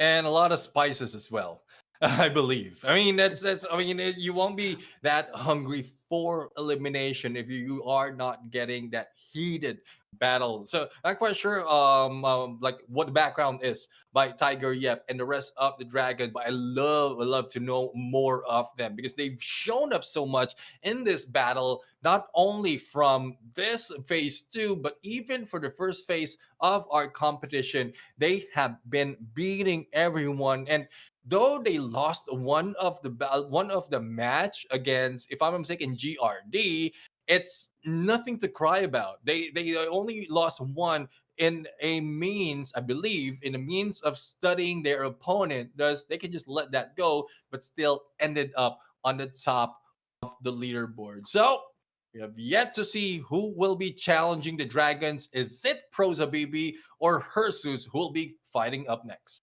It's going to be a great matchup between ZQT from Hersus and up against Panda for You or Diablo from ProzaBB. I mean, this is going to be insane, because all of these layers are going to be top notch there for ProzaBB and Hersus. And the matchup is just all about who's going to seal in their healer when they're playing this Annihilation match in this best of 5 series that we got, Boss Neptune. Yeah, definitely. I mean, we're still on the Indonesia, Thailand train right now, and couldn't agree more with what you mentioned. Like, who will be taking down the healer? Who had a better plan, better approach to turn it over that quickly, similar to what we've seen the Dragons do. But it's much easier said than done, especially as they have. Like we have witnessed how Pros Habibi and Herses went back and take back their place in this quarterfinals from a reverse sweep from either end. So it's really tough to understand who will be having an advantage or who will be winning this game. Yeah, I mean, it's just all about finding yourself into a great situation, right? Now, Mhm. one thing for sure, Harris's and Pro Shabibi, it took them quite some time to get back to their initial strategy, right? They lost the Mhm. first two maps up against their enemies, but they find their way back by winning map 3, 4, and 5 back to back to back. So, again, you cannot be too sure if it is going to be a 3-0 here, because these teams know how to be resilient and they know how to play that long game. Yeah, let's see who will be playing that long game and who will be surviving. ZQD is in here up front and personal, but receive a lot of damage. Thrown a little bit of foam bomb, but will not be able to make it work. Sees one slide in on left hand side, try to take a shot, but no one peeks in. Versus. Okay, this is it. The ZQT, you're putting it on the front. He's got himself quite a great weapon to utilize. Once those informations gets to kicked in and this drone gets eliminated, this is going to be a lot easier for you to go for the push. As the stack goes Ooh. through now, it's C-Pong first to go down. Boom goes down, recovered and backed up by Panda for you. Shield has been brought up and ZQD has been pushed down. Diablo goes down from the hands of Chalk and the flank is on. Chalk will be pushing it together with ZQD to take down Z-Pong and Travs right now. The healer being targeted. This is not a way to go down. You don't want your healer to go out, and there you have it. There you have it. The moment Travs goes down, the rest of the teams are taken out. Yeah, just find that healer early game. That was the game plan for Herses. They targeted that last guy, and it was so easy to eliminate the other two players that were remaining for the side approach of BB. What an early start that we have here for Herses, ZQT, and Sipung. Definitely gonna be a great matchup here. Yeah, let's see how well will the rest of Pros Habibi respond to what Herses has to offer. Shots right now into some, but a little bit too quick for ZQD. He knows where to throw that foam, and Z-Boom will be hit and will be taken down. Almost shield gun right now pulled out. The rest of the team, Panda for you, goes down. Yeah, they just look so dehydrated and unprepared for this gunfight. ZQT is just running them over, but now you see some players go down from the side of Versus. Pro Shabibi able to get some tags and actually reverse the situation as ZQT needs to be back away. Let's see if they can pull this through. Sipung and the rest of the teams, they are trying to make their way in against Hersus, but ZQD backs away in the nick of time, trying to survive. Two goes down already for the side of Hersus, and Diablo and the rest of the team. There goes the foam, a slide and roll, a headshot overall, and Travis will be hit, but still alive and kicking though. Trav is still alive. He is on, and now to take down the best player for Hersus. Easy time for Pro Shabibi to win that, but that was close. It was scrappy. It was Pro Shabibi Sipung. It was the first player to go down, but again, with the revive going on and the recovery done for Pro Shabibi, they made it possible for them to take that round and forcing overtime. It is Annihilation Central Shopping Mall. The way I'm looking at it, since they are targeting Travs in this battle, they're doing the bait and switch. They did the bait and switch in their first part of that game, thus two of their players went down. In the final moment of that battle, same goes, bait and switch has been pulled against ZQT, and he's just trying to take down Travs, but it was just so much for the side of Pros Habibi that they can fire down against ZQT. Man, looking at the way that this game is panning out, right? Again, pretty close for these two squads. Adjustments were made, and this time, again, aggression coming through for hers as well. Pro Shabibi tried to play that mind games to play passive and back away and withdraw from their initial position.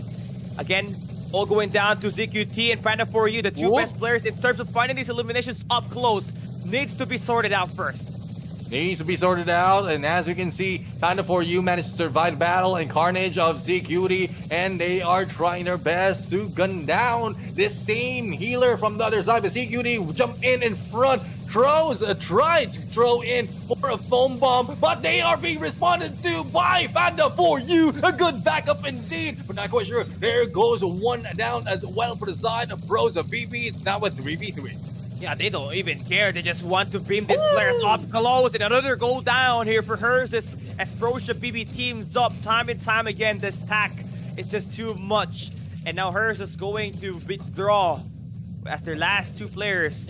Gonna try to survive as much as they can. Chalk is up here trying to play a close angle.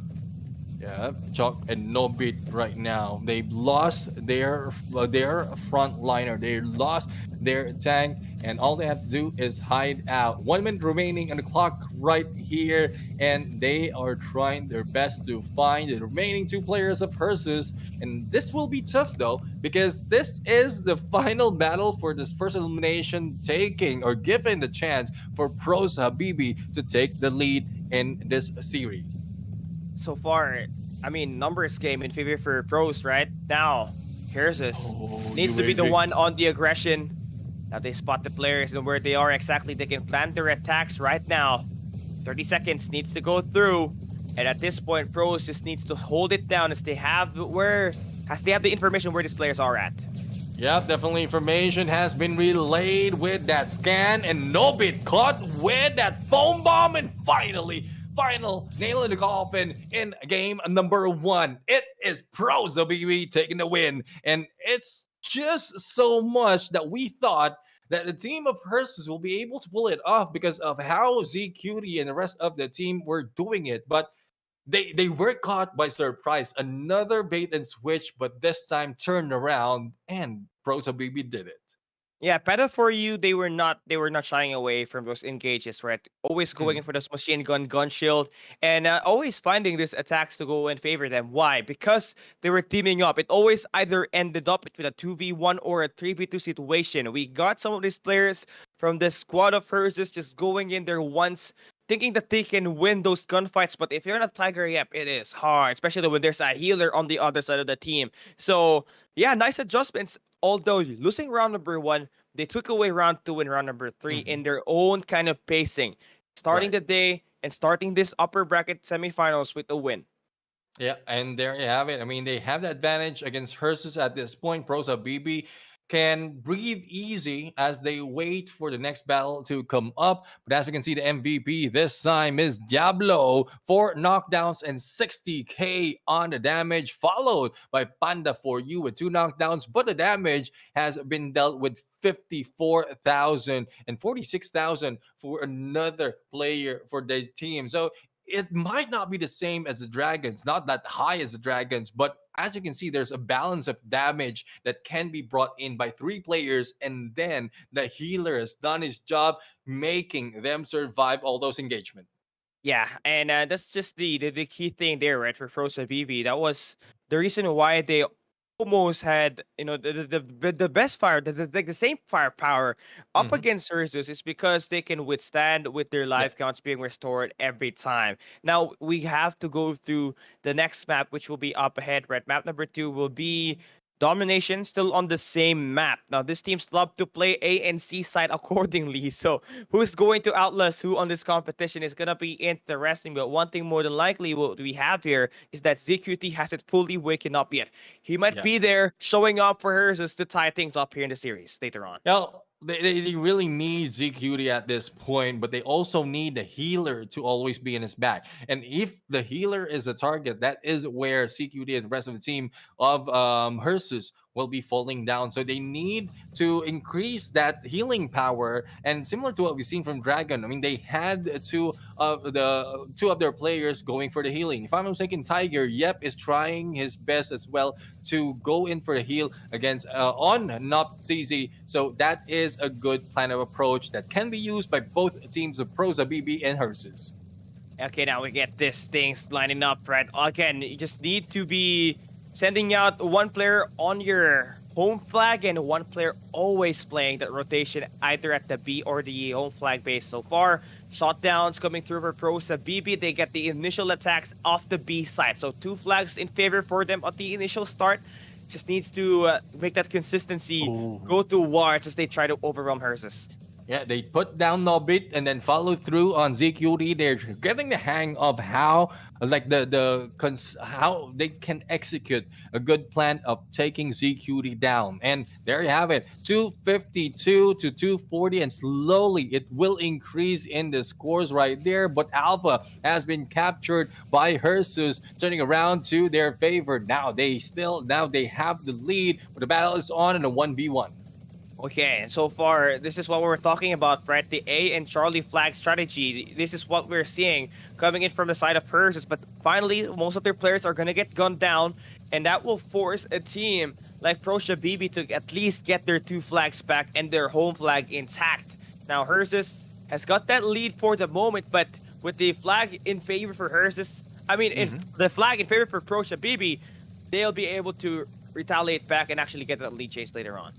Yep, definitely. And all you have to do is have someone who is strong enough, like Panda for you, to face up against CQD, because the aggression of CQD is just so much that if he goes down, it's easy to clear up that Bravo. And this is what's happening right now. It is Panda for you, and if I'm not mistaken, the healer from their side, Travs, who's just securing the Bravo, and then the rest, Diablo and Sipong, is just going in for rotation, trying to find an opening, if not trying to find those who are trying to get that Charlie. Yeah, I mean, looking at this attacks happening at the fountain spots once again, it is going to be a kill onto Hersus. No bit there for the shutdown as well. And they are continuing up the Alpha and Charlie. That's been successful. And they can initially even go for a B capture this time, since it's going to be pretty wide open, as there's only one player that will be there for this side of Prosha BB at the moment. ZQD just crossed over, didn't really pass by on Bravo and just helping out onto the Alpha capture. Prosha BB though has a slight lead against Hersus at this point, but ZQD is just waiting for that opportunity. He just doesn't want to go guns blazing, especially as 2 of the teammates is gunned down. Panda for you right now being gunned down. Death is stuck in a foam bomb, doesn't really phase, and is trying to distract the rest of the teams of Prosha BB as backup is coming from behind.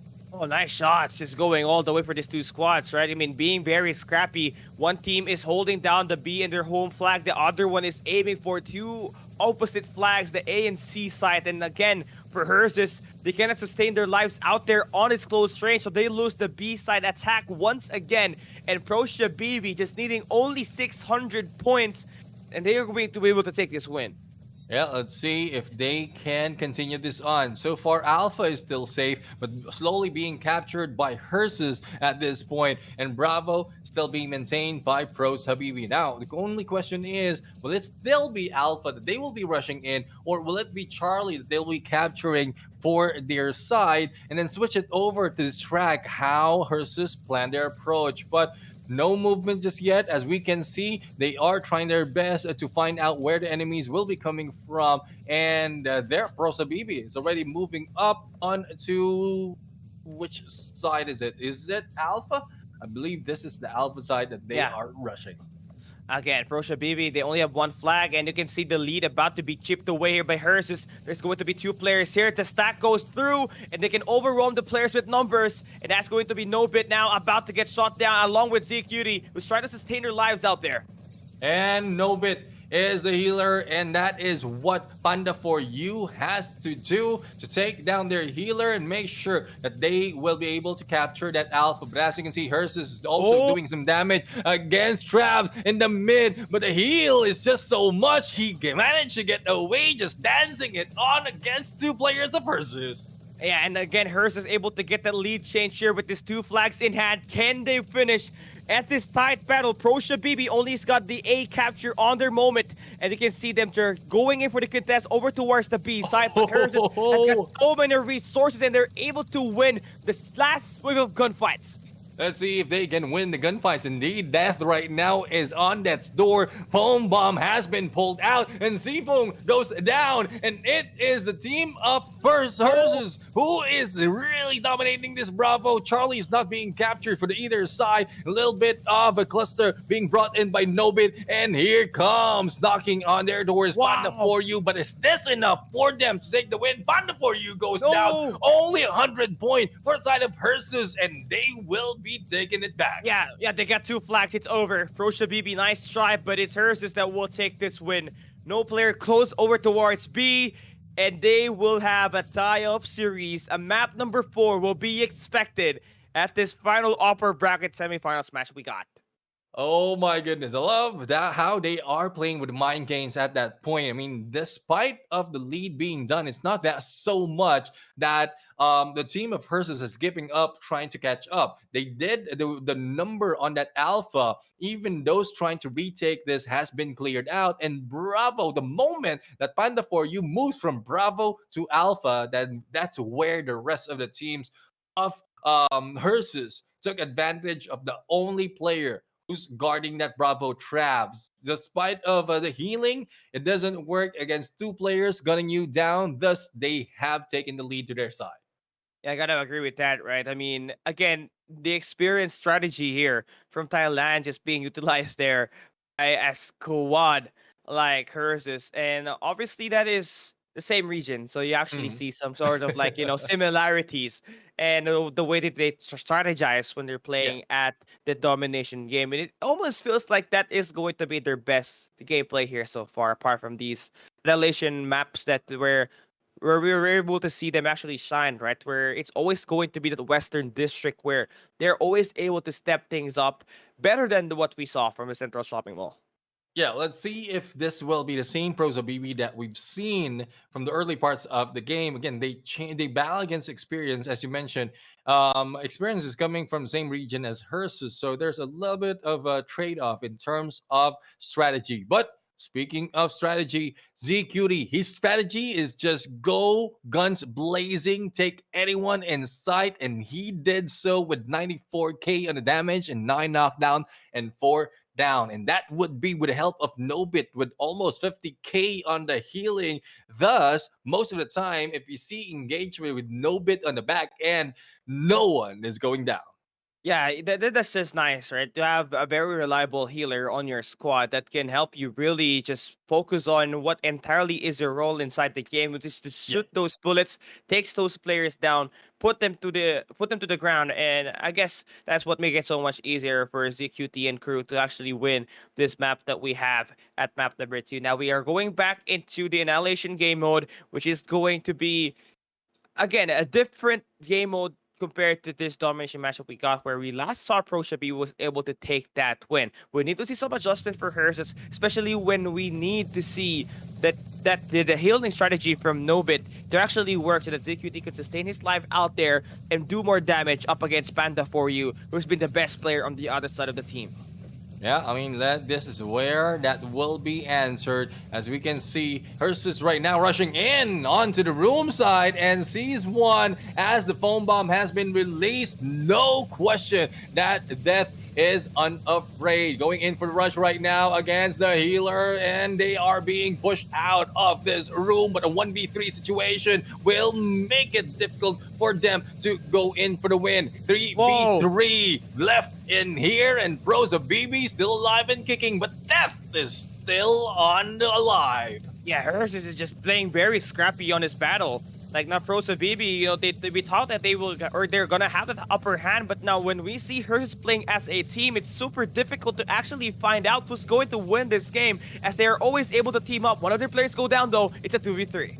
2v3 situation. Chalk right now is still alive and kicking. Will be able to go in for the backup and wait for the rest of Prosa BB to rush in. But Chalk is a little bit too distant against Death, and Death has to vault himself, and Panda for you will be taken over on that move. Chalk goes down. Panda for you hits Death on his heels, and it is a 1v3 that you don't want to be. And there goes a point for Prosa BB. Yeah, just when they had initial control over towards the rooftops, that was just the catalyst for Prosa BB to run them over. And again, looking at Travs, and with his help, letting Diablo just finding those kills again on the top, up close as the front man. Just make it again so easier for Prosa BB to really go for those knockdowns and play for those numbers game. Yeah, let's see. I mean, numbers game really is an advantage for most of the teams, but as you can see, Prosa BB just backed up already, similar to what we've seen Dragon do, but the difference is they are receiving damage. So not quite sure what the plan is. Sifong is being gunned down. No bit though, as well as Death is being targeted from afar. They are now dealing with damage, and let's see if that is enough for them to back off. But the thing is, I don't think so. Prosa BB might still be in trouble, and the team of Hersus, all they have to do is wait for time. So 2 minutes remaining on this clock, and all they have to do is wait it out. A backstab coming from ZQD, and there goes the foam bomb. But the rest of the team will be able to respond, and there goes the hit against Diablo. Yeah, they have opened up the floodgates here. They have the position in control. ZQD, the siege has begun, and they have taken down one of the players Diablo eliminated. And there goes ZQD, still managed to survive despite of being hit in the foam bomb. Here comes the chase. Travs right now. This is the guy that he has been targeting all day long. And Travs goes down, and the rest of the team, it is tied to 1. Yeah, as soon as they had that parking lot space in their position, right? It was just easy for them. And what made it like super in the way of Hersus was when they were able to take down Diablo, one of the best close range player that Prosa BB has on their roster. Now we got that round number 3 here. Overtime being pushed up. Hersus, they always love to play scrappy, and they will do whatever it takes that will give them an opportunity to really close the distance down, and where ZQT will be able to shine. There goes the push right now, but the shield will be able to cover their approach. And here comes Panda for you, but meets with the shield as well. And as you can see, we have Hersus backing off in the perfect timing. Will be able to hide out. Now, Utilities has been pulled out already, but as you can see, the distance between them, it doesn't matter because the gunfight still continues. But Pros Habibi putting up a good set of damage against Hersus, but they're not moving out of this room. Yeah, I couldn't agree more, right? 2 minutes in this game, and they already want to get hot in this gunfight. The bullets just raining down upon Hersus. Has got a better position in this circle and in this room itself. And wow, explosions just going off, and it's just total barrage of skills and attacks with the guns. And Hersus has lost one of their players. Unfortunate for them. They're so aggressive at this point. Position for the side of Pros Habibi was a little bit too strong. Thus, they survive. But I think with it has been balanced already in a 3v3. Nobit will be targeted. And Panda for you, if he realized that was Nobit, then they can just gun them now, making sure that the team of Hersus doesn't heal up. Yeah, again, a minute and 20. You already know Hersus. They're gonna love to play it slow. They will let Prosa BB do most of the damage here. Trying to bait them in while they heal up. One of the best ways for you to gain an even upper hand. Yep, upper hand indeed. ZQD has been stuck in there, but Chalk just moves in on the side. Healing Gling has been done on Panda for you. And let's see who goes down next. They haven't gone through that door just yet. They don't want to risk it, but Nobit is the one just speaking out and trying to be hit a distraction as ZQD moves in and try to cross the enemy line. And they know where these players are at. The UAV is intact. And just needs to formulate something of a plan or where they can enter that rooftops and just get those eliminations, right? 30 seconds is left. They gotta move in. Prosa BB and Hersus is fighting for map number 3. This is an essential round for them to win. Definitely, with 20 seconds remaining, we have yet to see another knockdown from either side. But the only question is how much damage has been dealt from their end. 12 seconds remaining. ZQD still alive, being healed, and there goes the takedown. Seaboom goes down 3v2, but it's quite balanced in a 3v1. And there goes Travs being chased out, and there goes the battle. Hersus wins this game. Yo, that is going to be one close of a match there. But one thing more than likely, Hersus came in prepared to win an annihilation match. They did lose up against the boys of Prosa BB at the Central Shopping Mall, but at this time, flooding in and just utilizing their drones as well as the healing game. healing strategy that they were utilizing were a lot better. That's why they were able to sustain their lives out there at that final round where they were going up against a close range battle up against Rose Habibi. And looking at both of these teams, it seems like that was the longest annihilation match that we've seen. I know Yeah. it doesn't die down on the time. We've seen some of the play, some of the games that really ended up with 0 on the timer. But the way I'm looking at it, Pros Habibi and Hersus most of the time they are so fast in their approach that it doesn't end that long. So I guess this only shows that's quite fair between these two teams. The only question is, will Pros Habibi get back on the horse using that domination as their turning point for that game number 5, or will this be Hersus' game? Since the way we're looking at it, they know how to rotate, or they know how to play with the rotation in this map. Yeah, I mean the ANC strategy of playbook coming in from experience was all Yeah, the way down there at the lower bracket. This team right. can definitely utilize that and again become a very confusing team to deal with because you're going to be focusing up on only 2 flags. Most of the time, the default is going to be A and B, but this Hershey Mhm. squad they focus on the A and the C capture. But on this match result for this map number 3, we have Herzus winning it with ZQT as the MVP with a 76k damage to begin with. Yeah, and well, again, ZQT is always coming out of our mouth, especially at when the team of Herses is playing in this game, because no question he is the one of the players that has that tenacity, how bold he is in playing the game. Though he does back off in some of the engagement, but it's very very seldom that we see him back off. Most of the time he just rushes in, especially in Annihilation. Now let's see how will it work in Western District in terms of domination. So for those of you guys who are just jumping in here on the stream, we are dealing with Annihilation and domination at this point compared to last week where it's just only Annihilation on these matches. And we're also looking at the best of 5s in a series. So it will be a longer day all throughout. Don't think that it will be over after this match because we still have a couple of series left. But given that we've already spent the first few minutes of this game and the battle is now onto that Bravo side. Yeah, one thing you don't want to start here is you dropping down.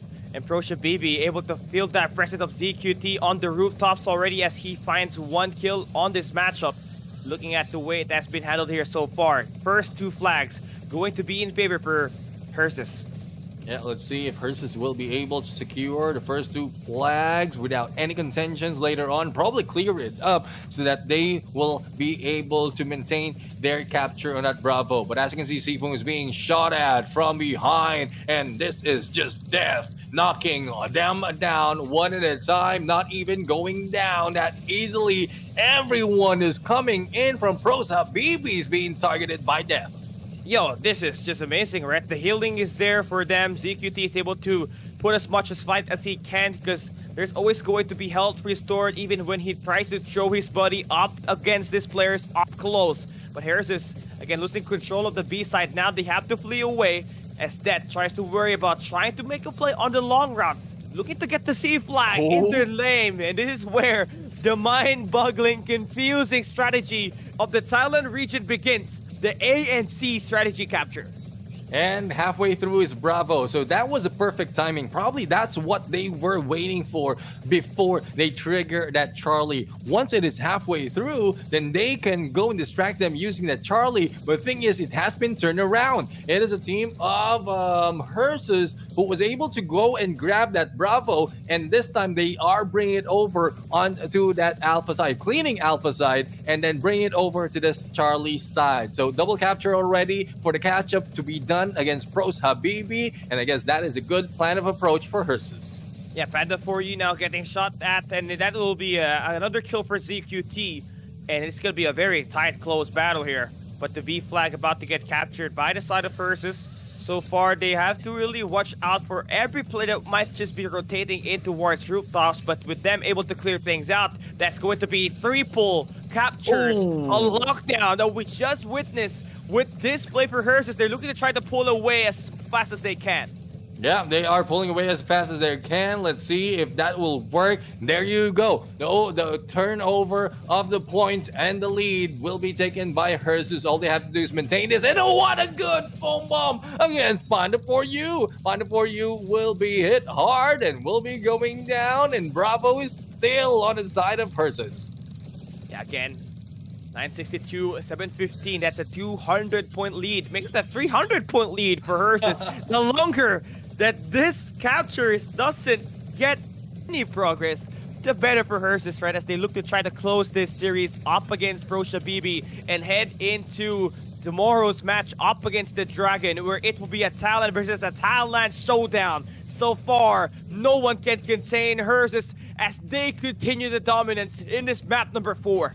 Definitely dominance indeed for their side, and there is no movement at all. Finally, a movement for the side of ProShabibi, and here we go. Death right now, going in for a hit. Panda for You goes down, and they maintain that alpha push. Now it is a 1 against 2 in terms of capture, and Hersus managed to complete that the triple cap right now, and the spawns is just above them. But there you have it. Recovery has been done. Death is still alive though.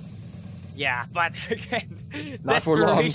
desperation for ProShabibi right now as they face the death and the might of Hersus, who is looking to play at the upper bracket finals again, just showcasing how much they know the domination battle in this game itself. I mean, given the fact that the score line is already on a 1,700, they can just let go of the double capture, Yeah. maintain that Bravo, and they will still win this game. But again, they want to do so. They are so hungry for a quick game and a quick match to end. So they are going for another triple cap and no, a double cap for the side of ProShabibi. They are not letting it go, but there you have it, 1,900. And it's getting close. Only 3 ticks to go, and it is over. Hersus will grab that 3-1 on the scoreline. Yo, Thailand, this Thailand region, they have already been locking things down, and there will be 2 Thailand teams at the grand final. So you already know that at the championship slot, there's always a guaranteed Thailand team to be in there. Yeah. But in the Indonesian squads, they know how to play it very scrappy. They love to play those central districts, but they got to be better when they're playing at the western. I mean, they're good at central shopping mall, but when they play this western district, it's where things kind of fell apart when they're playing up against these Thailand teams. Yeah, well, the thing is, I'm looking at who will be playing next. And if I'm not mistaken, all of these are coming from Indonesia. So Yeah. this is an Indonesian battle on the lower bracket of our competition. And going into the match result right now, we have our MVP ZQT with 8 eliminations and almost 80 on the damage, or 80k on the damage. Yeah, again, I love that this teams really have those solid 2 players that can provide them those damage, right? I mean, Yeah. ZQT and that right there for the squad of Hersus. And again, going down to the lower bracket, it's gonna be very tough because, again, there's another Thailand team in there that's going to be experienced down below, and you're never too sure with that squad. They can turn things around, but again, you would need to find those mental resilience to stay alive out there at the lower bracket, which will be coming right up next. Yeah, well, we'll have to see what will be up next right now. Again, we have just ended 8 matches for today. We just finished we just witnessed those who are crossing over for tomorrow. But we are going in for match number 9 and number 10 when we return for a break, so don't go away.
And we are back once again. I'm Neptune, the gentleman Garcia. Together with me is Cali Gaming, and we are heading over to our match number 9. The Battle of Indonesians is like it will be happening in the lower bracket. The Boss Falcons and the Boss Lions. So it's not just against the same region, it's coming from the same organization. The only difference is one has a tail, the other one has wings. So which one is going to win? Well, I think the one that has a wing will win, but who knows?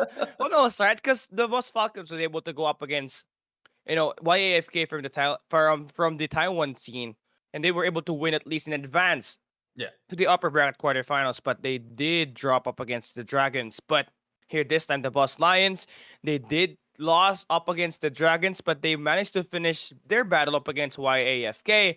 So I guess it's going to be an interesting battle here. It's finally time to decide who's going to be the boss team in this battle as they fight for survival in the lower bracket.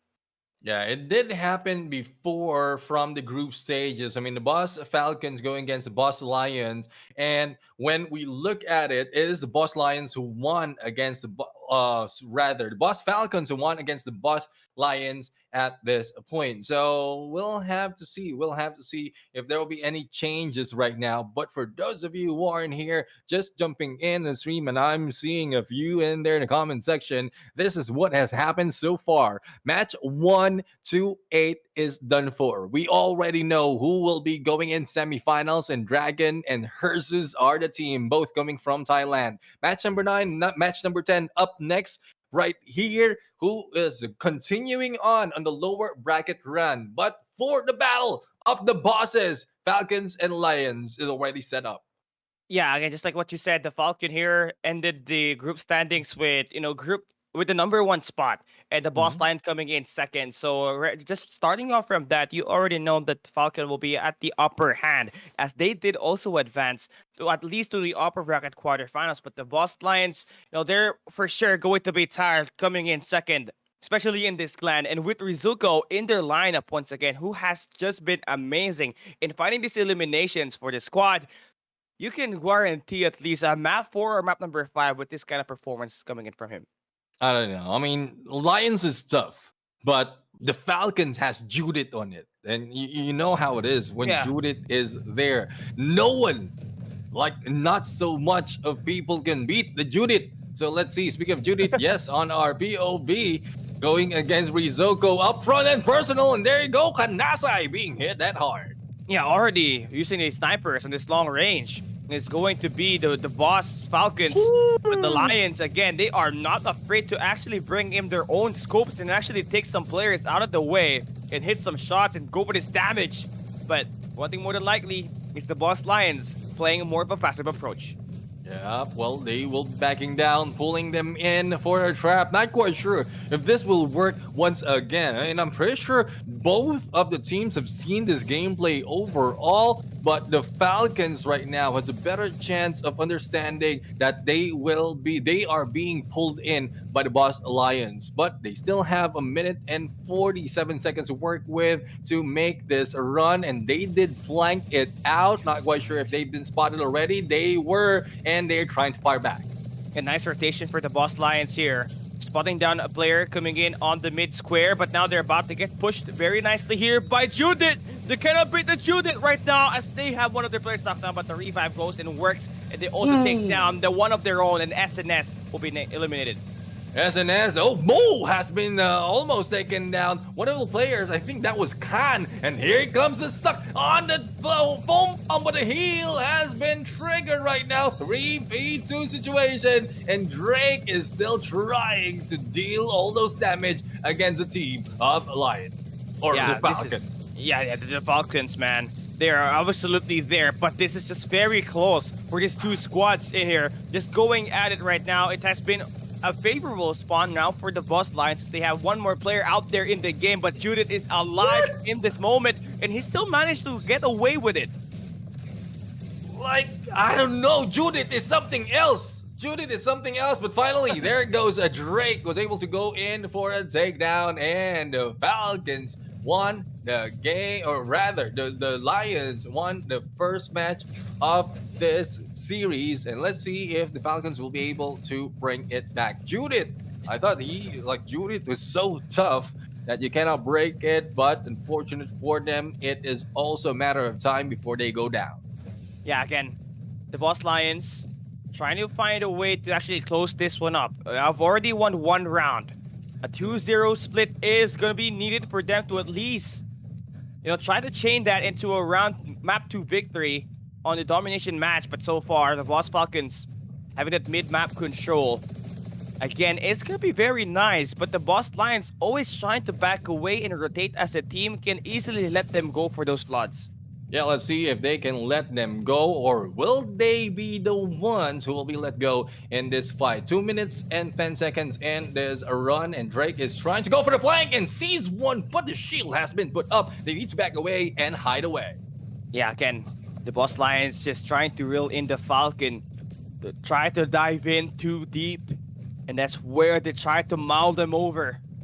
The Lions just going at it once again, staying at their home base through the Falcons lair. They don't go right. Go into the Lions den. Let's see if anyone can be pulled in the lines then.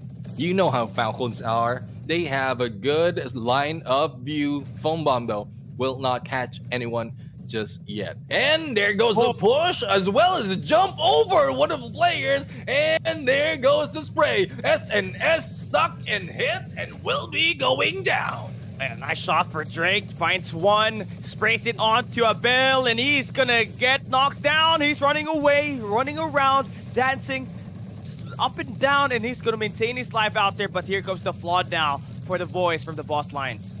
A bill is being hit, ding dong, and they grab a point as we end that first round. That was quite quick. And the Boss Lions, though despite that we were expecting Falcons to be a better team, but I guess they are trying to do the same. They are doing the same thing as we had from the group stages. I mean, the Boss Lions is becoming a little bit strong at this point, pulling them in, ready to bounce, and that's what they're doing at this point. The moment the Falcons are caught off guard. And again, that's always going to be a nice way to start it off, right? Because this team, the Boss Falcon, they just lost up against the Dragons. They have no momentum coming down to the lower bracket. And with you actually able to take down YAFK, you have won at least 2 or 3 maps in your way, right? So you need this win just to make sure that the momentum and the mental game of your enemy is going to be remaining low. And with this 1-0 lead, it is possible for them to continue up the rally and use this momentum at this map 1 to go in for a beatdown at this game 2. Yeah, let's see if they can go for a beatdown right now. I mean, they do have a good control, understanding of Central Shopping Mall. And if they can continue this on, then they will be able to get this round number 2, despite of a different mode of annihilation. Rizuko is our MVP, 7 in knockdown and 61k on a damage. And Judith, despite of being the MVP, not so much of damage or as well as knockdown being done from their side. So not quite sure. Again, your assumption might be the best story to tell, because they just went in fought against the Dragons and lost 3-0.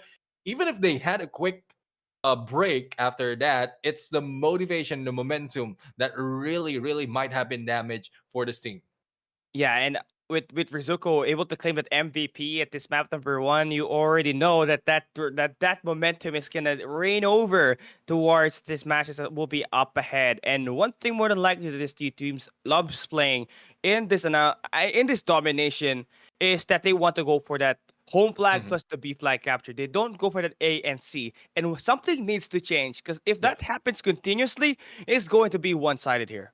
Exactly. I mean, we've seen so many gameplays, so many better tactics in this domination match, and all you have to do is replicate what they are doing best, and just let go of that waiting game. Most of the time, it's just a waiting game for this team until the timer runs out. But as you can see, it's A and B already being captured, and Bravo is more than halfway through for the side of the Falcons. Yeah, again, nice shots to maintain this B side. The Boss Lions, again, they're going to get flooded on through now by the Boss Falcons, but numbers game wise, the Lions can just go into this and just finally eliminate one last player. And that's going to be a bail to finally get the first 2 captures to start the game off.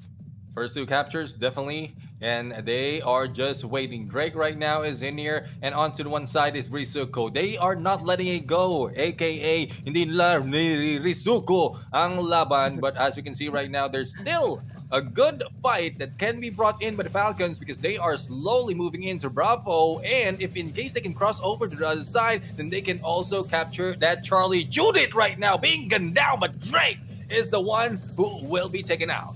Yeah, doesn't need a one dance, man. He just needs to go through this continuously. But flag in the hands of the Boss Falcons. But you can see the other 2, the Alpha and the Charlie, is gonna be in the Boss Lions side. So they gotta be able to contest at least their home flag to maintain that deficit from being one-sided. Yeah, I mean, that is the gameplay. That is mind games that has been brought in by the Lions, even from the earlier Annihilation. So let's see if they can be countered by the Falcons at this point. Falcons right now, LCE doing his best to spot anyone who is going down. The good healing galing from LCE right now, but he might be gunned down and taken out, and that would be very, very beneficial for the side of the Lions. But as we can see right now, there's still one in here alive and kicking as they cleared out that Bravo. 2 captures already, and they're not letting go. Yeah, they took down the healing drone as well as the restoration field there, and that made it so much easier for them to at least finish off the last 2 players remaining for the Boss Falcons, who's going in for the contest off the B side. But now adjustments being made. The Boss Lion find themselves inside of an island as 2 of the platter flags on the map is gonna be in the hands of Falcon, which is gonna be 2 opposite sides. So you gotta think about getting those home flags in your game and lock it in so that you maintain the lead moving into the second half of this domination. And here we go, Drake right now face to face being hit by the melee, but will be able to get away. Now let's see if anyone will be waiting up in here. And yes, they did. A little bit of backstab action happening, and Foam Bomb hits him, and Drake goes down close to 1,000. The Boss Lions, they are still trying to go in for this fight. And Mo right now, there's no need to wait. There's no need to heal at this point. All I have to do is beat down ICE. Yeah, but there's 2 players here on this fountains area on the map, and you are gonna get eliminated. And now the lead switch is about to ensue as the Boss Falcon maintaining the A and C flag capture in their gameplay consistently, and not to mention the B side already in their hands as well. A rotation, a massive rotation for the Boss Falcons to put themselves at the lead with a total lockdown. Total knockdown indeed. And let's see if Charlie can, or Bravo can be grabbed by the Lions as they go in for approach. Drake right now is doing his best to not being seen and not being gunned down, but LCE is going in, ring around the rosy in this battle, in this fountain. And there you go, up close and personal. The jump shot will not work for Ice. Yeah, nice shots just going through there for this team. The Lions, you know, they have been gone down time and time again. It has been the Falcons that has managed to regain back their momentum and managing to continuously put in so much pressure on all of the flags that is available on this game. Just only 500 points for the Boss Falcon to accumulate, and they'll be able to take this map number 2. Yeah, let's see if they can continue on and take that 500 points. Here comes Rizuko for the backstab against SNS, and Foam Bombs hit them. Drake and Rizuko goes down, falling 1-4-2 on the trade. But Lions right now will leave that B behind as they will be respawned from the other side. And the Falcons and ICE is still maintaining their hold, trying to go and chase them down. Yeah, amazing plays here for the Boss Falcons. This is going to be taking a miracle. If the Boss Lions want to take this win, they need to get all of the flag captured in their side. And with these 2 flags still in the hands of the Boss Falcons, it is going to be harder for them to accumulate all of these points from here on out. Judith and crew now going to get shut down, and it's the Boss Falcons able to take this game away with a very dominant ending. 3 flags captured. Yeah, Rizuko is in there. Rizuko ang laban. That is what happened in that fight. And the Boss Falcons will be tying it up right now on a 1-1. Now, this is looking like a long day, a long game between these two teams because if I'm not mistaken, coming from the same organization, most of the time, you know the tactics of the other teams. Yes, you can win because this is a competition, but understanding how their minds work, especially if you're trading some of the tactics, then it will be really, really tough and it might go for a mile in that best of five. Yeah, I gotta agree, right? Then all of the screen time that these teams are trying to do, obviously they have to meet at some point, right? Just to gauge who's going Yeah. to be that better team. And so far on the annihilation, it was the Boss Lions, but in this Mhm. domination, the strategy of just getting this A and C flag capture and just defending it with all your sheer will was the more aggressive approach in this game and what paved the way for the Boss Falcons to actually win map 2 to tie up the series 1-1. And map number 3 will be coming right again later on, which will be annihilation, a game mode. So whoever wins it obviously will have that big momentum going on. Yeah, definitely. I mean, great advantage overall in this series of the Lions and the Falcons. And we will be switching over, changing gears to Western District. I mean, the Dragons has brought in different tactics earlier in terms of utilizing that distance of the spawns to their favor, knowing that the middle lane and the open area will be pushed a little bit. So that is one thing that you can do, especially if you have great confidence from your snipers, from your long range battles, and you will be able to take damage a little bit early. But let's head over the match result right Whoa. now, which tied up the battle between the two bosses. It is SNS and MVP with 84k on the damage and 9 on the knockdown. But as you can see, in total, this is around this 21 eliminations from the side of the Falcons. And if I'm not mistaken, that is around 16, 17 for the side of Lion. A lot of eliminations or a lot of knockdowns overall on this from this team. Yeah, there definitely was a lot, right? But again, the game is all about this objective wins. Yes, those skills are gonna help you progress all over the Yeah, map, but if you cannot actually go in and capture those flags and defend it all on your own, it's gonna get tougher for the Boss Lions, right? They did have right. so many adjustments going into this battle, but the Boss Falcons just came in aggressive. They want to tie up the series and they make sure that these attacks actually line up. Yeah, let's see if they can line it up this time around. We are going for another annihilation, and again, it's still we don't know. We don't know who's going to take which side. What tactics will they be waiting or using at this point? I guess it's the usual, back to the usual rooftop and the room side being covered, but who will deal the first damage and who will be in the other side waiting for it to end? Yeah, just look at these two players from the Boss Falcons just holding on to one of the corners on this room Boom! side and just beaming down. It's gonna be Drake. And yeah, already spotting this initial information, you already know they're going to be there up top.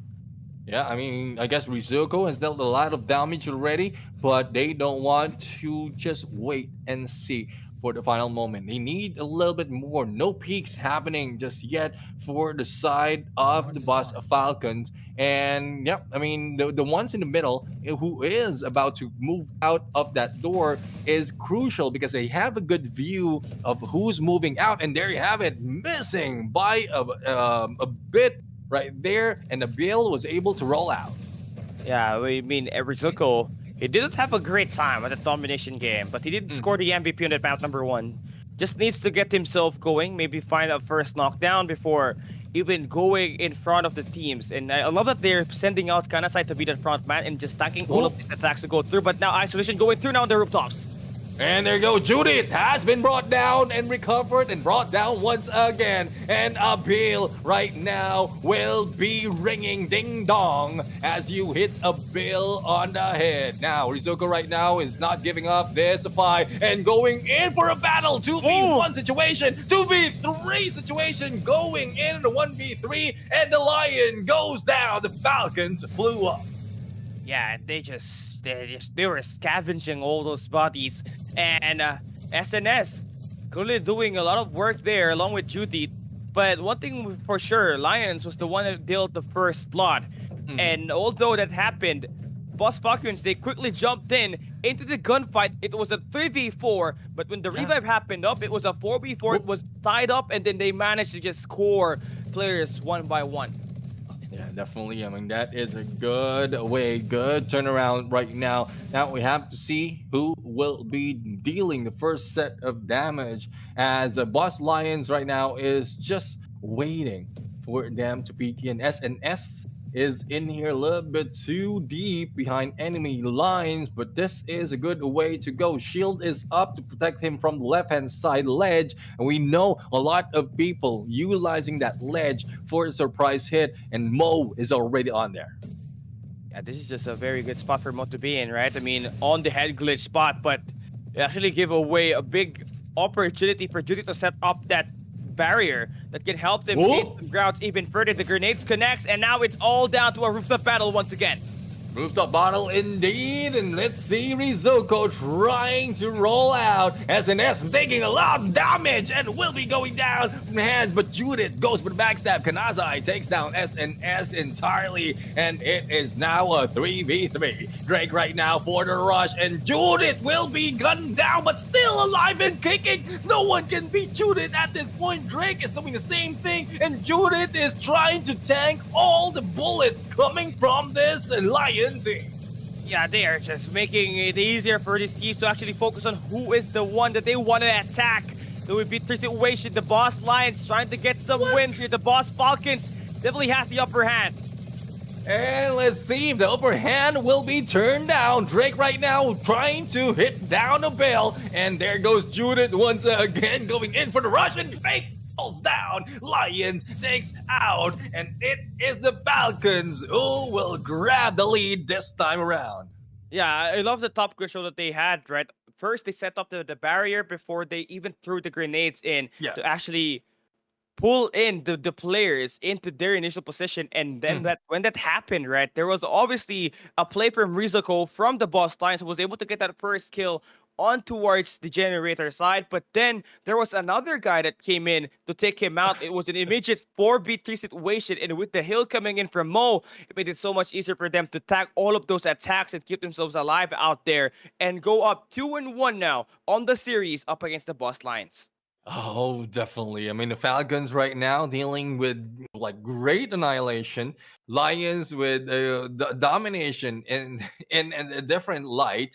Now, let's see if there will be another change in tactics in terms or between these two teams. We are still going to deal with Western District. This time around, we're going to jump in domination, but in a bit, we're going to see the result as well as to who has dealt so much of damage as well as made so much of a knockdown that really changed this game. But I love your analysis in there on the game. It's not often that we see that much of a gameplay on a once they are on the face-to-face, especially on that final moment. But as you can see right now, we have the Falcons MVP SNS. He received, this is one thing for sure, he received so much of damage, but he still ended as an MVP in that game.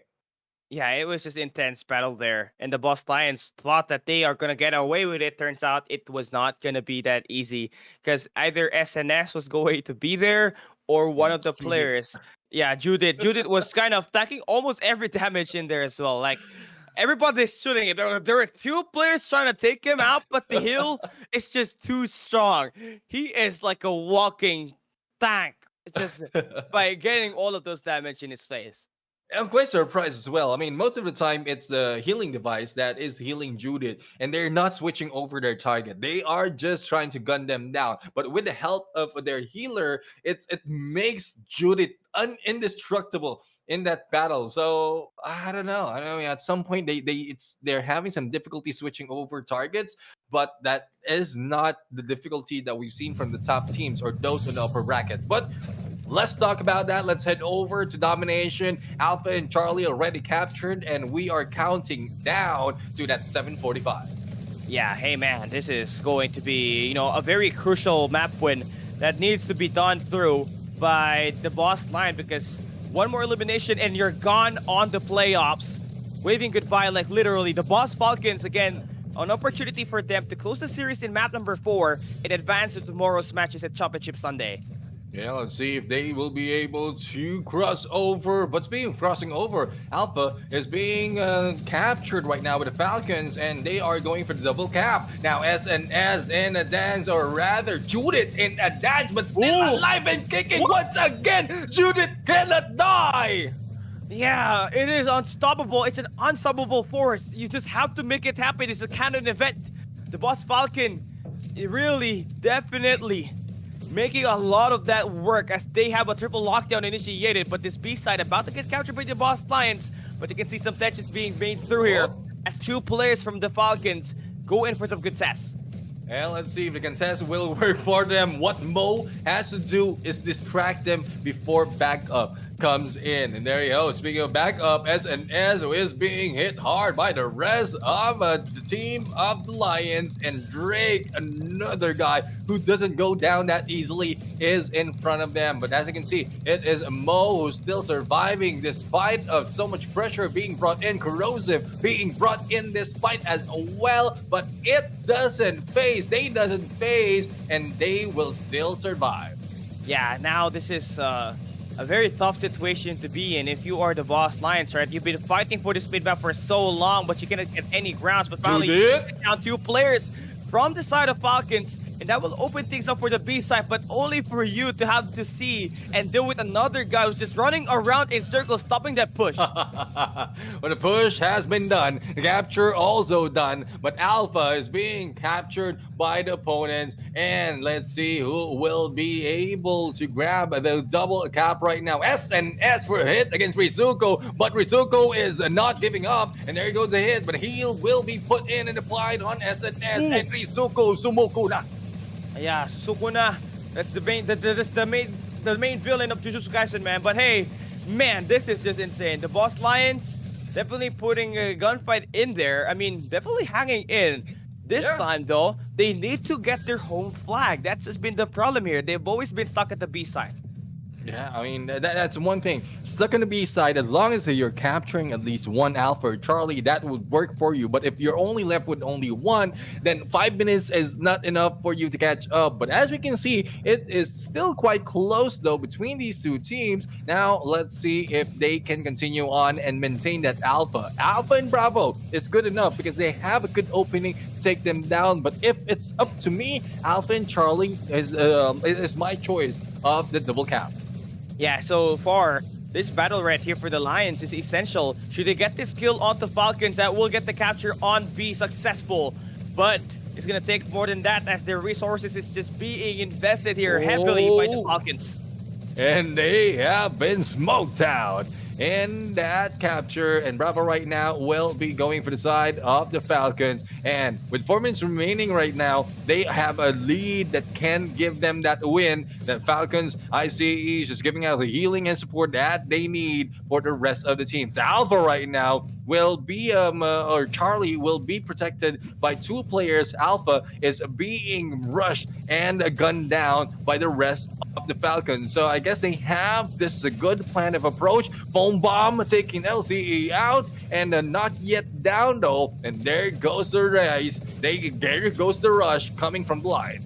Yeah, the Lions, again, trying to make a comeback here, but they need another flag to be captured. They take down Ice. Rizuko able to combine 1. They knock down 1 player. Now they are pushing it more, lure in the players and actually eliminate them on the B side. So there, you got the B flag. You got 2 flags in your lineup, but you need to erase the deficit even more because the Falcons only needs 250 points to win the battle.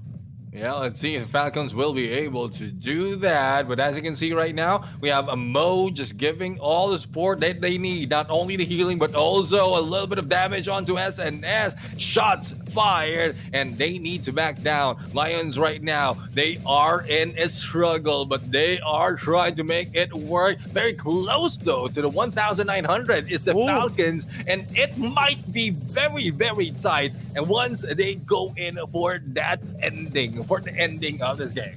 Now, you don't want to lose this if you're the Boss Lions because you are fighting for your life. Now the stack goes to the Falcons and the Lions goes down. Falcons with only a few more seconds remaining, and this might be it. The battle is over, Oh. and only 1-2 count, and the Falcons will push through, ending this game on a 3-1, pushing Lions to the cliff. It was close though. 2,000 to Very. 1,923 point ending. So although it may have ended like that, right there, at least there's still going to be secured the boss Lions on the Championship Sunday tomorrow. So the boss squad that will be playing at the Championship Sunday tomorrow. Yeah. So definitely look forward to that. But again, another team is eliminated here. From 8 teams today, we have cut it down to 5. Yeah, only 5 teams remain. The only question is which one from Alliance Spade and Pros Habibi will be moving forward, and which one will be going home. Again, the mission is, the goal is to cut 8 teams in half, wait for the next matches to happen to see who will be the top 4. We already have Dragon, we have Hersus, and now the boss Falcon. So Pros Habibi or Alliance Spade, that is what we're going to witness in a bit. Yeah, but let's look at our match results here first and see what just happened here. You know, like Rizoko, he had a time of his life. He scored 10 knockdowns and 6 down for his team. But DBX SNS, he scored way better than that. 14 knockdowns plus 5 down, so at least 19 for him and 131k damage. That has to be the highest that we got today. Definitely. I mean, that is the record so far in terms of damage. And well, the thing is, we're talking about domination, but SNS reaching this height in terms of damage is something else. But 14 knockdowns, that is another thing, another record, I believe, that has been set already. But the boss's battle is over. I mean, usually it's player against the boss, but this is both the boss, so the boss wins. The boss Yeah. wins, the boss loses. That is the story of that series. But we are now jumping in to, if I'm not mistaken, ang huling last game for today. Yeah, ang huling last game, it will be the last game, Hersus and Alliance Spade. Another Thailand. No, it's not Hersus and Alliance Spades. It is Experience versus Alliance Spades. It's still going to be another series of the Thailand team versus an Indonesian region. So far, if you take a look at the numbers in today's playoff matches, it has all been the Thailand teams that has managed to secure a lot of the wins in this head-to-head series. So we need to see Alliance Spade actually step up here because Experience, they're gonna be out here on the hunt. Let me clarify that. So experience, I believe experience is already out. So I guess Oh. we're looking at Pros Habibi. Pros Habibi that will be going against Alliance Spade. So match number 10, if I'm not mistaken. So experience, experience did lose against Alliance Spade on a 3-2. So that was a long yeah. stretch of a series. But again, that is what we have right now. Not only that, you also have a little bit for you guys. We have some alloy reinforcement coating for you. So the numbers are 6862. Once again, it's all star 6862. You can also watch out the comment section, the pinned comment right there, so that you can grab that code. But hopefully you already got the first 2 that we have, because we are off to our final match for today. But the battle's not yet over, because it might end, or the final match might end today. For tomorrow, that will be the grand final. So even more excitement is being built up. The only thing that we're looking for is the team who will be moving forward together with the boss Falcon. Yeah, and the thing is here, Alliance Spades obviously gonna be having like that much of a much of a nightmare. It's a nightmare matchup against Experience. They had to play that map number 5, but here this time they're gonna have to go up against Pros BB, which is going to be very tough, knowing that this team, have been playing very well in this close range engage. The only reason why they lost was that they were kind of very, very eerie when it comes to playing those domination battles. Yeah. All right. Well, we are going to go for a quick break. When we return, match number 10 will continue. So don't go away.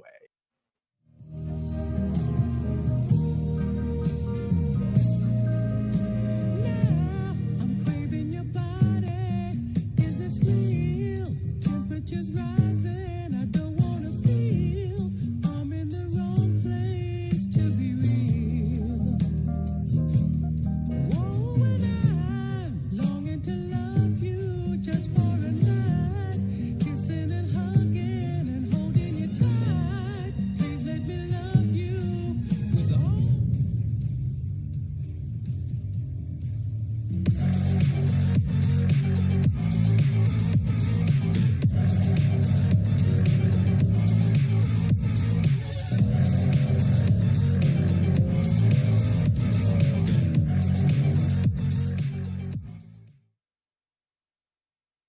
Ladies and gentlemen, welcome back to the show, and this is Undawn All Stars. I am still your casters together with Callie. I'm Neptune, the gentleman Garcia, together with Callie Gaming. We are the voices that you are going to hear and that you have been hearing all throughout this day. This is the phase 2 of our tournament, where we're going to find out which team will be moving up and which team will be going home for the final match of today.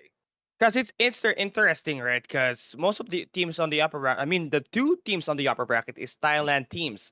Yeah. Now, you want to at least stack more of Indonesian teams there, so at least we get an Indonesia and a Thailand battle at the grand finals. But that we'll only find out if whoever wins this game, right? Lion Space, Prosa BB, they're going to be playing another best of 5 here, and both of which have played a map 5 all throughout the day, so they're ready for this moment.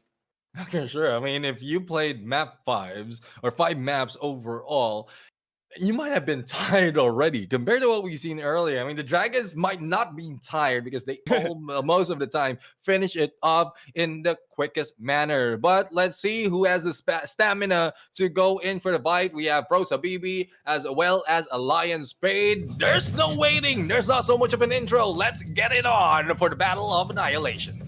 All right, we're starting it here in a central shopping mall. Mid-map control has always been essential, but as much as you want for that to happen, you need to take those initial damage and try to reel them in.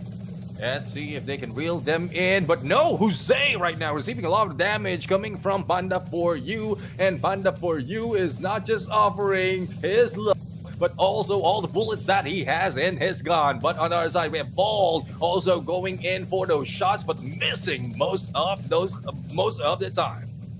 Yeah, again, a lot of aggression that we're seeing on this round number 1. A lot of shots being fired all throughout the map, and every angle has to be a player somewhere. And again, for Alliance Spades, you have to play really scrappy here, because the team you're going up against with is no foreign into playing this long game. Yeah, the thing is, it's taking quite long right now. Not so much of flank being done. It's just a peak after a peak that is being happening at this point. And no surprise, they don't want to be caught off guard. They're trying to find out the strategy, the best strategy that they can do. But speaking of strategy, Jose is trying to go in on the left-hand side. But the moment he peeks out, he will be gunned down. So it's very difficult. Zipong will be hit at the moment, but I think Jose was also hit. Thus, it's just a tie. Yeah, it's a tie Baluna, and again for these teams, right? I mean, Jose's not the guy you want to be playing up close, because he can drop that grenade launcher in your face and explode your team, and the explosion damage gonna be definitely significant in trying to dismantle every player. But now Prosa BB starting in this round number 1 with a more aggressive approach, now coming into the final stretch of this round number 1 as they drop in all of the nades and the utilities. It is definitely lighting up. And let's see if they will be lighting up and lighting down. Parlix was able to go in for the rescue, but a takedown from both sides has been done. Lion Spade and losing in a 2v3 situation. Prosa BB still alive and kicking and battling it through. And the question is, will they maintain this on? And they did take down another one, 3v1 in the situation. Whoa. And there goes a takedown. Prosa BB gets the point. Yo, that was like a long standoff. I mean, not a long standoff, but a long set of gunfight for these two squads right here. But one thing, more than likely, it was the health drone that was deployed that made it possible for Panda for you to get those gunfights and sustain those damages up against the last player coming in from Alliance Spades.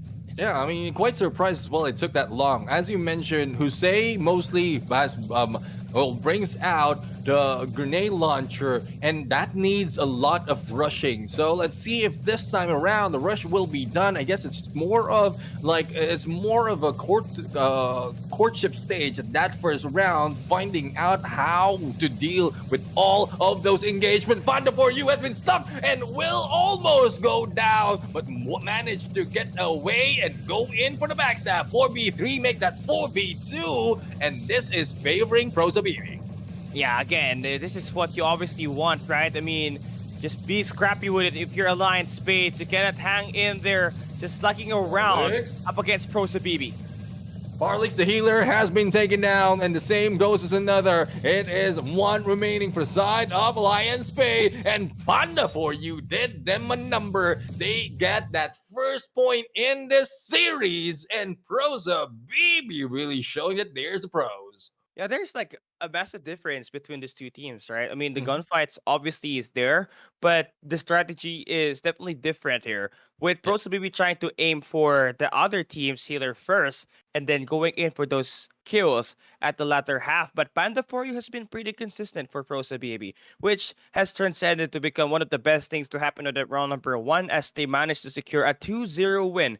Kind of very close, but Mhm. they always had that late stretch in their favor. Yeah, definitely. I mean, well, we'll have to see if Alliance Spade will be putting or pulling the same approach that we've seen from Pros Habibi and Herses, because so far, I mean, the reverse sweep is quite a long battle, and it's so risky if that is where you want to go. All you want to do is really tie up all the tactics that you have, especially if you don't have so much to lose at this point since you are in lower bracket. Just bring everything, make sure that you're enjoying the game as well, but bring everything that you have so that you will like the enemies will feel the fire in this fight. But as you can see, we have Panda for you as our MVP, tied up on the knockdowns with Ji Pung, as well as the damage so much for that Ji Pung. And Travs, though, dealing with 34,000 on the heel. Yeah, I mean that's just a lot of points that these teams are just starting to line up, right? But obviously, gunfight wise, Pro Sabibi has the upper hand in this battle. Domination is going right up next. Central Shopping Mall is still going to be the map, and for the longest time, these teams have been struggling on it. But Alliance Spades actually have adapted to the ANC strategy. I think that has been able to give them an opportunity to take down experience earlier at the lower bracket. But now Pro Sabibi obviously felt that when they're going up against Herses, so they might just try to pull the same thing again in this lower bracket to put themselves at an advantage. The only question is who will be able to adapt, who will be able to emulate those tactics that they learn from the opponent, especially if you are on the losing end. And again, both teams can utilize the same or probably bring out another. I'm looking forward to the latter to see who will have another approach, who have a different approach in terms of winning a game of domination. Because so much, if the tactics would be always an ANC capture and then reel them into either side and recapture Bravo, at some point you will be red and you will be taken down, cut off, like even before you cross over to the other side. So let's see as we begin our domination game in match number 10. Yeah, Pro Shabibi, they have won the first map, but this time going to be playing more of an objective approach. Trying to play for kills is great, but you cannot rely on it too much. You have to advance and get some map control. Holding down your home flag and the B flag consistently is going to be the main default, but you're going to have to prepare for all of these angles is being taken away by almost every other player out there in the map. And there we have it. The takedowns being done. Panda for you cleaning up on that Bravo side. And we'll have to see who will be going for the capture first. All tied so far in terms of point. Bull trying to get away from this battle, from those shots. But the dance is on. He gets in the corner and still fires back with a shield in front. Yeah, Ace Void, he's always been that objective player for Alliance Spades. We saw him do that up against experience, and he's been able to really hold himself out there, especially when they're playing the Western District. And obviously, he's going to be playing a big role here and just trying to maintain all the flags in their hands. But so far for Pro Zabibi, they've kept it very scrappy, but they still don't have those 2 flags lined up for them at the moment. It seems like they're all tied down right now, but finally, a movement for the side favoring Alliance Spade in this battle, or rather, it is Pro Zabibi in this battle in terms of that capture. And as we can see, the points is moving up further into the side of Pro Zabibi as they are increasing their points and their leads. All they have to do is maintain this Alpha and Bravo capture. Yeah, I couldn't agree more, right? I mean, the way that these players are just trying to set things up is going to be important, right? I mean, 2 flags have already been captured by Pro Zabibi, and Alliance Spade's trying to make right back into it by just giving them their own dose of medicine and just sacking their resources on towards that mid-map, but that's not going to work. If you want to try to throw out Pro Zabibi, you have to move them all the way towards the A side. You have to get that A side capture, get those 2 flags, and then you worry about the B side later. Yeah, definitely. I mean, I guess this is what Pro Zabibi has to offer. Going back to my point earlier, it has been done so many times. So all you have to do is cut the approach of those crossing over, trying to recapture the end of this map, and then stop them as they go in. So they are losing lives. Not only that, they're also losing a chance of Bravo being captured when they go in. But as you can see, it's just trade-off after trade-off on elimination. But Kali already mentioned, this doesn't matter. Trade-offs of elimination doesn't matter. It's more of the objective that you can do and the capture that you can do on either ABC. And you take a look at the lead now here for Pro Zabibi. They have already made it to a 400-point lead just by holding off 2 flags. And we're not seeing any traction for Alliance Spades. Yes, they're trying to throw their bodies inside of that mid square garden, but they all get gunned down because there's 3 players in there for Pro Zabibi. Alpha right now being chased down, and I'm talking about Jablo being chased down by Void, but back to battle onto that Bravo. Zay's not pulling out all of those grenade launchers. I'm missing that great grenade launcher battle coming from Jose. Panda for you goes down, but the lead is still favoring Pro Zabibi, and no one on the side of Alliance Spade is like batting an eye on capturing the other side. All they want to focus right now is try to capture and maintain this Bravo. But there you go. Finally, Alpha will be captured for the side of Alliance Spade, and this might turn over favoring them. They got a lot to work on here if you're Alliance Spades, because Pro Zabibi definitely still has got a 500-point lead. I mean, a 400-point lead up against you. Now, one thing more than likely, you would need to at least get a capture on the Charlie for a brief few moments just to stop that push from happening, because that's definitely such a significant lead that this Pro Zabibi has on the team. Yep, definitely. I mean, we talked about 1,500 plus a 400 to 500 lead will be very difficult to catch over unless you stop the time, and we are not seeing it happening just yet, though it is possible. We've seen so many teams does that, but Alliance Spade right now is trying to protect their area onto that Alpha side. So Alpha and Charlie to their favor. Let's see if they'll be able to catch it up as Bravo has been let go. Yeah, 2 flags for Pro Zabibi once again. This is just making it so hard for Alliance Spades to come back, because they only need 300 more points to win the battle. And Jose, Void, I mean, this is going to be, a tough fight for you, because you're putting yourself into a big disadvantage, because now if this win goes to Pro Zabibi, that is going to be a 2-0 lead on the overall series. But Alliance Spades are not going to be, foreign into those long games, as we said, but having no more lives out there in the lower bracket, it is gonna be a big emotional battle. Yeah, definitely. That will be really tough right now. 2 minutes and 35 seconds to work with, but the scores is still pouring in for either side, though there's an increase in pace for the side of Alliance Spade. It is still Pro Zabibi who's getting closer to that final page. It is 1,950 on this course, and I guess it's a matter of time right now. There's no catching up. Pro Zabibi grabbed their first 2 points. Yeah, that is just amazing stuff for them, right? Even though they got dropped down below by Hearses, they did not even slow down. They worked with what they usually do, worked with their pacing, just play with their rhythm, and that's how they're able to overwhelm the players of Alliance Spades, truly getting ready for this, and mainly part of the reason why, they've been able to advance to the upper bracket quarterfinals earlier. Well, there you have it. I mean, it's really tough right now, especially for Alliance Spade at this point, because they've already lost two matches. First off, in that annihilation, then domination. They tried their best to catch up, even with double capture, but there's a missing factor that they didn't do. The stoppage of the scores for the side of Pros Habibi, even for a moment, as you mentioned, Callie, will be beneficial for them, and it will also increase the speed of points going to their side. But it is what it is right now. We are going to switch it over to Western District. But before we go there, let's check out the match What? results. 12 elimination plus, let me read this correctly, 109,000 on the damage, followed by 107,000 in damage by Panda for you with 10 knockdowns in this fight.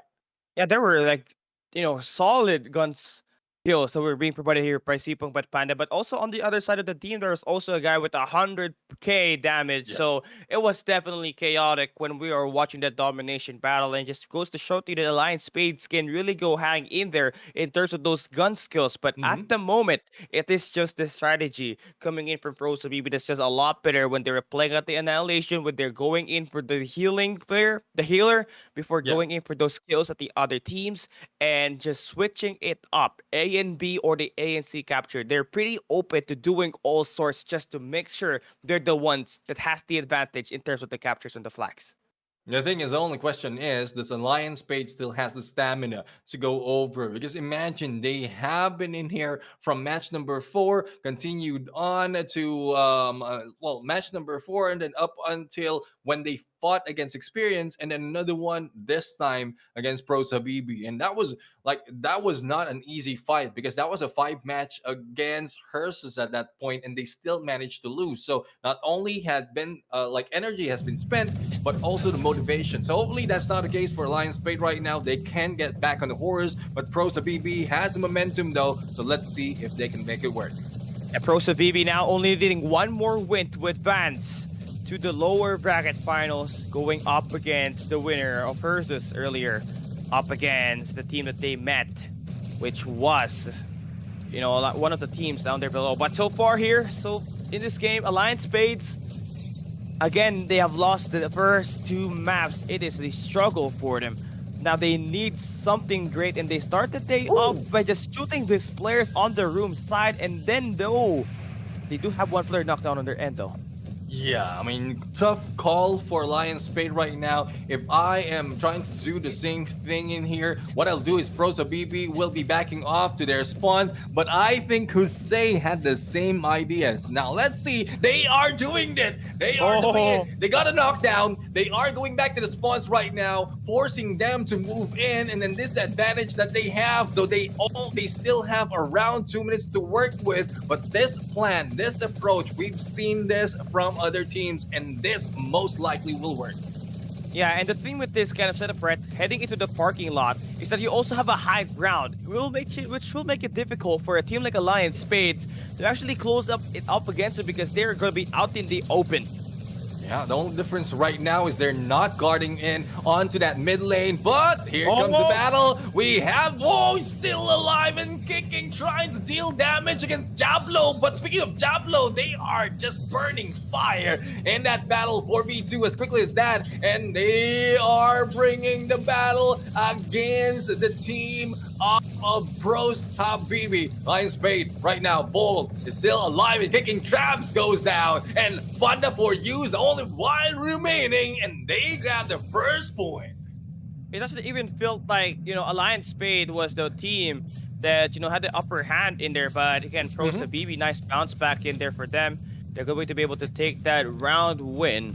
But I think it is going to be Alliance Spades that won that last round, because Farlix is on that team, right? So it's going to be 1-0 for Alliance Spades. And Pros Habibi needs to find a way to get their acts together here, because they initially had the numbers advantage. They backed away but played it too passive, which made it easier for Alliance Spades to turtle the needle through.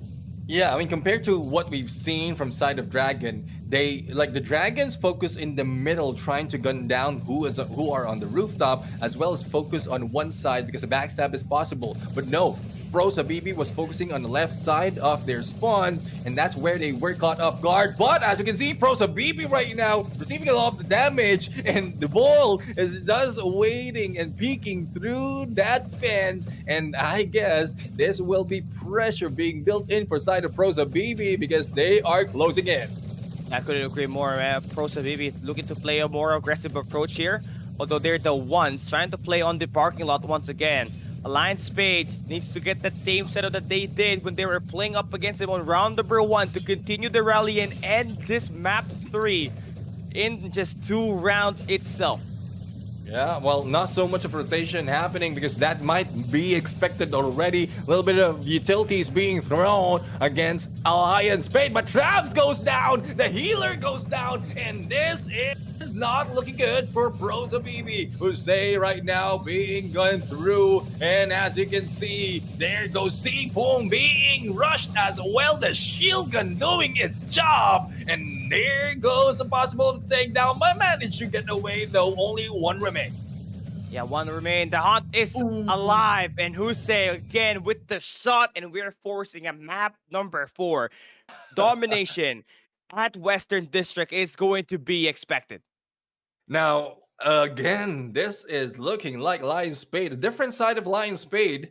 They managed to outsmart Pros Habibi despite of all the initial damage being done by Pros Habibi's side. But again, it's looking like we are going to stretch it over to match number 5. Especially with how Lion Spade is playing this. They are playing it smart, they're playing it aggressive at the same time, and you don't want to deal with that combination. Yeah, this team, they are not foreign to this long game. Alliance Spades have been playing map number 5 and map number 4s for so Yes. long today. So you give them 1 round for sure. They're gonna utilize that one momentum to chain it over to a map 4 or a map 5 finish, which is gonna be tougher if you're a team like Pro Sabibi, who obviously had to fight their way back here. Yeah, definitely. I mean, that is really, really a tough call. Now, we have yet to see them show us what they can do in this domination because so far earlier, it's more of Lion Spade who's like Pro Zabibi rather, who's taking over those tactics. Now, Lion Spade might be able to play this a little bit better because of the conditions that we did mention earlier. They can still go in either side, go in for the either side capture, but focus on that Bravo Charlie. Western District gives that opening for that alpha, so it's easy to be spotted once you're going for that alpha, especially if you're the ones guarding Bravo. But that is a crucial thing. Bravo needs to be taken to your side for that to work. Yeah, I mean, I agree, right? But for now, let's take a look at our match result here. Sipo once again popping up with 12 knockdowns for Frosa BB. And yeah, that is going to be 109k damage here for him. But SR being the MVP on the other side. And yeah, just a few knockdowns there for them. But SR managed 108 damage to finish things up. What? It Wait. seems familiar. It looks like Yeah. it was It going was a from map. dominate. Yeah, the map Domination. 2 match result. Yeah. Yeah, but anyways, regardless of which, I believe that they are still or we are still looking at Lion Spade in here. We don't have much of an idea who will be as possible as a MVP, but I guess it is a more likely that it is Hussein who still dealt the Yeah. most of the damage because he's always in front line. He's also always the one trying to gun down the enemy, but it might be different this time around. But at least a different side of Lion Spade has been shown in this battle, especially as they were almost in their falling grace from the competition. Yeah, signs of revitalized matchup here, right? Doing Mhm. more of the aggression on this map where we already know that Pro BB, when they get those knockdowns, they will try to play it passive and they back away Yeah. from the parking lots. Twice they did that, twice they failed to secure their round because that's where they are actually wanted by the team of Alliance Spades to drop Yeah. in so that they can filter out the lanes and just worry about what's in front of them. Yeah, I mean, I guess there's a perfect time. If it's something new for Pros Habibi, there's a perfect time to try and utilize that. But let's talk about that later on. So far, domination is already progressing. Alpha and Bravo being captured by both teams. Bravo, though, is going for the side of Red. Alliance Spade right now, or rather, Pros Habibi, if I'm not mistaken, are the ones who are taking over, and it is looking that they have the lead. Though it looks tight for the moment, but it is Alliance Spain who have the lead right now, and it's coming up strong. Yeah, Void is looking up at the right time. I mean, a key objective player for Alliance Spades, and it's just watching out the C flank, potentially where Pro Sabibi could actually go in for a rotation and just try to capture that, right? But Alliance Spades able to win the early engage that will give them this B side capture, and Void takes down Cpong, and everybody go down in the hands of the Alliance Spades. Void is really fired up right now. Now let's see what they can do. Alpha is being recaptured. God not going to the favor of Alliance Spade, but they can go and try and deal with it. Diablo and Jose right now is in the mix, but they are trying to gun them down. Hopefully they are not distracted, because the way I'm looking at it, Bravo is likely being caught as well. They've fallen for the trap, and Alpha will be captured or will be cleaned up, but Bravo, unfortunately for the side of Pros Habibi, was not taken completely. Yeah, Alliance Spades, again, winning more gunfights here this time. We need to see some bounce back for Pro Sabibi, as they are the ones at the lead heading into map number 3. Then they lost that series. They lost that map, and look at the gunfights just being a lot better for Alliance Spades as they continue to increase that lead. Already a 400 point that we're looking at here. 400 indeed, but let's see on how well they can maintain this. Panda for you right now, I guess they are. We saw earlier that, if I'm mistaken, like 2 or 3 shields has been brought in there in the mid lane so that they will be protected. But Bravo and Charlie will be captured by Pro Sabibi. A little bit of slowdown of scores will be happening for side of Alliance Spade. Now Charlie is slowly being captured by Alliance Spade, but no opening just yet for side of Pro Sabibi. Finally, Void will be targeted, but managed to get away. Yeah, Void will always play it very annoyingly. Like, he's gonna play that object like his life depends on it. So you can really rely on him if you are Alliance Spades. Just focus on your gunfights up front, especially on the rooftops where Pro Sabibi is just trying to push it through. Triple cap is possible right now, as we can see Diablo trying to defend out that Charlie, but he is going against 2 players of Alliance Spade. Alpha and Bravo already down. Voids being gunned down by Pro Zabibi and still revived. Now, as we can see, 1v3 situation, but they will need to move up. I believe Alliance Spade is already waiting for Pro Zabibi to step out of this room area. It's very difficult to push through unless you have a full squad or probably more numbers to your side. Yeah, Barrier is waiting for usage here for the side of Pro Sabibi. Alliance Spades trying to stop this capture on towards the C side, trying to win this gunfight onto C Pung with that machine gun ready and the nades being thrown out. It is working. Just a few more lives for C Pung, and he is gonna get shot down. No! It was a reverse card. Void gets eliminated, and now Pro Sabibi trying to push over towards B. Alpha and Bravo right now still inside of Alliance Spade, but there is a good chance that Pro Zabibi will be able to take over. But Alliance Spade, Jose, together with rest, will be pulling out some corrosives and taking them down as they approach. And Alliance Spade needs not to let go of this Bravo, only needs 1 or 2 guys to roam around and watch over Alpha. But I don't think Alpha will be contested that easily. As you can see, Jose is making sure that no one takes in a flank. Yeah, Alliance Spades just letting the clock tick. They don't even have to let that be in their hands anymore, because they are just waiting for the 2,000 point mark to clock in. Last heap of contest coming in for Pro Sabibi, but for sure is no bearing as Alliance Spade managed to secure map number 4. And for the 3rd time today, play a map number 5. This team opting for a comeback as they win map number 4 at Western District. Now, well, again, couldn't agree more with that point. They really want to play their 5 matches. Not quite sure what is deal with Alliance Spade, but I guess that's where they find their momentum. They study their opponent on the first 2 matches, but it might not work this time because as you can see, Western District is where they go in for the catch up at this moment. From earlier, it was from Central Shopping Mall, which requires pretty much different tactics. So if that is the play, if that's the game, the information that you're getting from the first part doesn't really entirely work for the second part. And the only thing that will make it a difference is this last match, wherein if you read what happened from the first match, you can turn it around to your favor.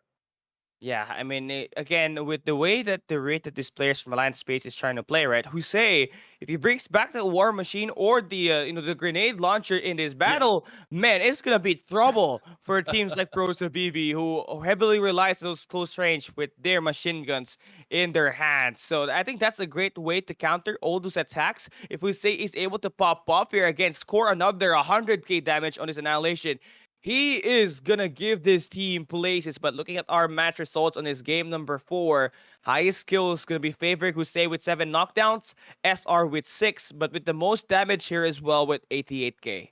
Yeah, Elliot 88k followed by 72 by Jose. And excuse me, that is something that you rarely see on domination. But this time around, when we didn't see so much of those elimination, it's more of a deterrent to make sure that the capture will not be done by your opponents. More of the tactics that they put in, and not so much of damage required for that. You can play with mind games, go in for full rotation, go in a 1v1s on those captures, and win it for you to get that point. But it's now over for any domination between these 2 teams. We're just off for annihilation.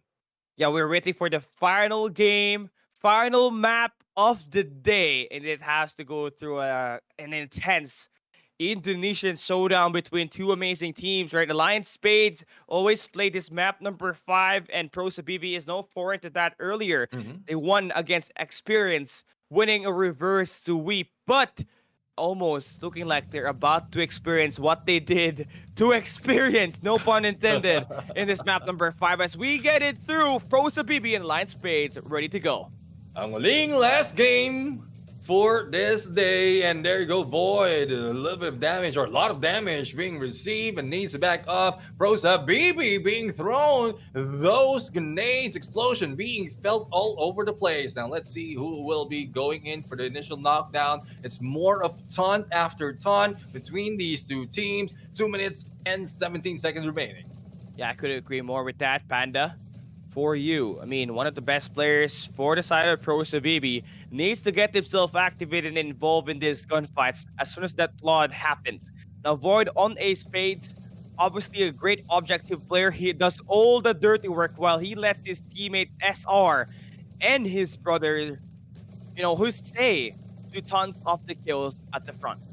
Yeah, well, we are seeing less and less teams of Prosa BB right now, and they are split up. But Alliance Spade is not backing off that quickly. Panda for you has been spotted on the other side. SR is in there, but they are being baited, and when they are being gunned down as well. Panda for you, though, is trying to use that shield as a little bit of cover for them as they heal up. But with 2 shields already up, this might be a good plan of approach for Prosa BB. Yeah, they still got the high ground. SR dashing his way through. And we got Hussein just utilizing the rockets in his hands to go in and light up some shots and finally knock down one player with signature grenade launcher.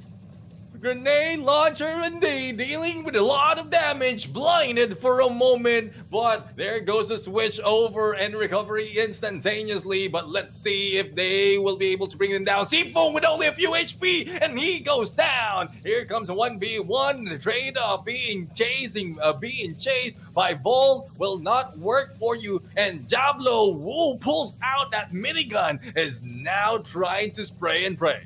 Yeah, this is nice jobs here fighting those Scrappy, but Alliance Spade loses their life, and Diablo, for the hands of Prosa BB, will be able to get that win and forcing them a match point and game point at this central shopping mall annihilation.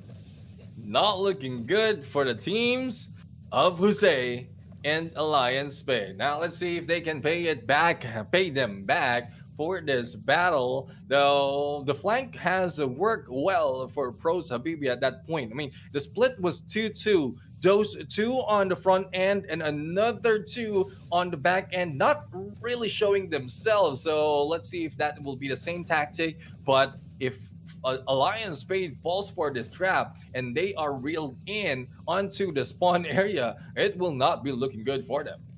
Yeah, that most definitely. And Prosa BV, they really love to play for this info game. And Void, I'm actually able to find some players here now up against Prosa BB. And his drone is there to actually help him actually sustain the life out there. On the fountain spawns is where Prosa BB is tucked away. Deep behind their home base, they're letting Alliance Spades do most of the engage.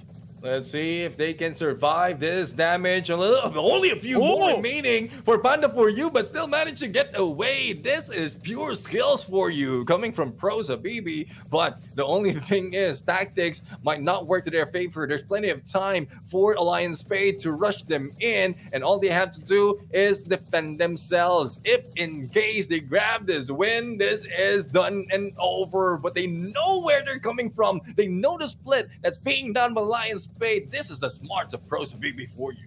Yeah, most likely Panda for you, they are gonna be in a very tight corner, right? Because the players are going to be in one of these alleyways in only one lane. And there's also going to be a guy on the main entrance point. Oh! They actually take down Void, shot down by Panda. It's a 4v3. 4v3 situation and a huge chance for Prosa BB to take the two down. Who is in the corner? A little bit of probably utilities or foam bomb action might be put into play, but there you go. The shield has been brought up, and there goes a foam bomb stuck in his heels, and there goes S down. Another one goes down from Alliance Spade 4v2. Yeah, Lives is just going down. Alliance Spade, they fall, and Pros Habibi takes the final match, advancing to the Championship Sunday, which will be held tomorrow. This is quite surprising. I mean, most of the time that we've seen five matches is they're the ones losing the first two and then going for the comeback. But I guess it's still a comeback for the side of Pros Habibi after losing two matches and then towards the end still managed to win. But based on that performance, especially from Pros Habibi, they know the gameplay. They know the map entirely because that's where most of the points that Pros Habibi has taken in this series.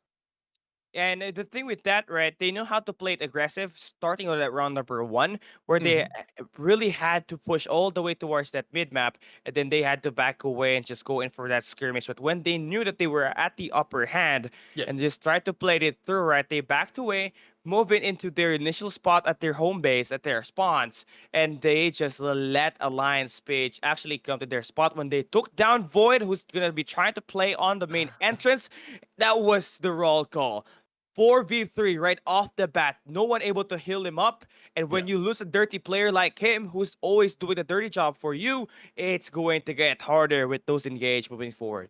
Yeah, definitely. I mean, it could have been working differently if, in case, the healer is on together with Void, who's trying to go for the flank. But it is what it is right now. Our MVP is Panda for you with 54k on the damage and 4 knockdowns, followed by Diablo with 3 and 45 in the damage. Almost close in here with Sipo, but the healing is not yet over, especially with Travs and their bringing in the healing galing for the side of Lion Spain. Unfortunately for them, they didn't put up so much of a fight, or they did put up so much of a fight, but didn't win those fights in this battle against Pros Habibi. Well, they did though. We thought that they will be coming back on a 3 or back-to-back battle, but it didn't work. Pros Habibi just caught them by surprise and reeled them from the trap.